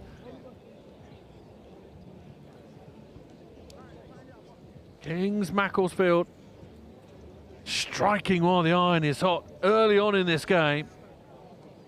Tries of differing quality, certainly. One was a patient build-up. That was a good strike move, a pre-planned little chip and chase in the midfield, which has bounced perfectly for Jack Saunders.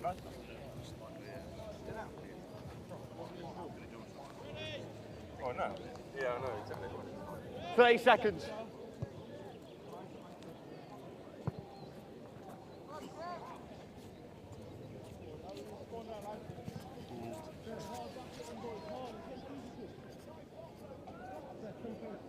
There we go.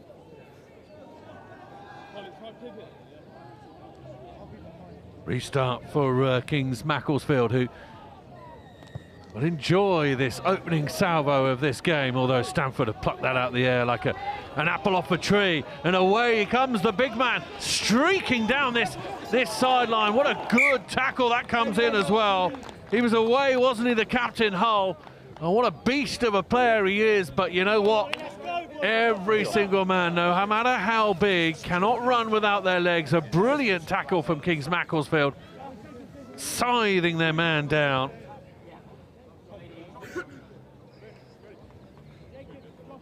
They're on point attacking-wise, and defensively they look a pretty good outfit as well, Kings Mac. And Stamford will ask questions again, out on the other side this time.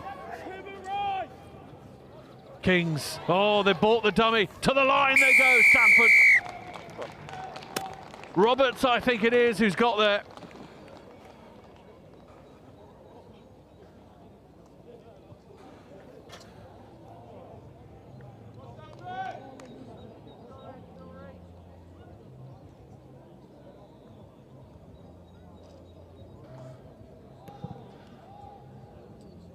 No.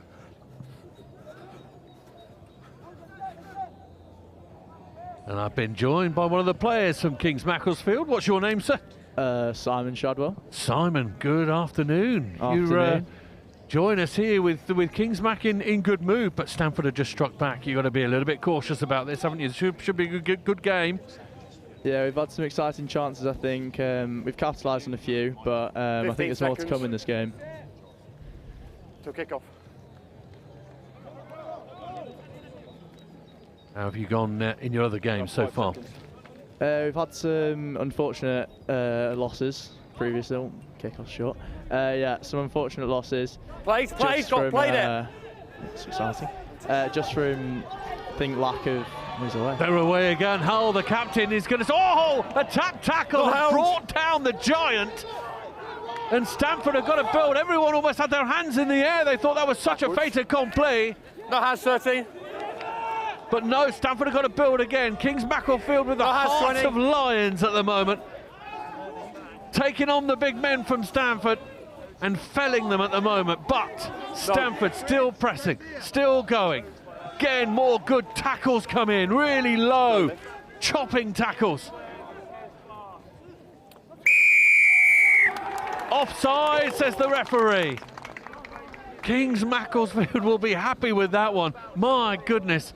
Well, the opposition are very, very large. Hull, the number 7, he's a big man, but you boys are chopping him down. Good stuff, eh, Simon? Yeah, really impressed with that from the boys.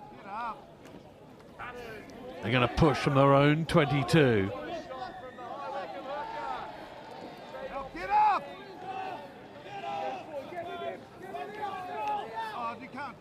Works hard to present the ball back towards the 22. Again, more good work on the floor. Josh Phillips has been conspicuous. He's going to be rewarded actually with a penalty for a man not rolling away. Make things a little bit easier.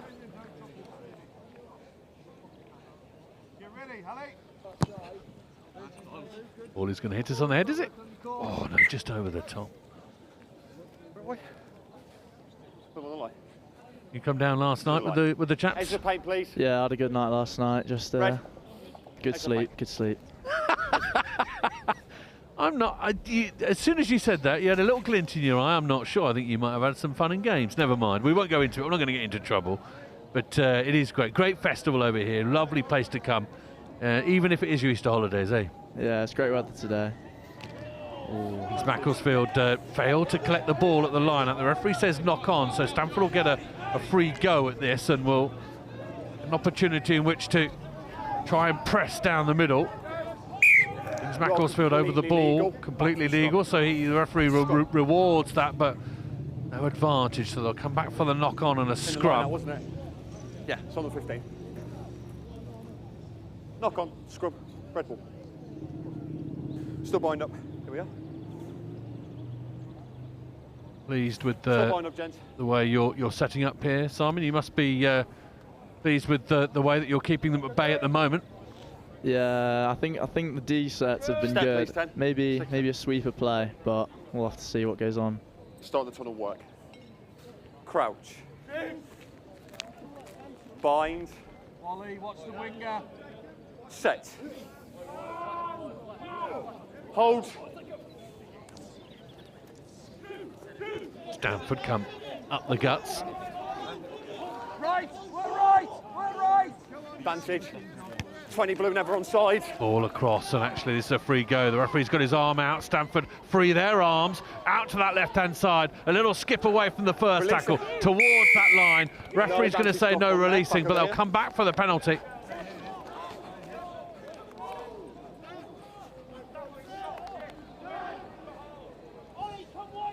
$20 blue, never on side.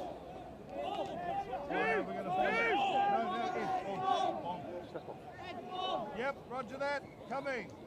Stamford just trying to work out which corner to kick this to. Chooses the tennis court side.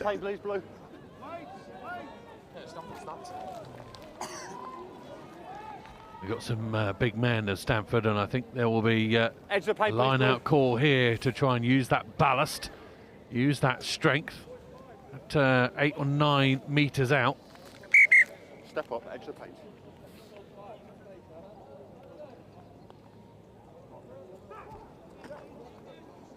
Hold.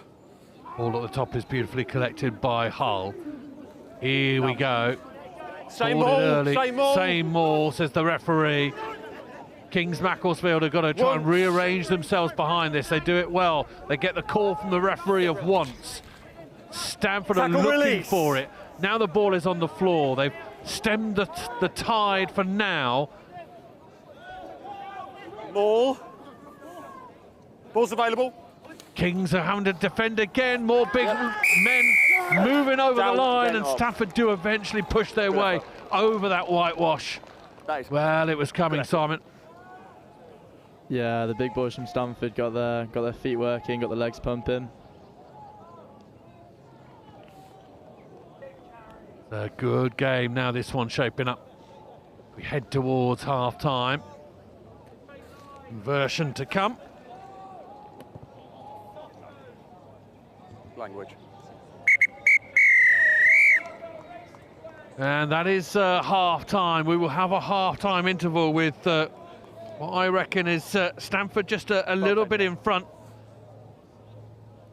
No, it's not. It's 10 points apiece at the moment. All square at half-time. More rugby from the Seaford, the wrong end of the country. Sedbergh Super 10s in a moment.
Back out on pitch 1 up here at Sedbergh. You've just found us on the live stream. Missed some absolutely stonking rugby being played. 10-a-side rugby this tournament today and tomorrow. These groups, 16 teams, 4 in each group, will work their way towards a cup and plate competition. And you're currently watching Kings Macclesfield versus Stamford.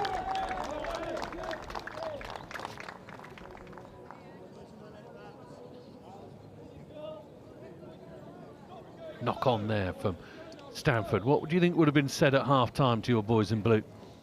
I think just keep going, because we've got a few injuries and I think some of the boys are getting a bit tired, but it's last game of the day, and for the year 13s this means a lot to them. So I think keeping motivation up, keep the hopes high, and we're definitely still in the fight. 100%.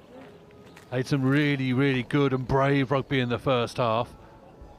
Just need this game, you know, obviously bits of both the 15-a-side and 7-a-side code, but Certainly the borrowing from the seven-a-side coat is the speed with which teams can turn deficit into profit, and down the left-hand side they go. Oh, what a finish that is! I think it is a brilliant finish.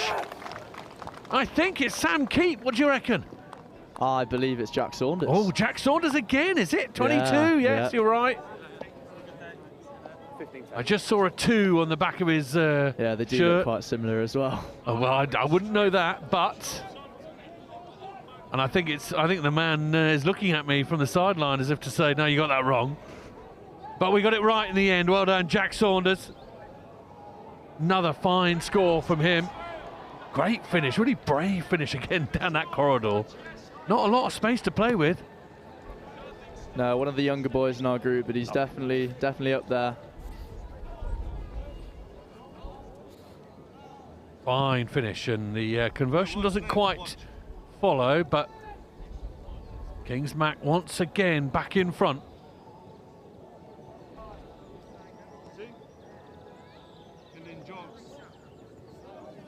The Jack Saunders has actually come off, gripping his forearm. I hope he's all right. That finish was Arum Scarum's quite full on. No wonder he's come off just to rest his bruised bones. Stamford, however, through Selkin are penalised. Kingsmack again, the jinking run of James Lancaster.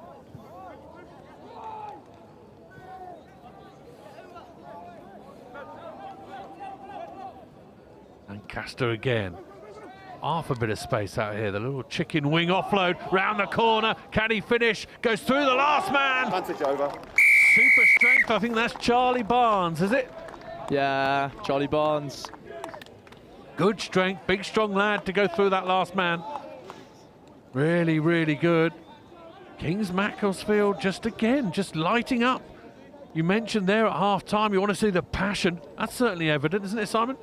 Yeah, really good start to the second half. I think we started it from 0-0 thinking, is it that way? And I think we've just got the boys umphed.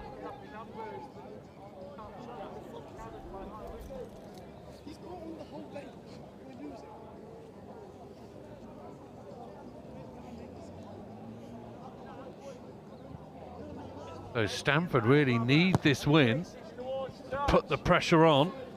And at the moment, Kingsmack are ruining the party.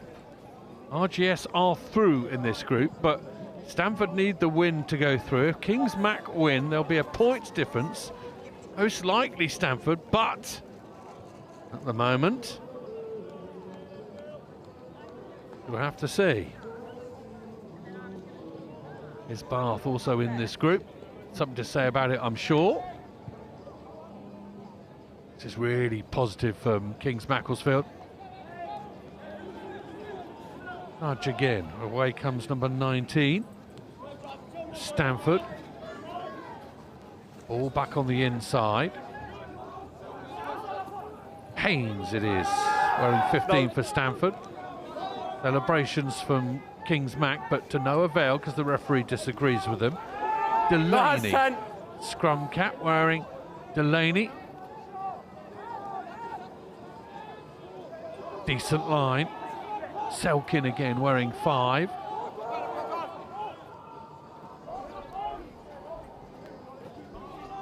Leave it!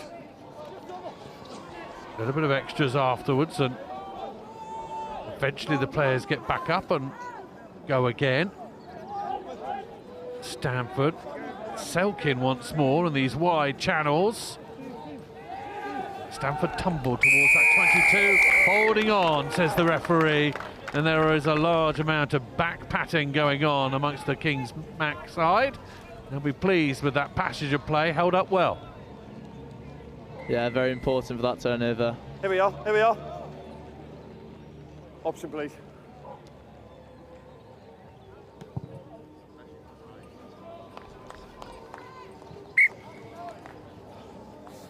Thank you. Yes. 6 gone. Substitution me, mate. Time off. Yeah, we got the scores on the scoreboard the wrong way around. We're talking about them correctly. So Kings Macclesfield are in the in the blue. Stamford are in the red and blue. So it is at the moment Stamford 10, Kings Macclesfield 20. We'll adjust that scoreboard in due course. Stamford, however, are only interested in what's going on the pitch at the moment. Leave it. Again, more big tackles rain in. Out to this left-hand side. Stamford by a little stop-and-go move out wide in this corridor.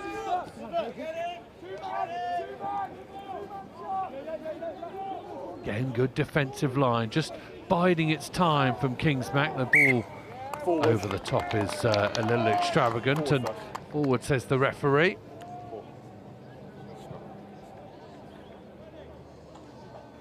Kingsmack happy to see that ball sail out. They'll want to manage this game, manage the time as well, take the air out of it. Substitutions being made by Stamford.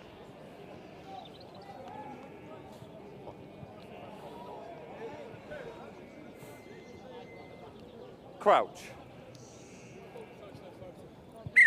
Stand up. Come on. Bind quicker, yes. Thank you. Time back on. Bind quicker is the call from the referee. Bind. Set.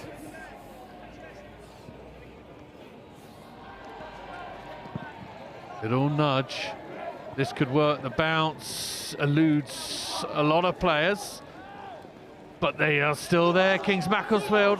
And once again, Charlie Barnes is busting his way down that short side. Kingsmack hold on to the ball. Barnes is going to get it back. Some good low tackles come in from Stamford. Side entry. Side entry, says the referee.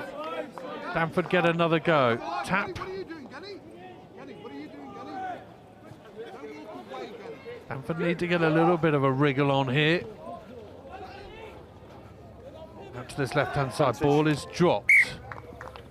Kicked forward, so no advantage, and they'll come back, and again Kingsmack will smile to themselves and say, yep, 3.5. we will take a scrum here. That's no enemy to us. Here we are. Now the mathematicians will be out in force. Still waiting to see how QEGS fare, but at the moment Kingsmack will draw themselves level, I think, with Stamford with one win. Crouch. Bind. Need to have a look at it all. We'll probably go down to Angus and get an update after this game, because this stage of the afternoon, the calculators do need to be working hard. Kingsmack are working hard in midfield. Put him down gently. Put him down gently. James Lancaster is being treated like a plank of wood in the middle of the field there. Simon is held on. The referee's rewarded him. 2.5. I wondered where they were off to with him then. I thought, yeah. Lifting the legs, 10. Bit of a strange way to make a tackle.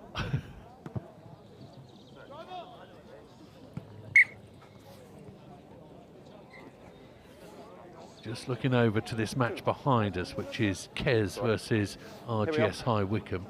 You see what the score is over there. See if you can find out what's the latest on there, because that will also give us an idea as to how this group is going and whether or not Kingsmack or Stamford have a chance here.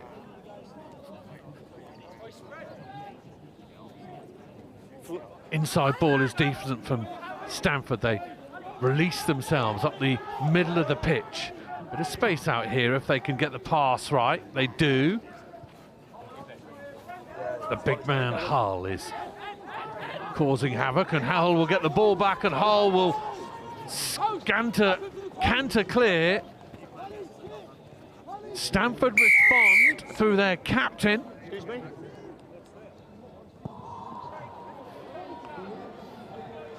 Thank you. And that is the conversion.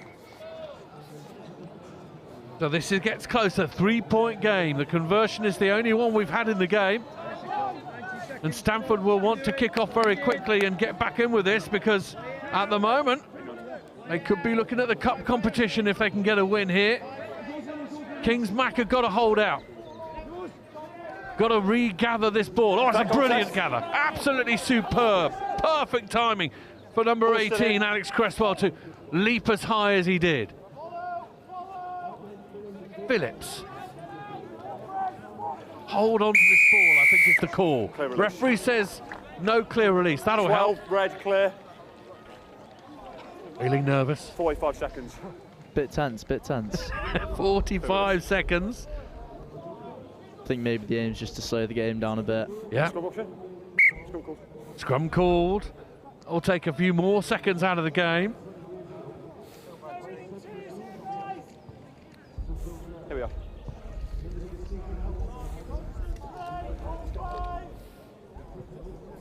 I think the points difference could come into it. So that last try from Stamford could have been crucial. What can Crouch. Kings Mac do here and maybe reinstate the lead? I don't know.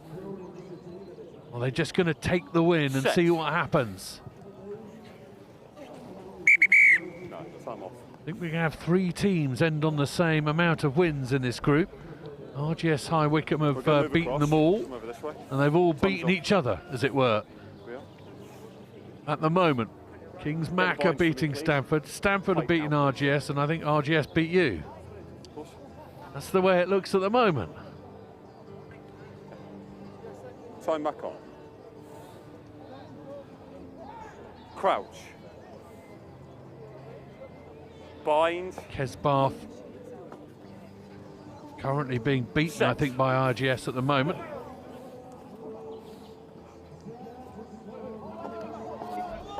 Will show and go in the midfield. No hands. Stamford 10, were no. wise to it. Form 10. Hold, hold. No, they can't hold on to it. Knock on. Now it's going to be a knock on, and there's a bit of time to play. No, there's not! Kings Mac have won the game. Stamford will have to wait and see what happens. I think they'll get the news pretty soon that they've got a good points difference and they could well go through to the Cup. Good win for Kings Mac though, Simon. You've waited long for that one today. Yeah, that's incredible from the boys. Couldn't be prouder. This is the one game we wanted to win out of the day. Obviously on main pitch, very important for the boys. Yeah, good display.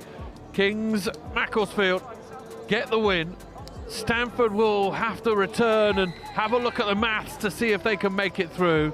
The final game from this group goes Kings Mac's way. Stamford 17, King's School in Macclesfield 20.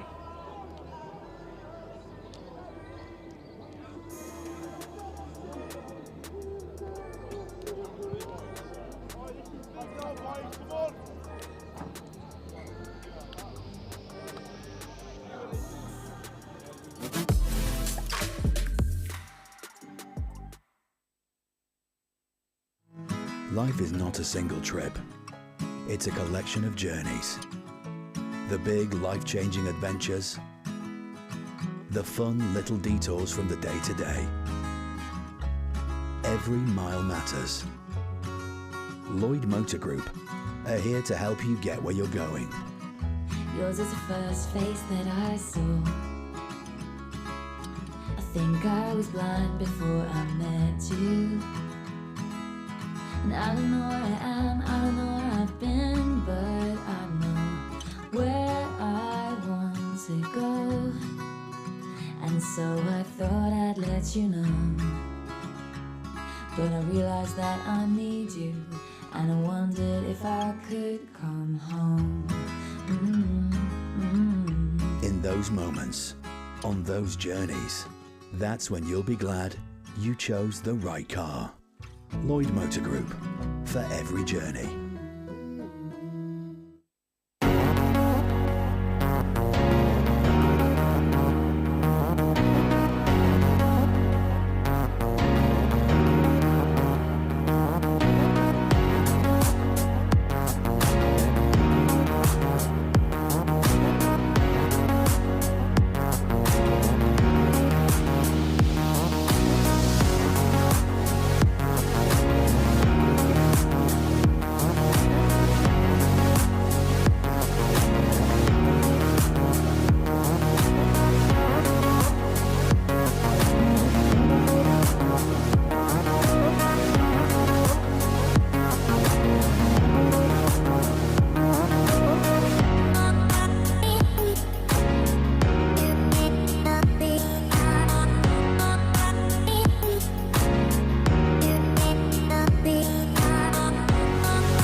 Final match of the day on pitch 1. And once again, permutations are complex. QEGS, I think, definitely need a good win. Ipswich have drawn earlier in the day versus Felsted. So they're in a little bit of difficulty. Depends what Felsted do on the other pitch. But QEGS kind of have it in their own hands here. QEGS Wakefield, the team that have spent so much time with each other. There's only 2 players in this QEGS Wakefield setup who haven't been with each other since primary school. That is a team that know each other exceptionally well. Ipswich, though, got a lot of calibre in their setup. Forward they come and push their way towards that halfway line. Decent carry from Oliver Denny. Off the foot, play it.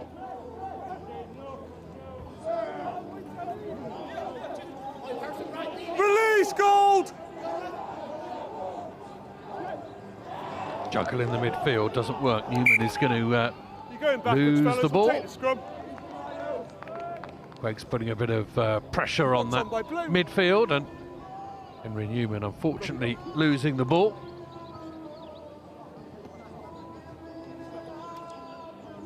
Final game of the day on this pitch. I hope you've been with us for most of it. There's been some fantastic rugby being played. Schoolboy rugby at its very finest. This northern version of the Super 10s. The southern version played down on the South Coach in Seaford. Unfortunately abandoned because of a storm earlier this year. So this has been the only version of it. QEGS Wakefield trying to find a way through the midfield. Trying to get away from players as well. Number 25, I think maybe Jaden Kalambe. Sweep all the way out onto that other side now, QEGS as well. Now they find a little half gap. The pass was an awful one. Made it really difficult to gather. Leave it.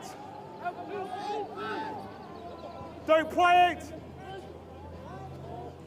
Ipswich will run this from their own line. The rambunctious Denny will push a few players out of his path. Eventually being brought down, they will sweep it to the other side and then run it back the way it came.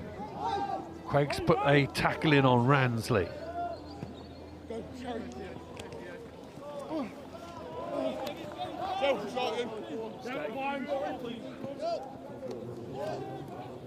Release! Lost Gold!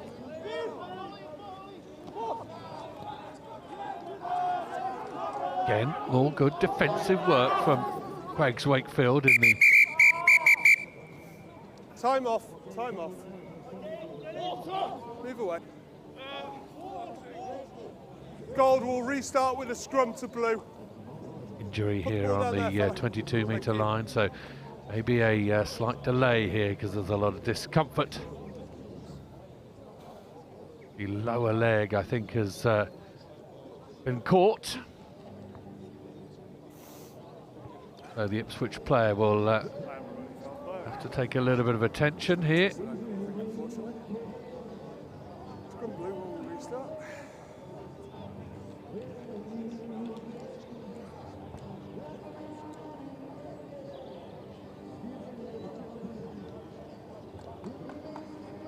QEGS, the Queen Elizabeth Grammar School, up in Wakefield, in Yorkshire. Again, another great northern powerhouse up here, producing some wonderful rugby players, and the history littered with some really excellent performances, not just at 7s or 10s, 15s as well.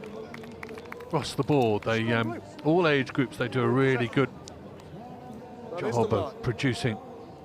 Okay, first scrum was good, fellas. Let's maintain that standard, please. Time is off. Just had it confirmed that if Ipswich win, we will to try and work out exactly how this will happen as far as calculations, as far as point scored is concerned. Set! Hold goal. Knocked on at the base. Knock on, says the referee. So Quegs, Queen Elizabeth Grammar School will get the ball back.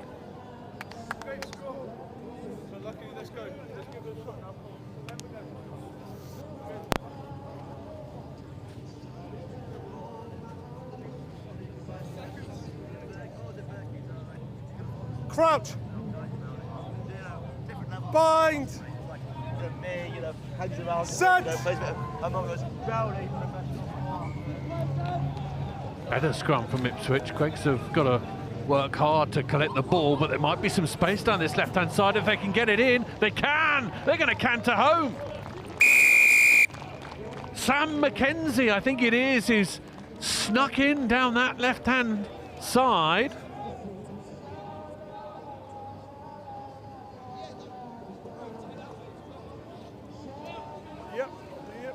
Quegs are all smiles because they're in front at the moment. The bench down in front of me is looking over at the other pitch to see whether or not what's happening. These two matches happening side by side.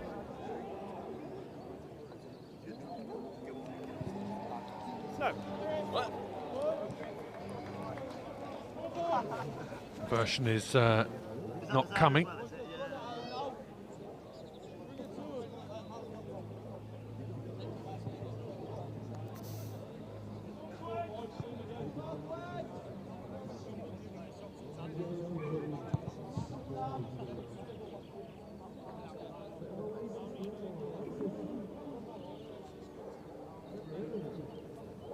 Restart.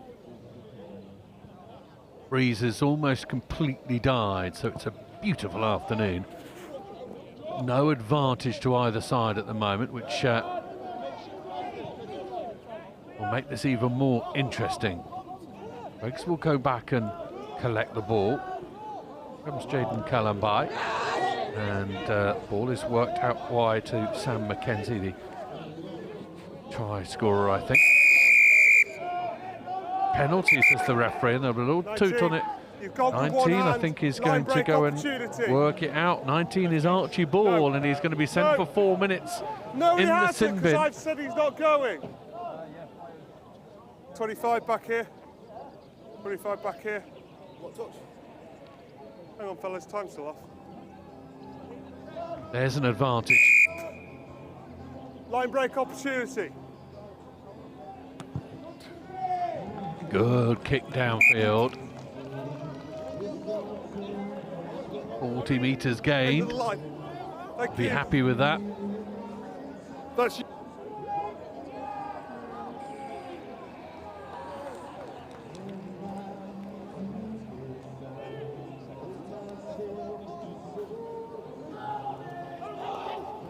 Up you come! Rolling maul is formed on the 22-metre line. Queen Elizabeth Grammar School from Wakefield. 13, go back! 8, moving back. Very nicely towards that try line. Broken off, Ipswich just about bring it down. I think it was disrupted. Now they'll sweep across. Outside arc, one more pass, and if he needs it, he doesn't need it. Power personified. Sweeping over, I think, is Connor Dale.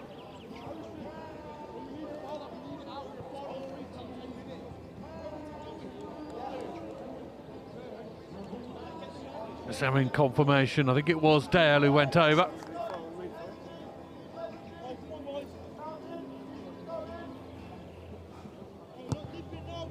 Conversion is good as well. Extra cherry on the top of that.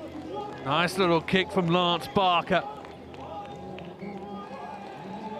Queen Elizabeth Grammar School heading in exactly the right direction. They need a win to confirm their place in the cup competition tomorrow. Whatever happens in the other parts of this group, whatever happens on pitch 2, see that on our other YouTube stream. Whatever happens, Quegs are in the driving seat at the moment. Gone 10, play on! Ipswich eventually gather the restart. It bounces once, but then they get hold of it. QEGS have stolen it, and Ipswich steal it back. It's backwards and forwards. The referee's going to have a little chat here about what's happening. Clear line break. 5 blue penalty here. 5 blue. 5 blue, another yellow card, another line break was suggested. 5 is 5 blue, yep. James Wilkinson, the head boy, has been sent from the pitch. Ipswich are going from bad to worse at the moment.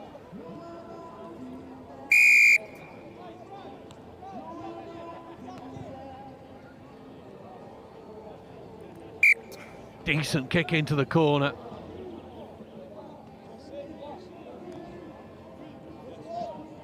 Queen Elizabeth Grammar School, the school that boasts the likes of Mike Tyndall as it's part of its alumni, is pushing towards that line once more. Ipswich don't contest. Down it comes. They'll spin it into the midfield. There's people out here calling for it at the right-hand side. A little basketball pass, but Ipswich have swept across themselves. And there will be a knock-on there, unfortunately.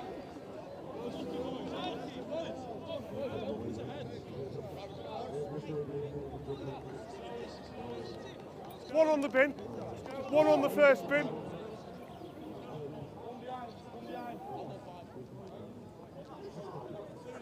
Need 5. No. You need 5, fellas. And the bin means that need to move someone into from midfield into the scrum, so they're short defensively, Ipswich. Even as they're put in, maybe QEGS can put a bit of pressure on this.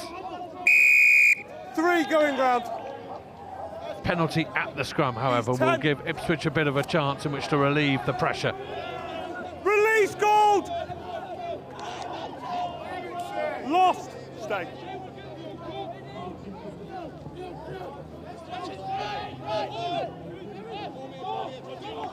Away they come to this left-hand side, Ipswich. Trying to push their way out of things. Ball is out.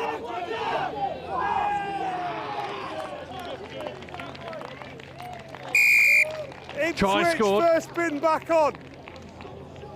QEGS get one more. We're having a bit of a change in here with a bit of addition to the commentary box as QEGS push themselves a little bit further forward. I'm going to ask you to wear those if you don't mind and put that to your lips and introduce yourself to the masses. When we restart, I can tell who you support. Jack Bailey's dad, here we go. Well, that's all I'm going to call you. I'm not going to call you by your real name. I'm just going to call you Jack Bailey's dad from now on in. Jack Bailey's dad, how are you?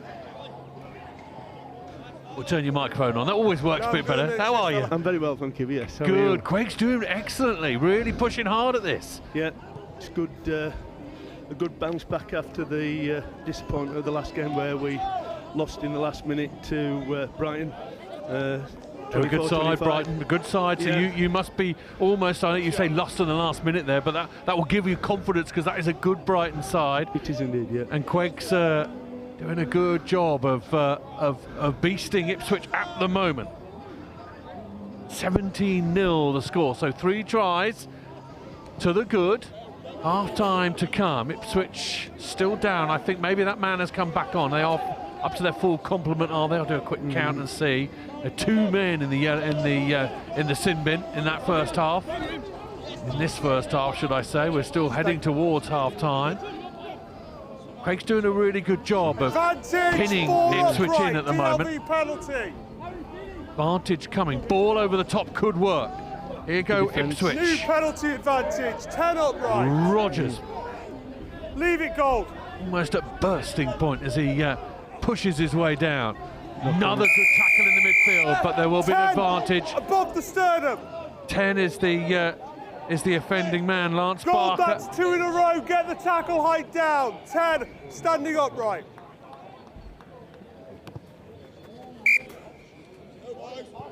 Got to be careful here, QEGS. We've seen this so many times in the last week or so down at Rosslyn Park. He tried just before half-time can change everything. Yeah. got to be careful here that they don't let Ipswich back in, and Ipswich will know that and will want to put the pressure on. Let's be competitive at this line out. Not straight. That's half time. And at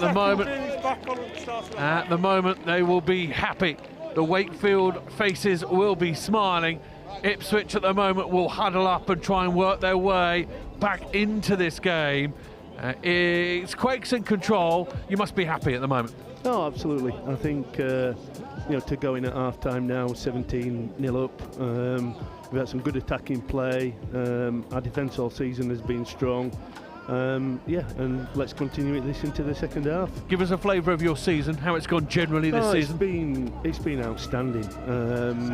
This group of lads, National Cup final, lost to a very, very good Harrow team, obviously doing back-to-back. But yeah, it's been a fantastic season. I think we lost one in the 15 season. So, we're playing some great teams up there in the north. And to get to semi-final down at Aylesbury, winning Bernsey was commentating on that one, to win in the last minute, Lance Barker with a penalty, 2019, get to Twickenham. And you've got to remember that this group of lads at under 15s level also were Twickenham final. So we've got a great year group here, and hopefully we can continue it into day 2 in the cup. Yeah, talk about what it is, because obviously it's great rugby technical ability, but often great teams, it's a little bit more than that, isn't it? It's not just the rugby, there's something else going on. Would you agree? Absolutely, and I think we always face that the men from the north thing.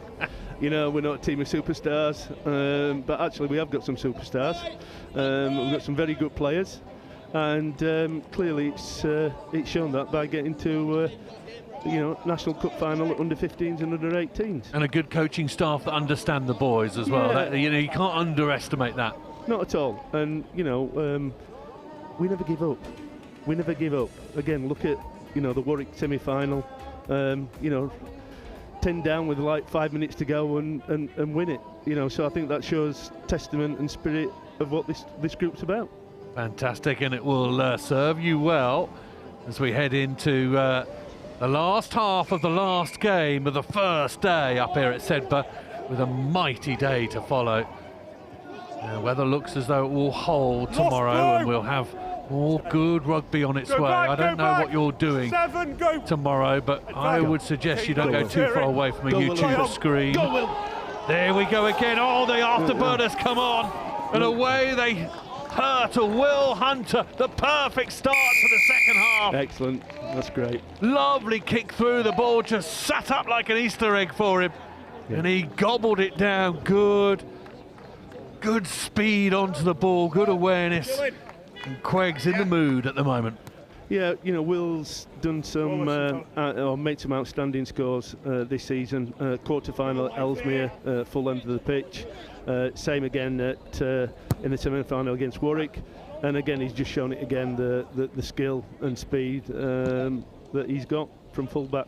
I was told that this Quake side is quite extraordinary. I think there's only a couple, maybe a few boys who have not been with this team since the age of about 8 or 9. Is that true? I think it actually goes back even further than that. I think there's right back to like 4s and 5s. Wow. We're not a scholarship school. This group has been together. A couple of lads came in at 6th form at their choice, but it's great to see. And that will give you something very, very special, especially when the pressure is on. You need to know who's around you. Yeah. Let it come, Gold, stay! There we go. Ipswich need to respond in some shape or form. They are a long way short of their intended target at the moment. Advantage, one offside in the channel. Oh, little charge down, because that won't be coming. In the passing channel. Ollie White, who's being shouted at by the referee. He seems to suggest, like all good front row forwards, nothing to do with him. The front row reunion, isn't it? Absolutely. I've no idea what you're talking about, sir. Numbers blue. 4. Stay there, Gold. Keep them going. Yeah, on your ARs. On your ARs. Up the case. Live music follows us here up at Sedbergh. It's got some good tunes coming your way. Not that you need to know that if you're listening on YouTube. Well, unless you can get here for this evening. Should be good fun. You're not too far away from this part of town. Ipswich, however, don't have music on their mind. They have rugby and trying to get back into this game, but Elizabeth Grammar School are as hungry in defence as they were in attack. Oh, that's a good line, a really good line. Although he's being hunted down, the arm comes out, he stretches for the line, he just about gets there. He's good. Harrison Kai, I think, has done enough. Yeah, a great line, wasn't it? Was a good ball, a really flat ball that just undid it. I think it's Callum Boy who was working hard at the back there to try and get hold of him, was it? Yeah, Jaden did his best to get back, but he's a big boy there, isn't he, with a couple of yards to go. Indeed. Well, that's interesting because we've got a few moments. We'll have another look at it here. That was a perfect ball. Yeah. Brilliant line. Good effort to get back. Yeah, but Harrison Kai just almost happy to go high on you. He was happy with the fend, thought that he had enough, got the strength to get over the line. Well, this is interesting because although it seems very comfortable at the moment, another quick score now might put a bit of pressure on. 17 points still the difference, but you know what I mean. This game could quickly go away. Quakes just need some time on the ball. They need to almost take the air out of the balloon. Go Connerdale there. Oh, lovely offload as well. Just popped it out the back. Again. And here we go again. The free-running Will Hunter eventually scythed down. It's a little bit more like it from Hayward, who's more industrial on his line. Kalambai just, he saw half a gap. Ipswich tackles just being written at the moment by Queggs. Not supporting your own weight. That's why it's come back on your side. Referee seeing the game from the point of view of Queen Elizabeth Grammar School. On his feet. Brilliant year this year for the men in black and yellow and white. And they will want to end this first day up at Sedbergh in exactly the right mood to go into tomorrow. It's a tough competition tomorrow, there's no two ways about it. I don't know if you've seen Sedbergh, but they look like they're in the mood. Yeah, I saw the first game. I think they've been averaging close on 35, 40 points a game. I mean, is that correct? They have, yeah. Almost got 50 in their last game, and it's ominous. But you know, strange things happen. And you've got to be there or thereabouts. You certainly can't win the cup competition from the plate competition, so you definitely need to get there first and foremost. And then you ride your luck. Kalambai comes away with the ball, chucks it into midfield. The dummy on the loop around. This could work. There's a bit of space out here. The stop and go. Wood goes looking for it. Sam Wood steps out of the tackle. Excellent. Queggs are pretty much there, done and dusted. That was the score that really does settle the nerves, if they weren't already sorted.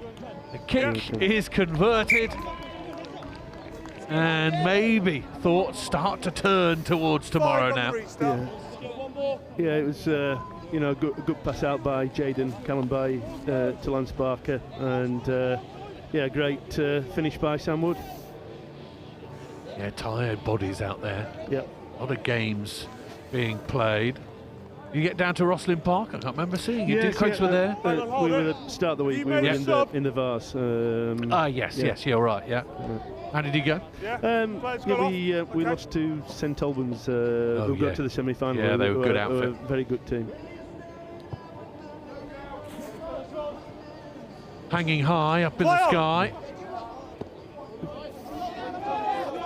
Queggs come down with it and be happy to just run this up against Ipswich a couple of times, make it difficult for them. Just hold on to the ball at this stage. That's good. Lovely line. Holly Mountain to think it's Finn Smith. Juggles with it. Holding on, says the referee. Ipswich will Keep tap going, and go. 19. Good. QEGS comes on. back. More good tackles come in from current leaders of this this match.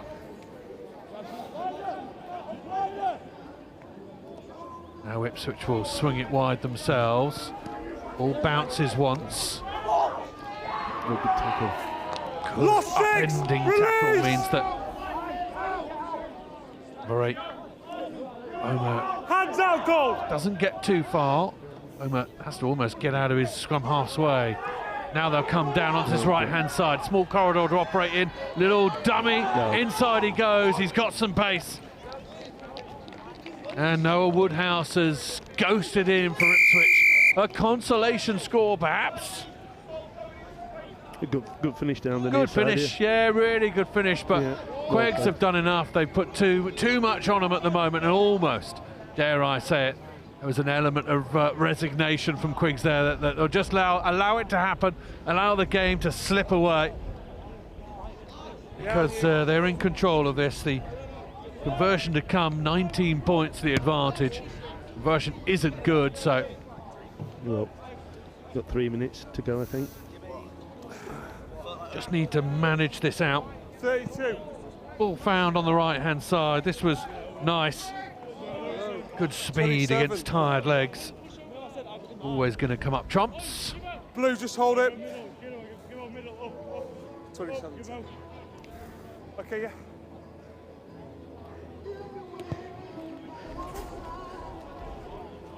Restart. Well found. I think Switch get underneath him. He does make the floor.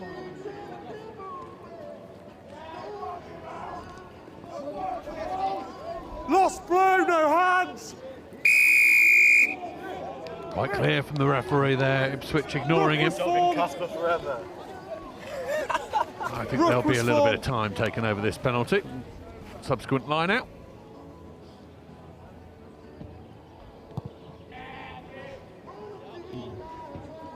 Yeah, good touch. Pinpoint kick, that one. This slight breeze, it's decreased as the day has gone on. I mean, it is great to have a dry Sedbergh though, isn't it? I was about to say, I mean, I would call this a breeze. They wouldn't call it a breeze up here, would they? This is but a, I don't know what the word would be. The slightest of zephyrs. Option Blue. Scribble line.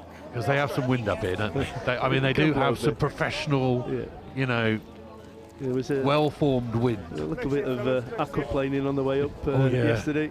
Yeah, the rain came down professionally yesterday. There's still some puddles behind us out on this pitch. Just to give an example, which was perfect really, because it just softened up the ground a little bit. But we have had an absolutely perfect day today. Really absolutely perfect. My mind goes back to last year and the absolute quagmire that we found ourselves in last year. Ipswich chuck it into the midfield. Some improvisation allows the ball to be pulled backwards. QEGS are going to try and grab hold of their man. Ben Rogers making his way towards the QEGS half, then the offload. This is better. Tackles still have to come in. Good continuity from Ipswich. They were missing this earlier in the game. Ball wide, nice accuracy. That could work. That's a beautifully constructed try. And Ipswich finally come to play, and will be disappointed and frustrated a little bit that wasn't part of where we were previously, because that is all she wrote. QEGS with plenty to overcome Ipswich. A fine final try, you have to say, almost the try of the game coming at the end there from Ipswich. But maybe QEGS, as I said earlier, just allowing it to happen because the advantage was such theirs. You must be happy with today. Yeah, delighted. You know, two wins out of 3. We pushed, as you said earlier, very, very good Brighton side, close to 1 point win for them. And yeah, I think we can go into tomorrow with confidence and looking forward to it. Absolutely. And So another sunny day. Don't jinx it. For the black and gold. Indeed. Full time for the final game on day one, on pitch one. Ipswich School 17, QEGS Wakefield 29. I think we will cross over and find where Angus is. Angus Savage, are you there? Have you found a nice place? Oh, I can see you. You look very cool, Angus. Are you allowed to be that cool? I do my best, Sam. I do my best. What a day. What a day. Thank you, Sam. What a wonderful day of commentary. What a wonderful day of rugby. It has been a mathematical exercise this afternoon, trying to work out the runners and riders for the evening's calculations for tomorrow's pools. Points difference has come into play in a big way. Unofficially, through to tomorrow's cup pools are Sedbergh School, Seaford College, Stamford, RGS High Wycombe, Kirkham Grammar School, Hampton School, Brighton College, I should say, and QEGS Wakefield. They are tomorrow's cup teams, tomorrow's plate teams: Barnard Castle, Hurstpierpoint College, Kesbath, Kings Macclesfield, Dulwich College, Koke, Thorp, Ipswich and Felsted. As I attempt to do some keepy-uppies with the ball and fail spectacularly. Now, I must remind you, stay with us because we have a live podcast, a very, very special event. After this, we have Chris Swainson of Sedbergh School hosting alongside me with special guest Simon Mulholland, who is leaving Sedbergh at the end of the week. Nick Boy from Brighton College, winner of the Howden Rosslyn Park National School Sevens just a couple of days ago. And I'm hoping we're also going to be joined by Ian Wolfenden from QEGS Wakefield, who of course reached the Continental Tires Under-18 Schools Cup final a couple of weeks ago. So massive, massive and entertaining show coming up after this. But until then, let me just run through what's been happening today, because it has been a busy day. Sedbergh School have been outstanding. They've probably been the pick of the bunch with some fantastic performances through the day. Elsewhere, RGS High Wycombe have really impressed. Their time to shine. Surely Hampton School, with that victory over Kirkham, really put the cat amongst the pigeons, and it's been that kind of a day. And then quietly lurking have been Brighton College, who've had a very successful day. Although I do believe over on pitch 2 they did actually just drop the last game against Felsted. We'll talk to Nick Boy about that on the podcast in a few moments' time. I know that they rotate a lot when they come up here. They like to give their boys a really good chance. What that meant was that as we go into that final round of games, it became a points difference game, which is why I say that these are very unofficial, but I do believe that on points difference, Seaford College go through alongside Sedbergh, that Stamford go through alongside RGS High Wycombe, that Kirkham Grammar School go through alongside Hampton, and that QEGS Wakefield go through alongside Brighton College. I believe we will make sure that the sums make sense for you over the course of this advert break. Before, just have a look at this. This is what you're going to be watching after the advert break. Look at this lovely setup. We've got Chesterfield sofas and everything. They know how to live here in Sedbergh, don't they? They really know how to live. And I'll tell you what, while we let them set that up, I'm going to have a little word with Sam Roberts before we go to the ad break. Hello, Angus. Hi, Sam. What a day. Glorious sunshine and glorious rugby. Yeah, really quite a feast. I mean, I feel a little bit spoiled.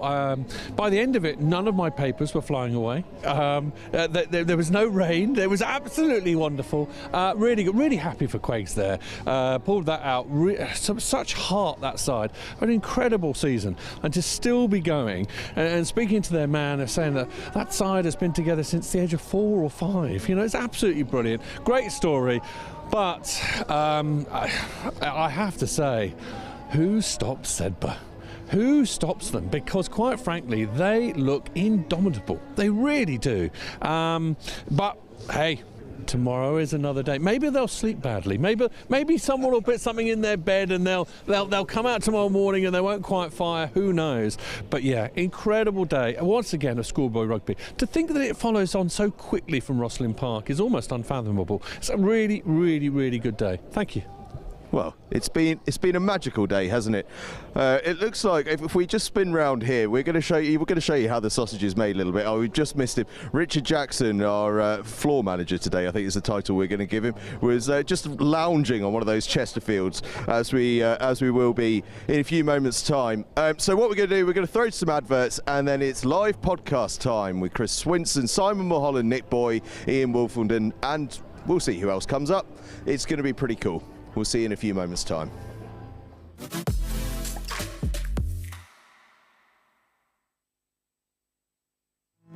Life is not a single trip.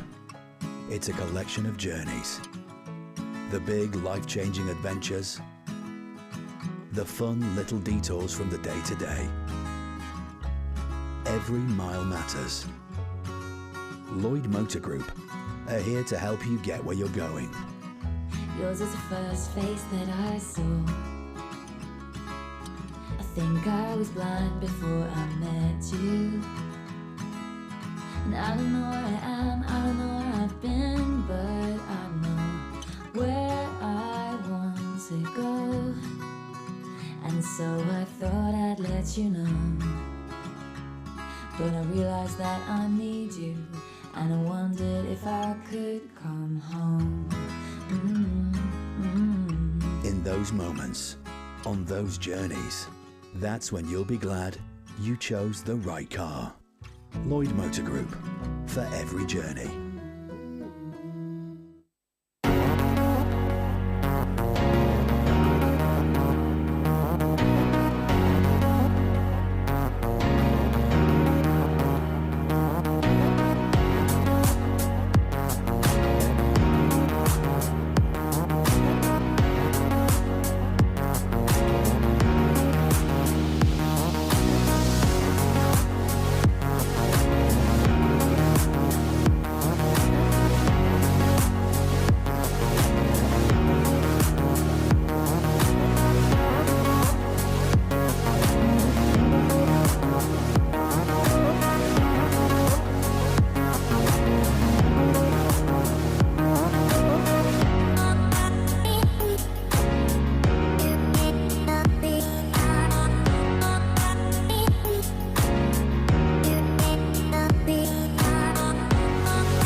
Life is not a single trip. It's a collection of journeys. The big, life-changing adventures. The fun little detours from the day-to-day. Every mile matters.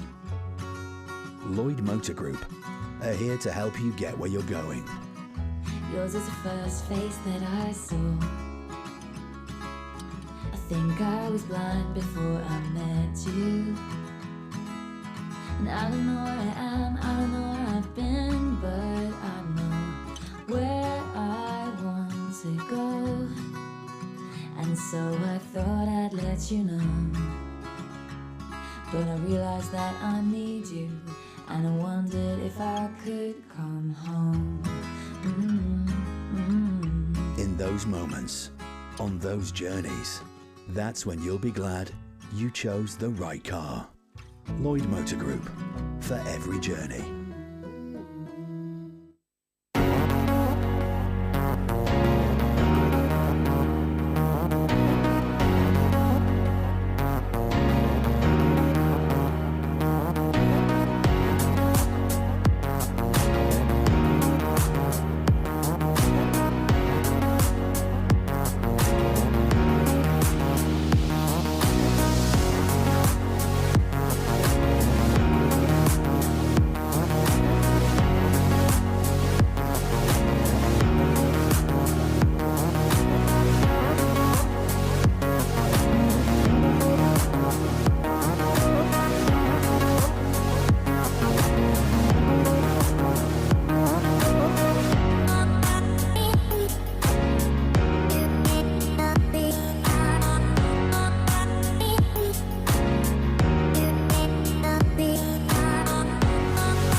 Life is not a single trip. It's a collection of journeys. The big, life-changing adventures. The fun little detours from the day-to-day. Every mile matters. Lloyd Motor Group are here to help you get where you're going. Yours is the first face that I saw. I think I was blind before I met you. And I don't know where I am, I don't know where I've been, but I know where I want to go. And so I thought I'd let you know. But I realized that I need you, and I wondered if I could come home. In those moments, on those journeys, that's when you'll be glad you chose the right car. Lloyd Motor Group, for every journey. Welcome to the Next Gen 15 podcast. Nick Boy's on the phone. Jason Duffy's got a pint hidden somewhere. Chris Swainson, at least, has dressed for the occasion. What a day! And Jason Duffy, I'm going to start with you, and I'm going to be nice to you. Well done. This has been a lovely day. Fantastic. You must be pleased. Rugby's the winner. I think it's. Listen, to start fundamentally with this, everyone that comes here with the aligned purpose of competitiveness and experience, enjoyment. Like, it's, we all want to win, we all want to be at the top dog at the end of the 2 days, but ultimately the staff that bring all the boys here, it's we're signing off, aren't we? We're signing off for the upper 6 people and the first 15s and the 7s and the 10s. And it's all down to the staff, really. The staff are incredible. Actually, the signing off for the season, for the year, it's something I'd like to touch on with you, Nick, because I don't want to embarrass any players, but I know you've had some guys up here who maybe haven't had a run out through the year as much as they might have wanted, but in their upper 6th year, they have you like to bring lads up and give them a go and be part of the club and part of the culture. Yeah, totally right. I think that's the best part of this tournament for me, is the ability to give some of those leavers that have just been stalwarts in the rugby club over 4 or 5 years or even longer, and give them a run out on this sort of famous pitch at this level with the cameras on, and just get that sort of last hurrah moment. And we just played Felsted, and the game nothing was on the game. We both knew where we were going. We were in the cup tomorrow and they're in the plate, so we gave a few boys a start. And 2 of them just come up to me now and said, it means the world to them to get that start here as leavers, and they'll leave the club tomorrow. We probably won't be able to get them on tomorrow, so that was a pretty special moment for them, and that for me is what this tournament's all about. That's the most important thing. And that's what you've spent the last decade or so trying to do here, isn't it? Boys is the epitome of this, and it's something that I tell everyone that wants to join us at the 10s is, I think, boys, the last game of the 10s that you'll pick all the leavers to start with first, regardless of ability. Yeah, unless it's the final. Strategic. But once we are out of the competition, it really does change its focus to the leavers, and we'll always field a leavers team at the end. The parents and the rest of the players and the staff will clap them onto the pitch for that one last time. It's all incredibly emotional, which is just wonderful. I just think, if we can make those moments core memories for life, it will just keep the game in a good place for a long, long time, because they'll want to come back and put back into the game maybe one day, and I think that's also important. And Chris, emotion's a bit of a topical word really this weekend, isn't it? Yeah, I mean, it's so many people come to this tournament as their last part of their schoolboy experience. From a set perspective, I think it's already been spoken about. We've got Noxie, our outgoing director of rugby, who leaves us after 10 years in charge. We know from a coaching and playing perspective it's going to be really emotional for us tomorrow. You can't really put into words how much Noxie's done for Sedbergh Rugby, but he'll try tomorrow, and we'll try and sort of live up to that. And it's emotional highs and lows throughout this week. It's really, really challenging. I think for our boys, going down to Rosslyn Park, ultimately came away with the plate, but there was some disappointment on day one. They've had to come back and look at how they finish their season. And actually, my question for Nick was going to be, congratulations first of all on your win at Rosslyn Park. How have your boys found it coming out of Rosslyn Park with that elation to come back and start day one again from ground zero? Well, thank you very much for that. It was a pretty special moment for the rugby club, and everyone that's been involved with Brighton College Rugby over many years. It was a real special one, and I think we sort of did it for all of them as well. Coming back to your question, we had the game this morning. I did say, we struggled, as you would. You come from the elation of winning that 48 hours later, and you're now here trying to play again. And I did say it's probably psychologically one of the toughest matches you'll ever play. And to be honest, our performance, it looked like it. But we got over that now, and they're up and running, and they're back in the zone, and they've got a bit more rhythm about them. But yeah, it was difficult for them this morning. It's like trying to get one of those sort of World War I cars started this morning. But yeah, no, they're all good. Yeah, they're good. It's certainly something we find is the boys that haven't been at the sevens, we look to them to bring energy. Have you brought, obviously you will have brought new guys in, is there anyone who's really bringing something new to the group today? Yeah, we've got 22. And there was pretty much about 10 that played a lot at Roslin Park, so we've still got that 12, and they've played a lot today. They started in the first game. The last game, all of the Roslin Park squad didn't play a minute, which is great and just shows a bit of depth and gives other people opportunity. But I think you have to do that if you're going to make this work over this time frame. And if it gives up an opportunity to other boys, then great. That's a cool outcome. Sorry, I'm just going to pick up on boys and Wolfie, the King of Wakefield's joined us as well. It's about doing what we say we're going to do. So one thing again is that consistency, and I'm intrigued to know about the support you get from senior staff within school, because we're talking and we've got lads on the sofa here that actually back up what they say. So actually it's about winning, it's about experience, it's about togetherness, and it's about designing rugby programs within your school to facilitate that experience. We've seen plenty of heartbreak, Nick, for Brighton over the years, and to come away with a cup, and then I've seen some social media posts about this is for anyone that's ever worn the jersey, it's class. But what support do you get to run a program that encompasses, that competitiveness, but actually it's bigger than that? Yeah, I just think it's always bigger than that. It's not about the rugby, it's about the community, it's about everyone coming together. And you say what support, our principal, Richard Cairns, was there on day one at Roslin Park. Headmaster, Mr. Marshall Taylor, came to see us off on the bus on the way, before we departed for Sedbergh. And I can just honestly say, I've had messages from catering, security, groundsmen, people that left 20 years ago, some people that left 50 years ago. I think my WhatsApp was 221 by the time I left Wimbledon Common. About 20 emails, 20 text messages from all different areas. But we can't thank everyone enough for the support that we've had. And I think with the programme that we have, we get every inch out of the boys. And that's because of so many people are supporting us and with us. And this year's been pretty cool. We're one of the best schools in the country for A-levels and GCSE exams. And with that, people don't think you can be good at sport. Well, our under-14 netball team won the nationals 2 weeks ago. My daughter was in the squad, which was lovely. Our hockey team got to the semi-finals of the hockey.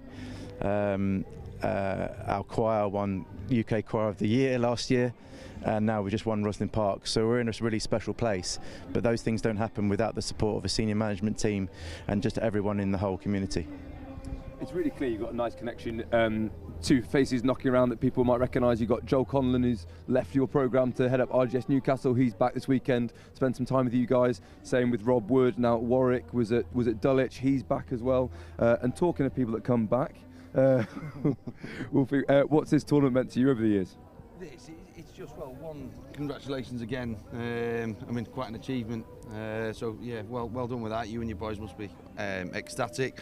Duffers, thank you for the invite again. I've been here it's my 20th year this year, and yeah, it's just a special place to come and play rugby. And the tournament, just the feeling that you get every time that you bring a new set of players back, or half the old set of players back, and that conveyor belt that we've got about half and half this year with year 13s and year 12s, and just the conveyor belt that keeps on coming through and keeps on getting to experience this and keeps on maintaining that programme. It's just a fantastic thing to be a part of. And yeah, we're glutton for punishment a little bit, because we do run a slightly different programme to some of the other schools here. But we enjoy it. We always come back a better team, better people, so that's why we love coming back. Do you think much has changed in the 20 years in terms of the way the game's played, or anything else about the tournament? Yeah, I'm sat on a sofa talking to you in front of, it's 20 years ago, and my predecessor, Mr. Trevor Barker, who everyone knows very well. I think he came from the first year that this started, and he only finished a couple of years ago. So yeah, it's changed a lot, but the essence of it, the feeling behind it, is just the same. It's just a great bunch of people coming together and playing a wonderful sport and getting the best out of themselves, getting the best out of each other, and it's just wonderful. Fantastic experience. You say playing the best sport and good people coming together. That's the message really that everyone wants to hammer home, isn't it? Because rugby's been in a funny old place. We need to show parents that this is still a great game, because we've had a lot of prep schools particularly that have found it hard on numbers, with parents getting worried, and we can show off a day like this. It helps when the sun comes out, doesn't it? But we can show off a day like this and we can make it an example of just how great this game is and how much fun can be had on and off the field. You know, this pavilion behind it, I mean, that's the coolest pavilion in the world. If you ever come here, you've got to go and check it out. It's just incredible. But that's been packed out all day. We've had people out there, we've had kids running around, we've had grandparents, we might have had the odd great-grandparent. That's what this game's all about. It's about being able to share it with everyone. It's about giving these guys experience out in the field. It's about bringing 22 guys down and having a go. And if we can do something on the field, off the field to support showing off this game, all the better. Yeah, I think it's important to realise that this game, whilst it can lead to, and you know, Nick will tell you as good as anybody, it can lead to people going on to make a nice living in the game, and that's wonderful.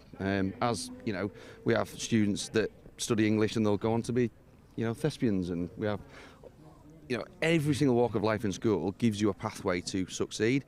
But those kids that are going to go on and make a living at it, it's not necessarily just for them.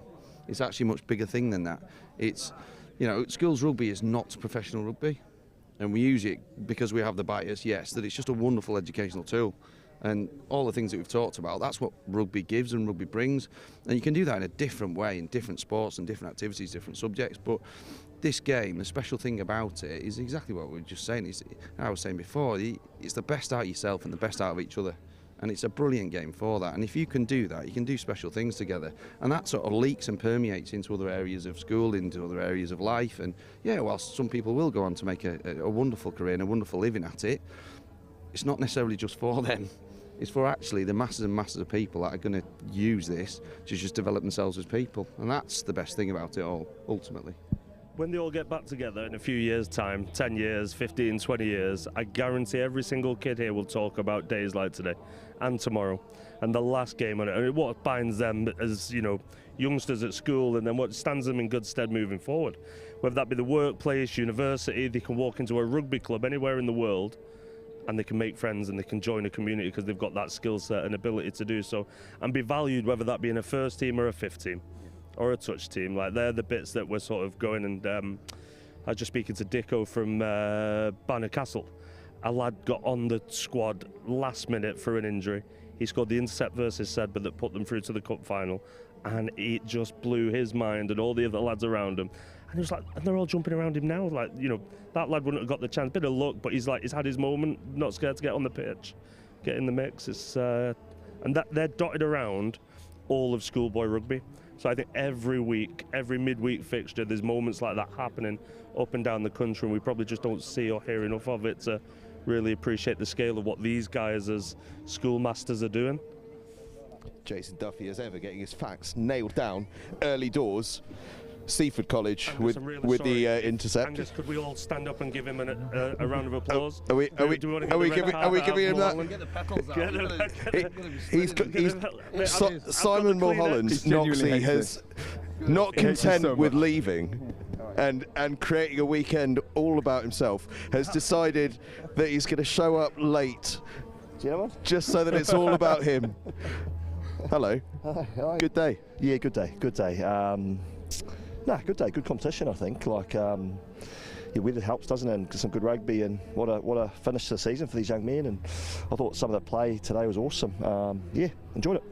What people won't realise is that one of the reasons the Noxie's late is because our recovery session in the pool ends in a game of volleyball, and it's probably the most hotly contested competition over the course of the season. What's the current scores on the doors, forwards versus backs? So, hot off the press, and this really hurts me to say, like...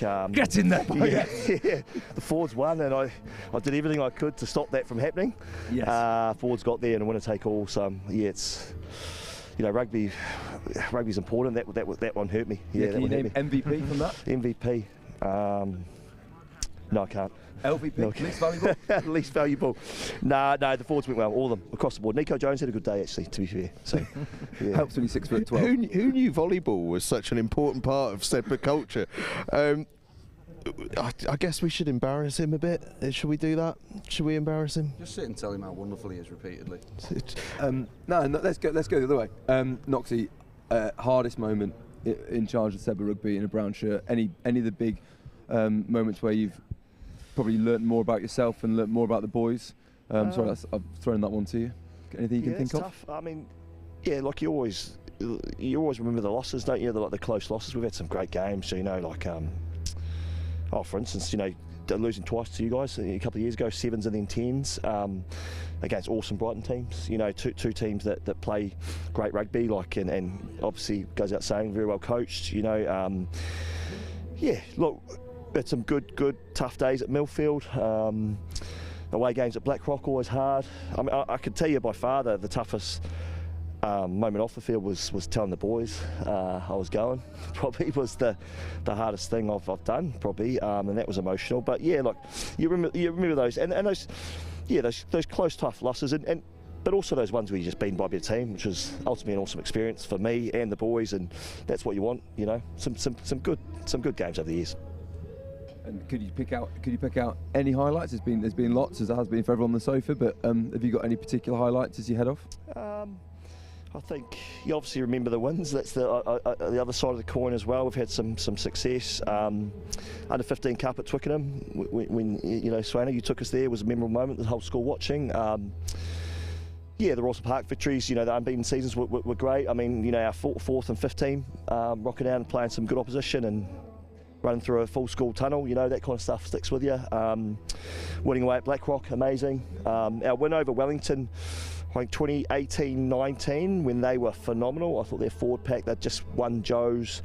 I think that's the most ferocious forward pack I've ever seen, and we had to muscle up, and we got there, and that was an amazing moment. JJ turning over, big turnover underneath the sticks at Broad Street was a turning point for us. So yeah, look, some awesome moments, and the memories, you know, with staff and with you guys, like that's just been incredible. Yeah. Yeah. One of the things I think my abiding memory of you, Knox, will be just stood behind the posts, and not many people will be privy to this ever. But we could be two scores down with 4 or 5 minutes to go, and your positivity and your calmness and your confidence that we will get one more shot, and it doesn't always happen. Yeah. And then you have to do that walk onto the pitch and shake the hand, and it really, really hurts and stings. But the next game, you're still there behind the posts. We've got this, lads. We've got this, lads. And I think, yeah, that probably Broad Street's one of those ones for me where I just that sense that it was going to happen. I think that's probably what you've brought to this club, and that sort of calmness throughout the years. We'll see how you go tomorrow with the calmness. There's a Noxie walk though, isn't there? When it's game time, there's a little the stature changes a little bit. There's a sort of head down. It's a bit more hurried, isn't it? Yeah, I'm locked in. Yeah, I am locked in a little bit. There's a bit of a shuffle, I guess. But they're the ones you want, eh? Like the big games, the QEGS, v Brighton. Like this is what we do it for, isn't it? And the boys want those games, I think, don't they? Like that. And I just love.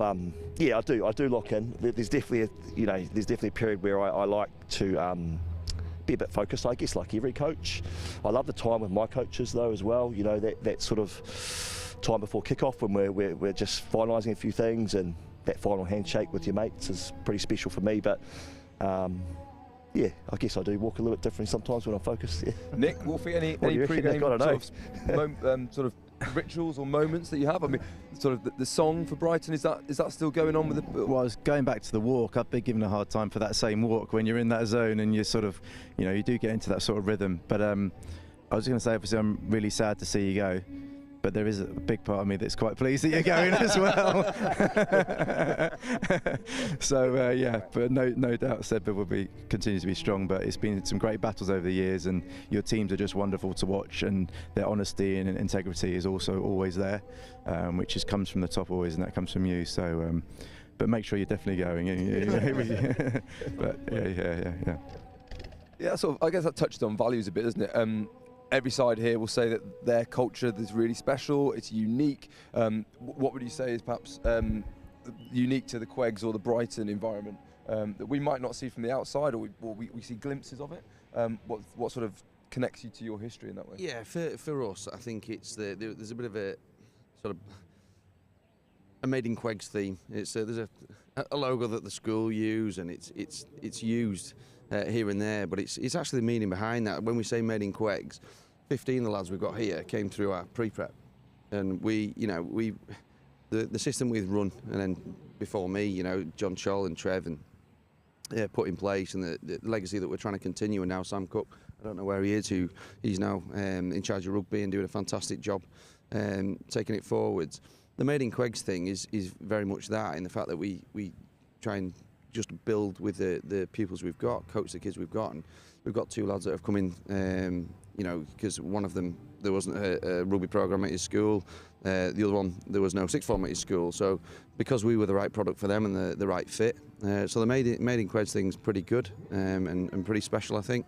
And I know it's different to the way other people go, and it's tough, it's hard to maintain that and still compete. I think we're really blessed with the people in the region in Wakefield. There's a strange concoction, only that I've seen in West Cumbria really, of where, because I grew up not far away from here, strangely enough, but where there's a rugby league and rugby union balance that actually works. Various places have tried it and it's not worked out particularly well.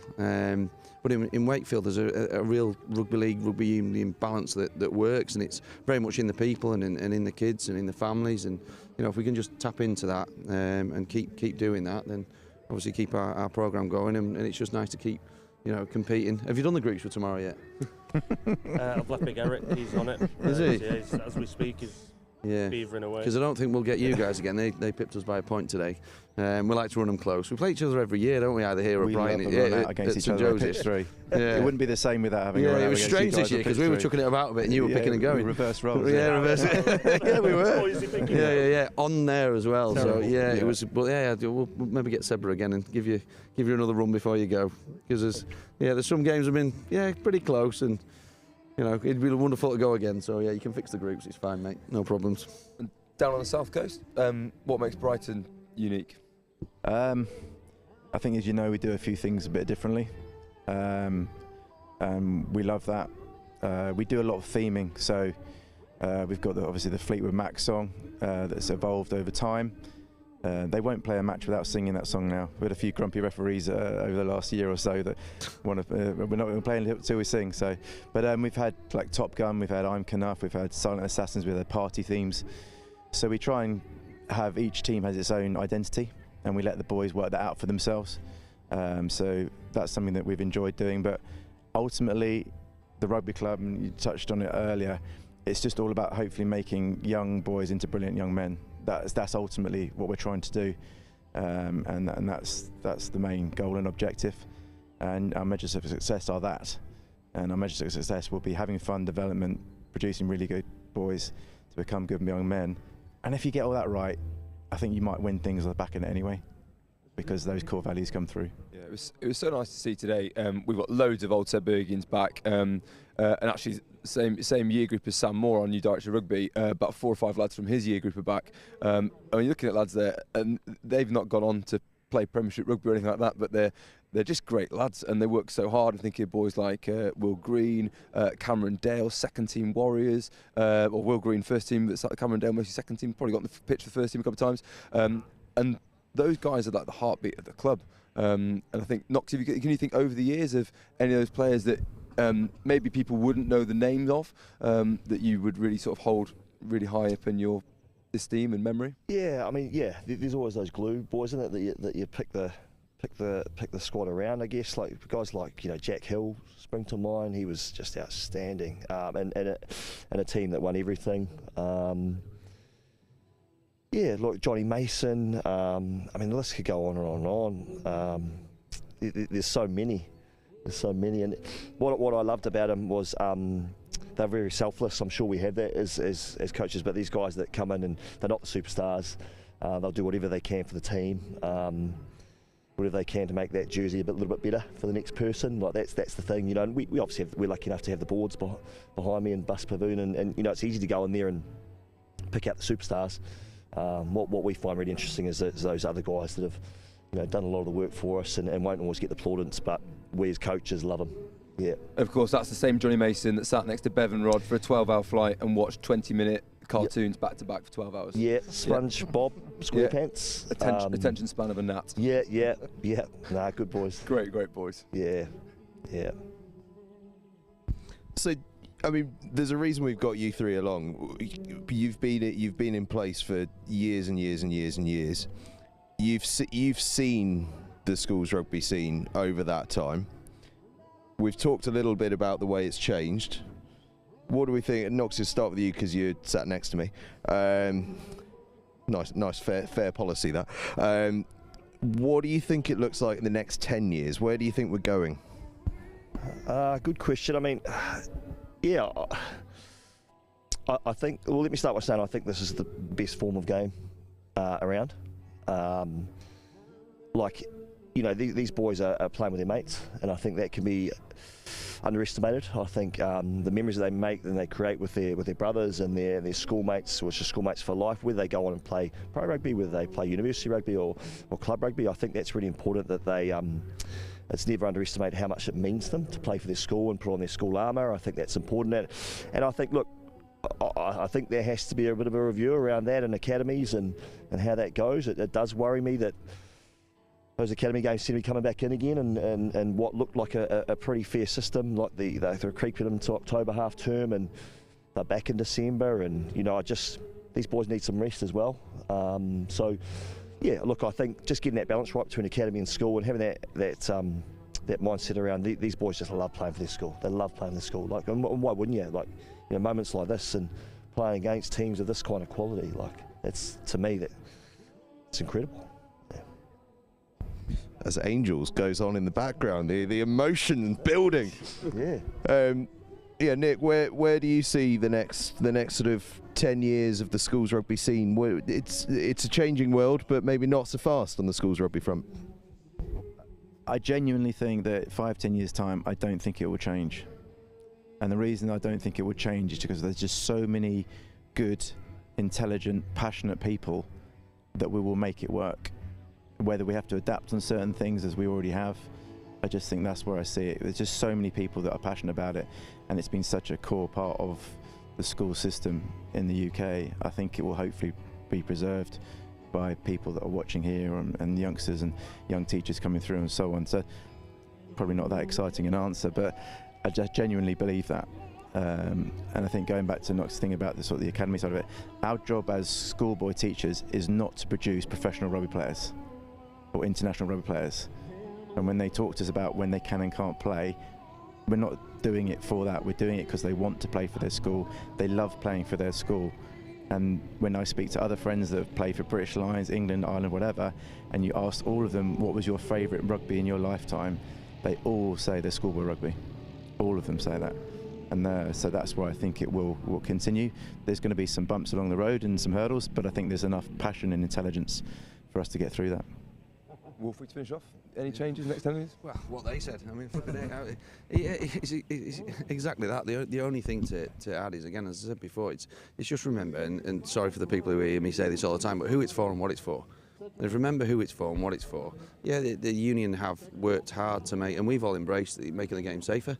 And I know there's a little bit of noise around law changes, and you know, don't like change, particularly in the north. But it's fine. It was just, you know, we just got on with it. It's fine if the game's become safer for that, and we'll always respond if there's something that we can do at any level in, you know, any context within a school environment to make something better or safer.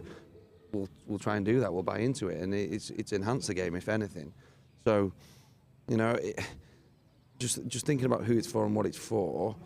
These guys have said it all already perfectly, and that is what it's for. And if you get your process right, in whether it's for rugby in the future or whether it is to you know, you're going down English and you're going to be a playwright, or you're going down the maths, science, whatever route, if you get those core values right, then we hopefully just put these young people in a good place to move on forward successfully. And it doesn't matter whether it's rugby or anything else. It's just, again, rugby's a fantastic vessel for that. we obviously have slight biases sat on this sofa, but it's just a wonderful educational tool, and the experiences that these young people go through together. Again, what they said, perfect. Certainly is. Jason Duffy, I can see you chomping at the bit here. Yeah, chomping a little bit. I mean, in a previous life, I worked for the RFU as a community rugby coach, and it was one of the most amazing jobs I've ever had. It's the bit that's missing in the community. So, like, the private sector's getting a lot of stick at the moment, and it's elitist stuff, and it's just a lack of understanding. Where I'm at, and I'll say it really loudly, that the RFU do need to invest in state schools. They do need to get rugby on the curriculum within all the schools and give them another avenue other than football. I've seen the impact it has on lives in both sectors. So, like, it's an incredible game with lots of opportunity. One's not wrong, one's not right. We just need to give everyone that opportunity a little bit more. And just going back to passionate people, just wanting to give opportunities for all. Like, that's the bit that I want to keep. And I'm glad you said that, boys, and you stuck to your guns around. There won't be much change, but, like, I think keeping it a game for all at whatever level is, like, the most fundamentally important thing in moving forward. And I really do hope that the state schools get that opportunity with community rugby coaches, or however they want to manage it moving forward. There's an amazing product here, and built on good heart and soul. And I just want to grow that. And it's up to the RFU to do it. And it's not to take away from these guys. They should still be supporting every little bit of schools rugby across the board, but just widening that net a little bit more. I agree with you, and I think it's important that schools, and you guys being at schools, stand up for yourselves a bit, because independent schools get an absolute bashing for just doing their job and helping kids and bringing kids into environments, and they get stick for bringing in lads for sixth form or whatever, and you go, this is the experience, opportunity of a lifetime, and schools don't necessarily stand up for themselves enough on that front, and sometimes they need to, because you're right, we've got to see the RFU invest in state schools, we've got to see the RFU invest in clubs, and we've got to, that's not to stop independent schools what they're doing, it's to expand on what's already happening, and the independent schools have got to fight their corner a little bit, because what they're doing is good. And it's working, and it's a great environment. Numbers aren't dropping in private school rugby. Like, they're thriving more than ever. In fact, what I would say is, like, the girls program that I seen at Roslyn Park last week, the amount of people putting in more than one team, the amount of competitions being attended, the game is absolutely thriving. So, like, you know, and that's down to these people involved in driving it. So, you know, we just double our workforce somehow and throw it across the board, and, you know, imagine the game and the population of rugby union within England then, you know, be pretty impressive. Absolutely. Should we raise the tone a bit? Get ourselves a bit more. I've had this idea off the top of my head, but I've got a whole bunch of good rugby minds here, and people who've been around the game for a little while, people who've been around the school game for a little while. I'm thinking, could we put together a school's staff 15, present company excluded? All right. We'll rifle through it, so we're gonna go as quickly as we. Company excluded. Sevens tighted proper take. If you could put me in the front row in the 15s, Present company excluded. But Duffy, we will start with you with the front row selection. Who are we having? We'll start loose head. Any thoughts? Anyone got any ideas on a loose head? Where was John Mallet? John play loose all the time? John's on the tight. And to be fair, he's probably a lock. He's probably a lock in that team. He's a lock in the team, not a lock forward. I'm thinking we can be quite creative with this, right? So, like, it doesn't have to. But there's a really angry Northern Irish fella in Sedbergh School Football Club, Jordan Annett. He's not getting in the back line, is he? So. I mean, like, as a really demented loose head, like, just squirreling away. Like, he'd be all right. A couple of Guinness down him, like he's not going backwards. That's right. We're sticking Geordie at loose head. He'll be delighted with that. Geordie and John Mallet, two contrasting styles of prop. Have we got a hooker we can think of? Where did Johnny Rodham, Kirkham, old school? Yes, well played. 100% black boots. He'll throw his arrows all day, striking the ball. Definitely get Johnny in there. Johnny Rodham is probably one of the worst kickers I've ever seen in my life, but one of the best. There's two quite hard blokes in there now, plus Jordan. So that's quite a vertically challenged front row, but that's all right. It's old school. Locks. There's a fair few of those going around. With Danny Grucock. Yeah. Oh, Dan Cook, Giggleswick. Will James. I used to watch Will James play at Plymouth Albion. He's another hard man. Crikey. Where are we going with this? Well, what are we doing here? Or do we need to stick one of them at 6, perhaps? Oh, don't know. Koke and James Salter. Koke and James, yeah. Koke and James. Okay, well, this is starting to become quite well. We've got some serious caps in there. Back row, what are we looking at? Michael Owen at 8. Yeah, Chris Wilkins. Wilco. Well, Wilco can go at 6. Wilco 6, yeah. Peps, Joel Peps, Conlon. come on, Peps. Joel Conlon. Yeah, Joel Conlon. Joel Conlon, yeah. Sam Moore's got to have a bit of a claim on an 8 shirt as well. He's not in yet. Come on. He's not in post yet. So what we got then? We got Wilco, Peps, and Michael Owen, is it? Wilco, Peps, Michael Owen. Oh, we're probably leaving some people out here. This is nice. And 9s, Nick. I'm trying to stay out of this conversation because we've got to go and see all these people for the rest of the season. Then we got, why weren't we in the team? Dicko can definitely go on the bench at 9. He can Dicko's on the bench because it was his birthday yesterday. He's too old for it now. Who else have we got at 9 though? There's loads that can start ahead. Ben Youngs actually is down at Gresham's, isn't he? Sean Perry at Old Swinford, yes. Dicko's on the bench, fine. Yeah, Dicko. We can select more than 115. As a utility back as well. Big news this week. Ben Foden, my buddy. Ben Foden. What a signing. Oh, tell you what, 9 or 15. Yeah. That's a good point. Ben Foden. Well, I think we got. Do we think Ben Youngs qualifies or not? Probably. Don't know. Oh, do you know what? My producer's just reminded me that Dylan Hartley's down at rugby. Oh, is he? We've just left him. Have we picked Jordan Nana over Dylan Hartley in the front row? Unbelievable. Right, quick edit. Dylan Hartley's in at hooker. What do we reckon? 9 then? Shall we include Ben Youngs? Yeah, all right. Youngsy. Who we got? Were there many fly halves knocking about? Berkey. Paul Burke down at Hampton. Oh yeah. Simon Mason too at St Elsam's. Nicky Little. Yep, Yeah. Nicky Little. Oh, Nicky Little. Oh, no, I don't want to put down Paul Burke, but Nicky Little's my kind of player. Yeah, good player. Yeah, Burkey will kick your goals. Yeah, but what sort of team are we? That's the real question. Oh, mind you, we've got Geordie at Loosehead, so I know what sort of team we are.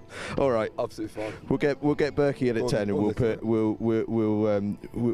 go elsewhere on the bench. What are we? Centres? There's got to be some centres about, hasn't there? Surely. Boys, were you 15, 13, 15? I was a 15. 15, yep. A few 15s. You've got Ollie Morgan as well. Yeah, Ollie Morgan as well. Yeah, I think he's a nod on me. Or Foden. Yeah. Is Anthony? Do I hear a rumour that Anthony Allen is entering the school scene? Right. Where is he? Oundle. Oundle for Anthony Allen. That's probably a decent shout. Yeah, he's got to be one of the best schoolboy sevens players I've ever seen. Ollie Morgan, if you've got plenty of 15s, his schoolboy career was at outside centre, so we can slide him in. We could do that. Yeah. Should we slide Ollie Morgan? So, and they're old Gloucester buddies as well, so they'll be able to link up in there. Yeah. Thanks for the nominations, lads. Sound.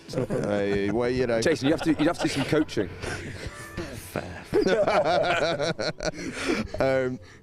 All right, it's difficult to think of anyone who's got gas because obviously time has passed.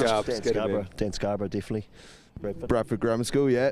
So Dan Scarborough, we'll stick him on the left wing, one on the right. I mean, there's a lot of fullbacks. We could move a fullback. Is there anyone else with a bit of pace though that we've seen knocking around? I mean, the pace has gone now, but some pace, isn't there? Somewhere. There's got to be. Oh, actually, I've just. Do you remember Rosslyn Park last week? Diffrin Aman, under 16 girls. Did anyone see who was on the coaching staff? Shane Williams. Yeah. Oh, right. I think we'll have him. Okay. I think we'll have him. And fullback. Should we go Foden? He's a bit new. He's a bit wet behind the ears. Can you do it on Kendall on a Friday night? I don't think I'll make the line up for this, I'm afraid. No. I don't think I've ever seen someone step better in a pair of wellies. I think that's probably another bit. Well, that's what swimming pool volleyball, stepping in wellies, things to add to your CV. Yeah. Players there. Geordie's got to be captain too, doesn't he? I can't believe he's still in. He's got to go.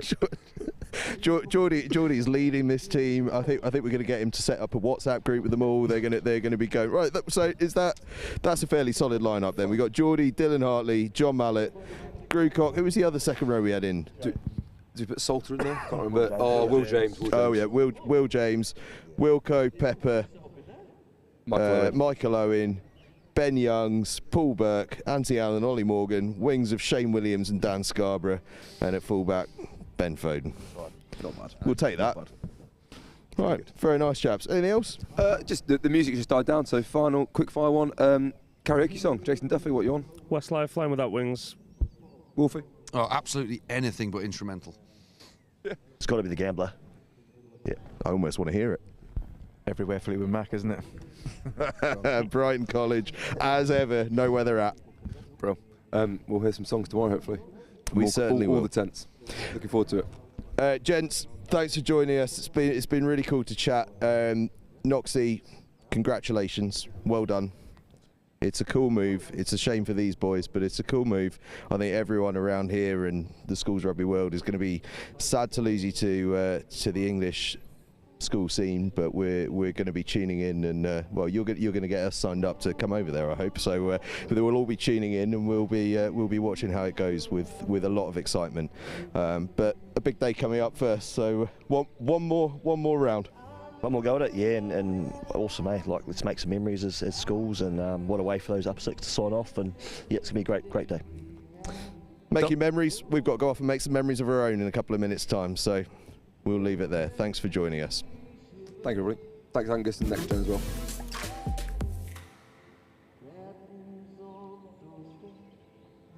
Life is not a single trip. It's a collection of journeys.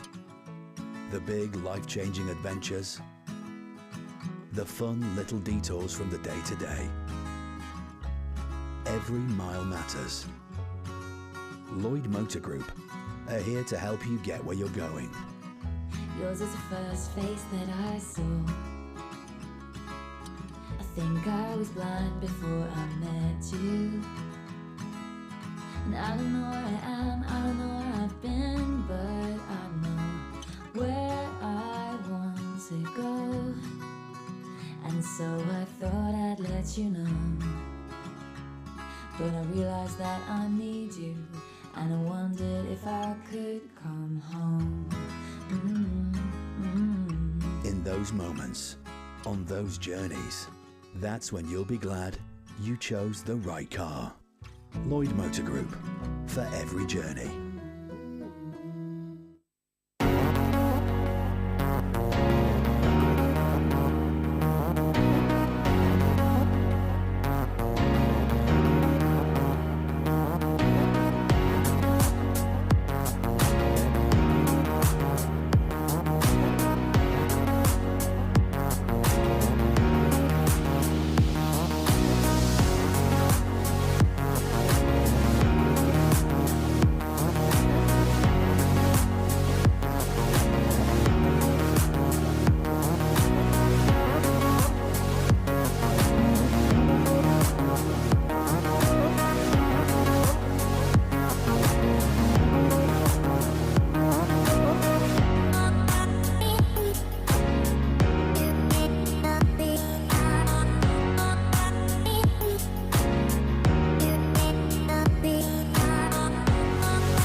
Get ready for the ultimate international showdown. This December, the Global Schools Challenge 2025 is heading to the Mediterranean Sports Hub in Salou, Spain, located just an hour outside of Barcelona. From December 14th to 19th, the world's top student athletes will compete in rugby and a range of new sports. Hosted at one of Europe's premier facilities, you'll experience world-class pitches, state-of-the-art equipment, and a vibrant atmosphere designed for excellence.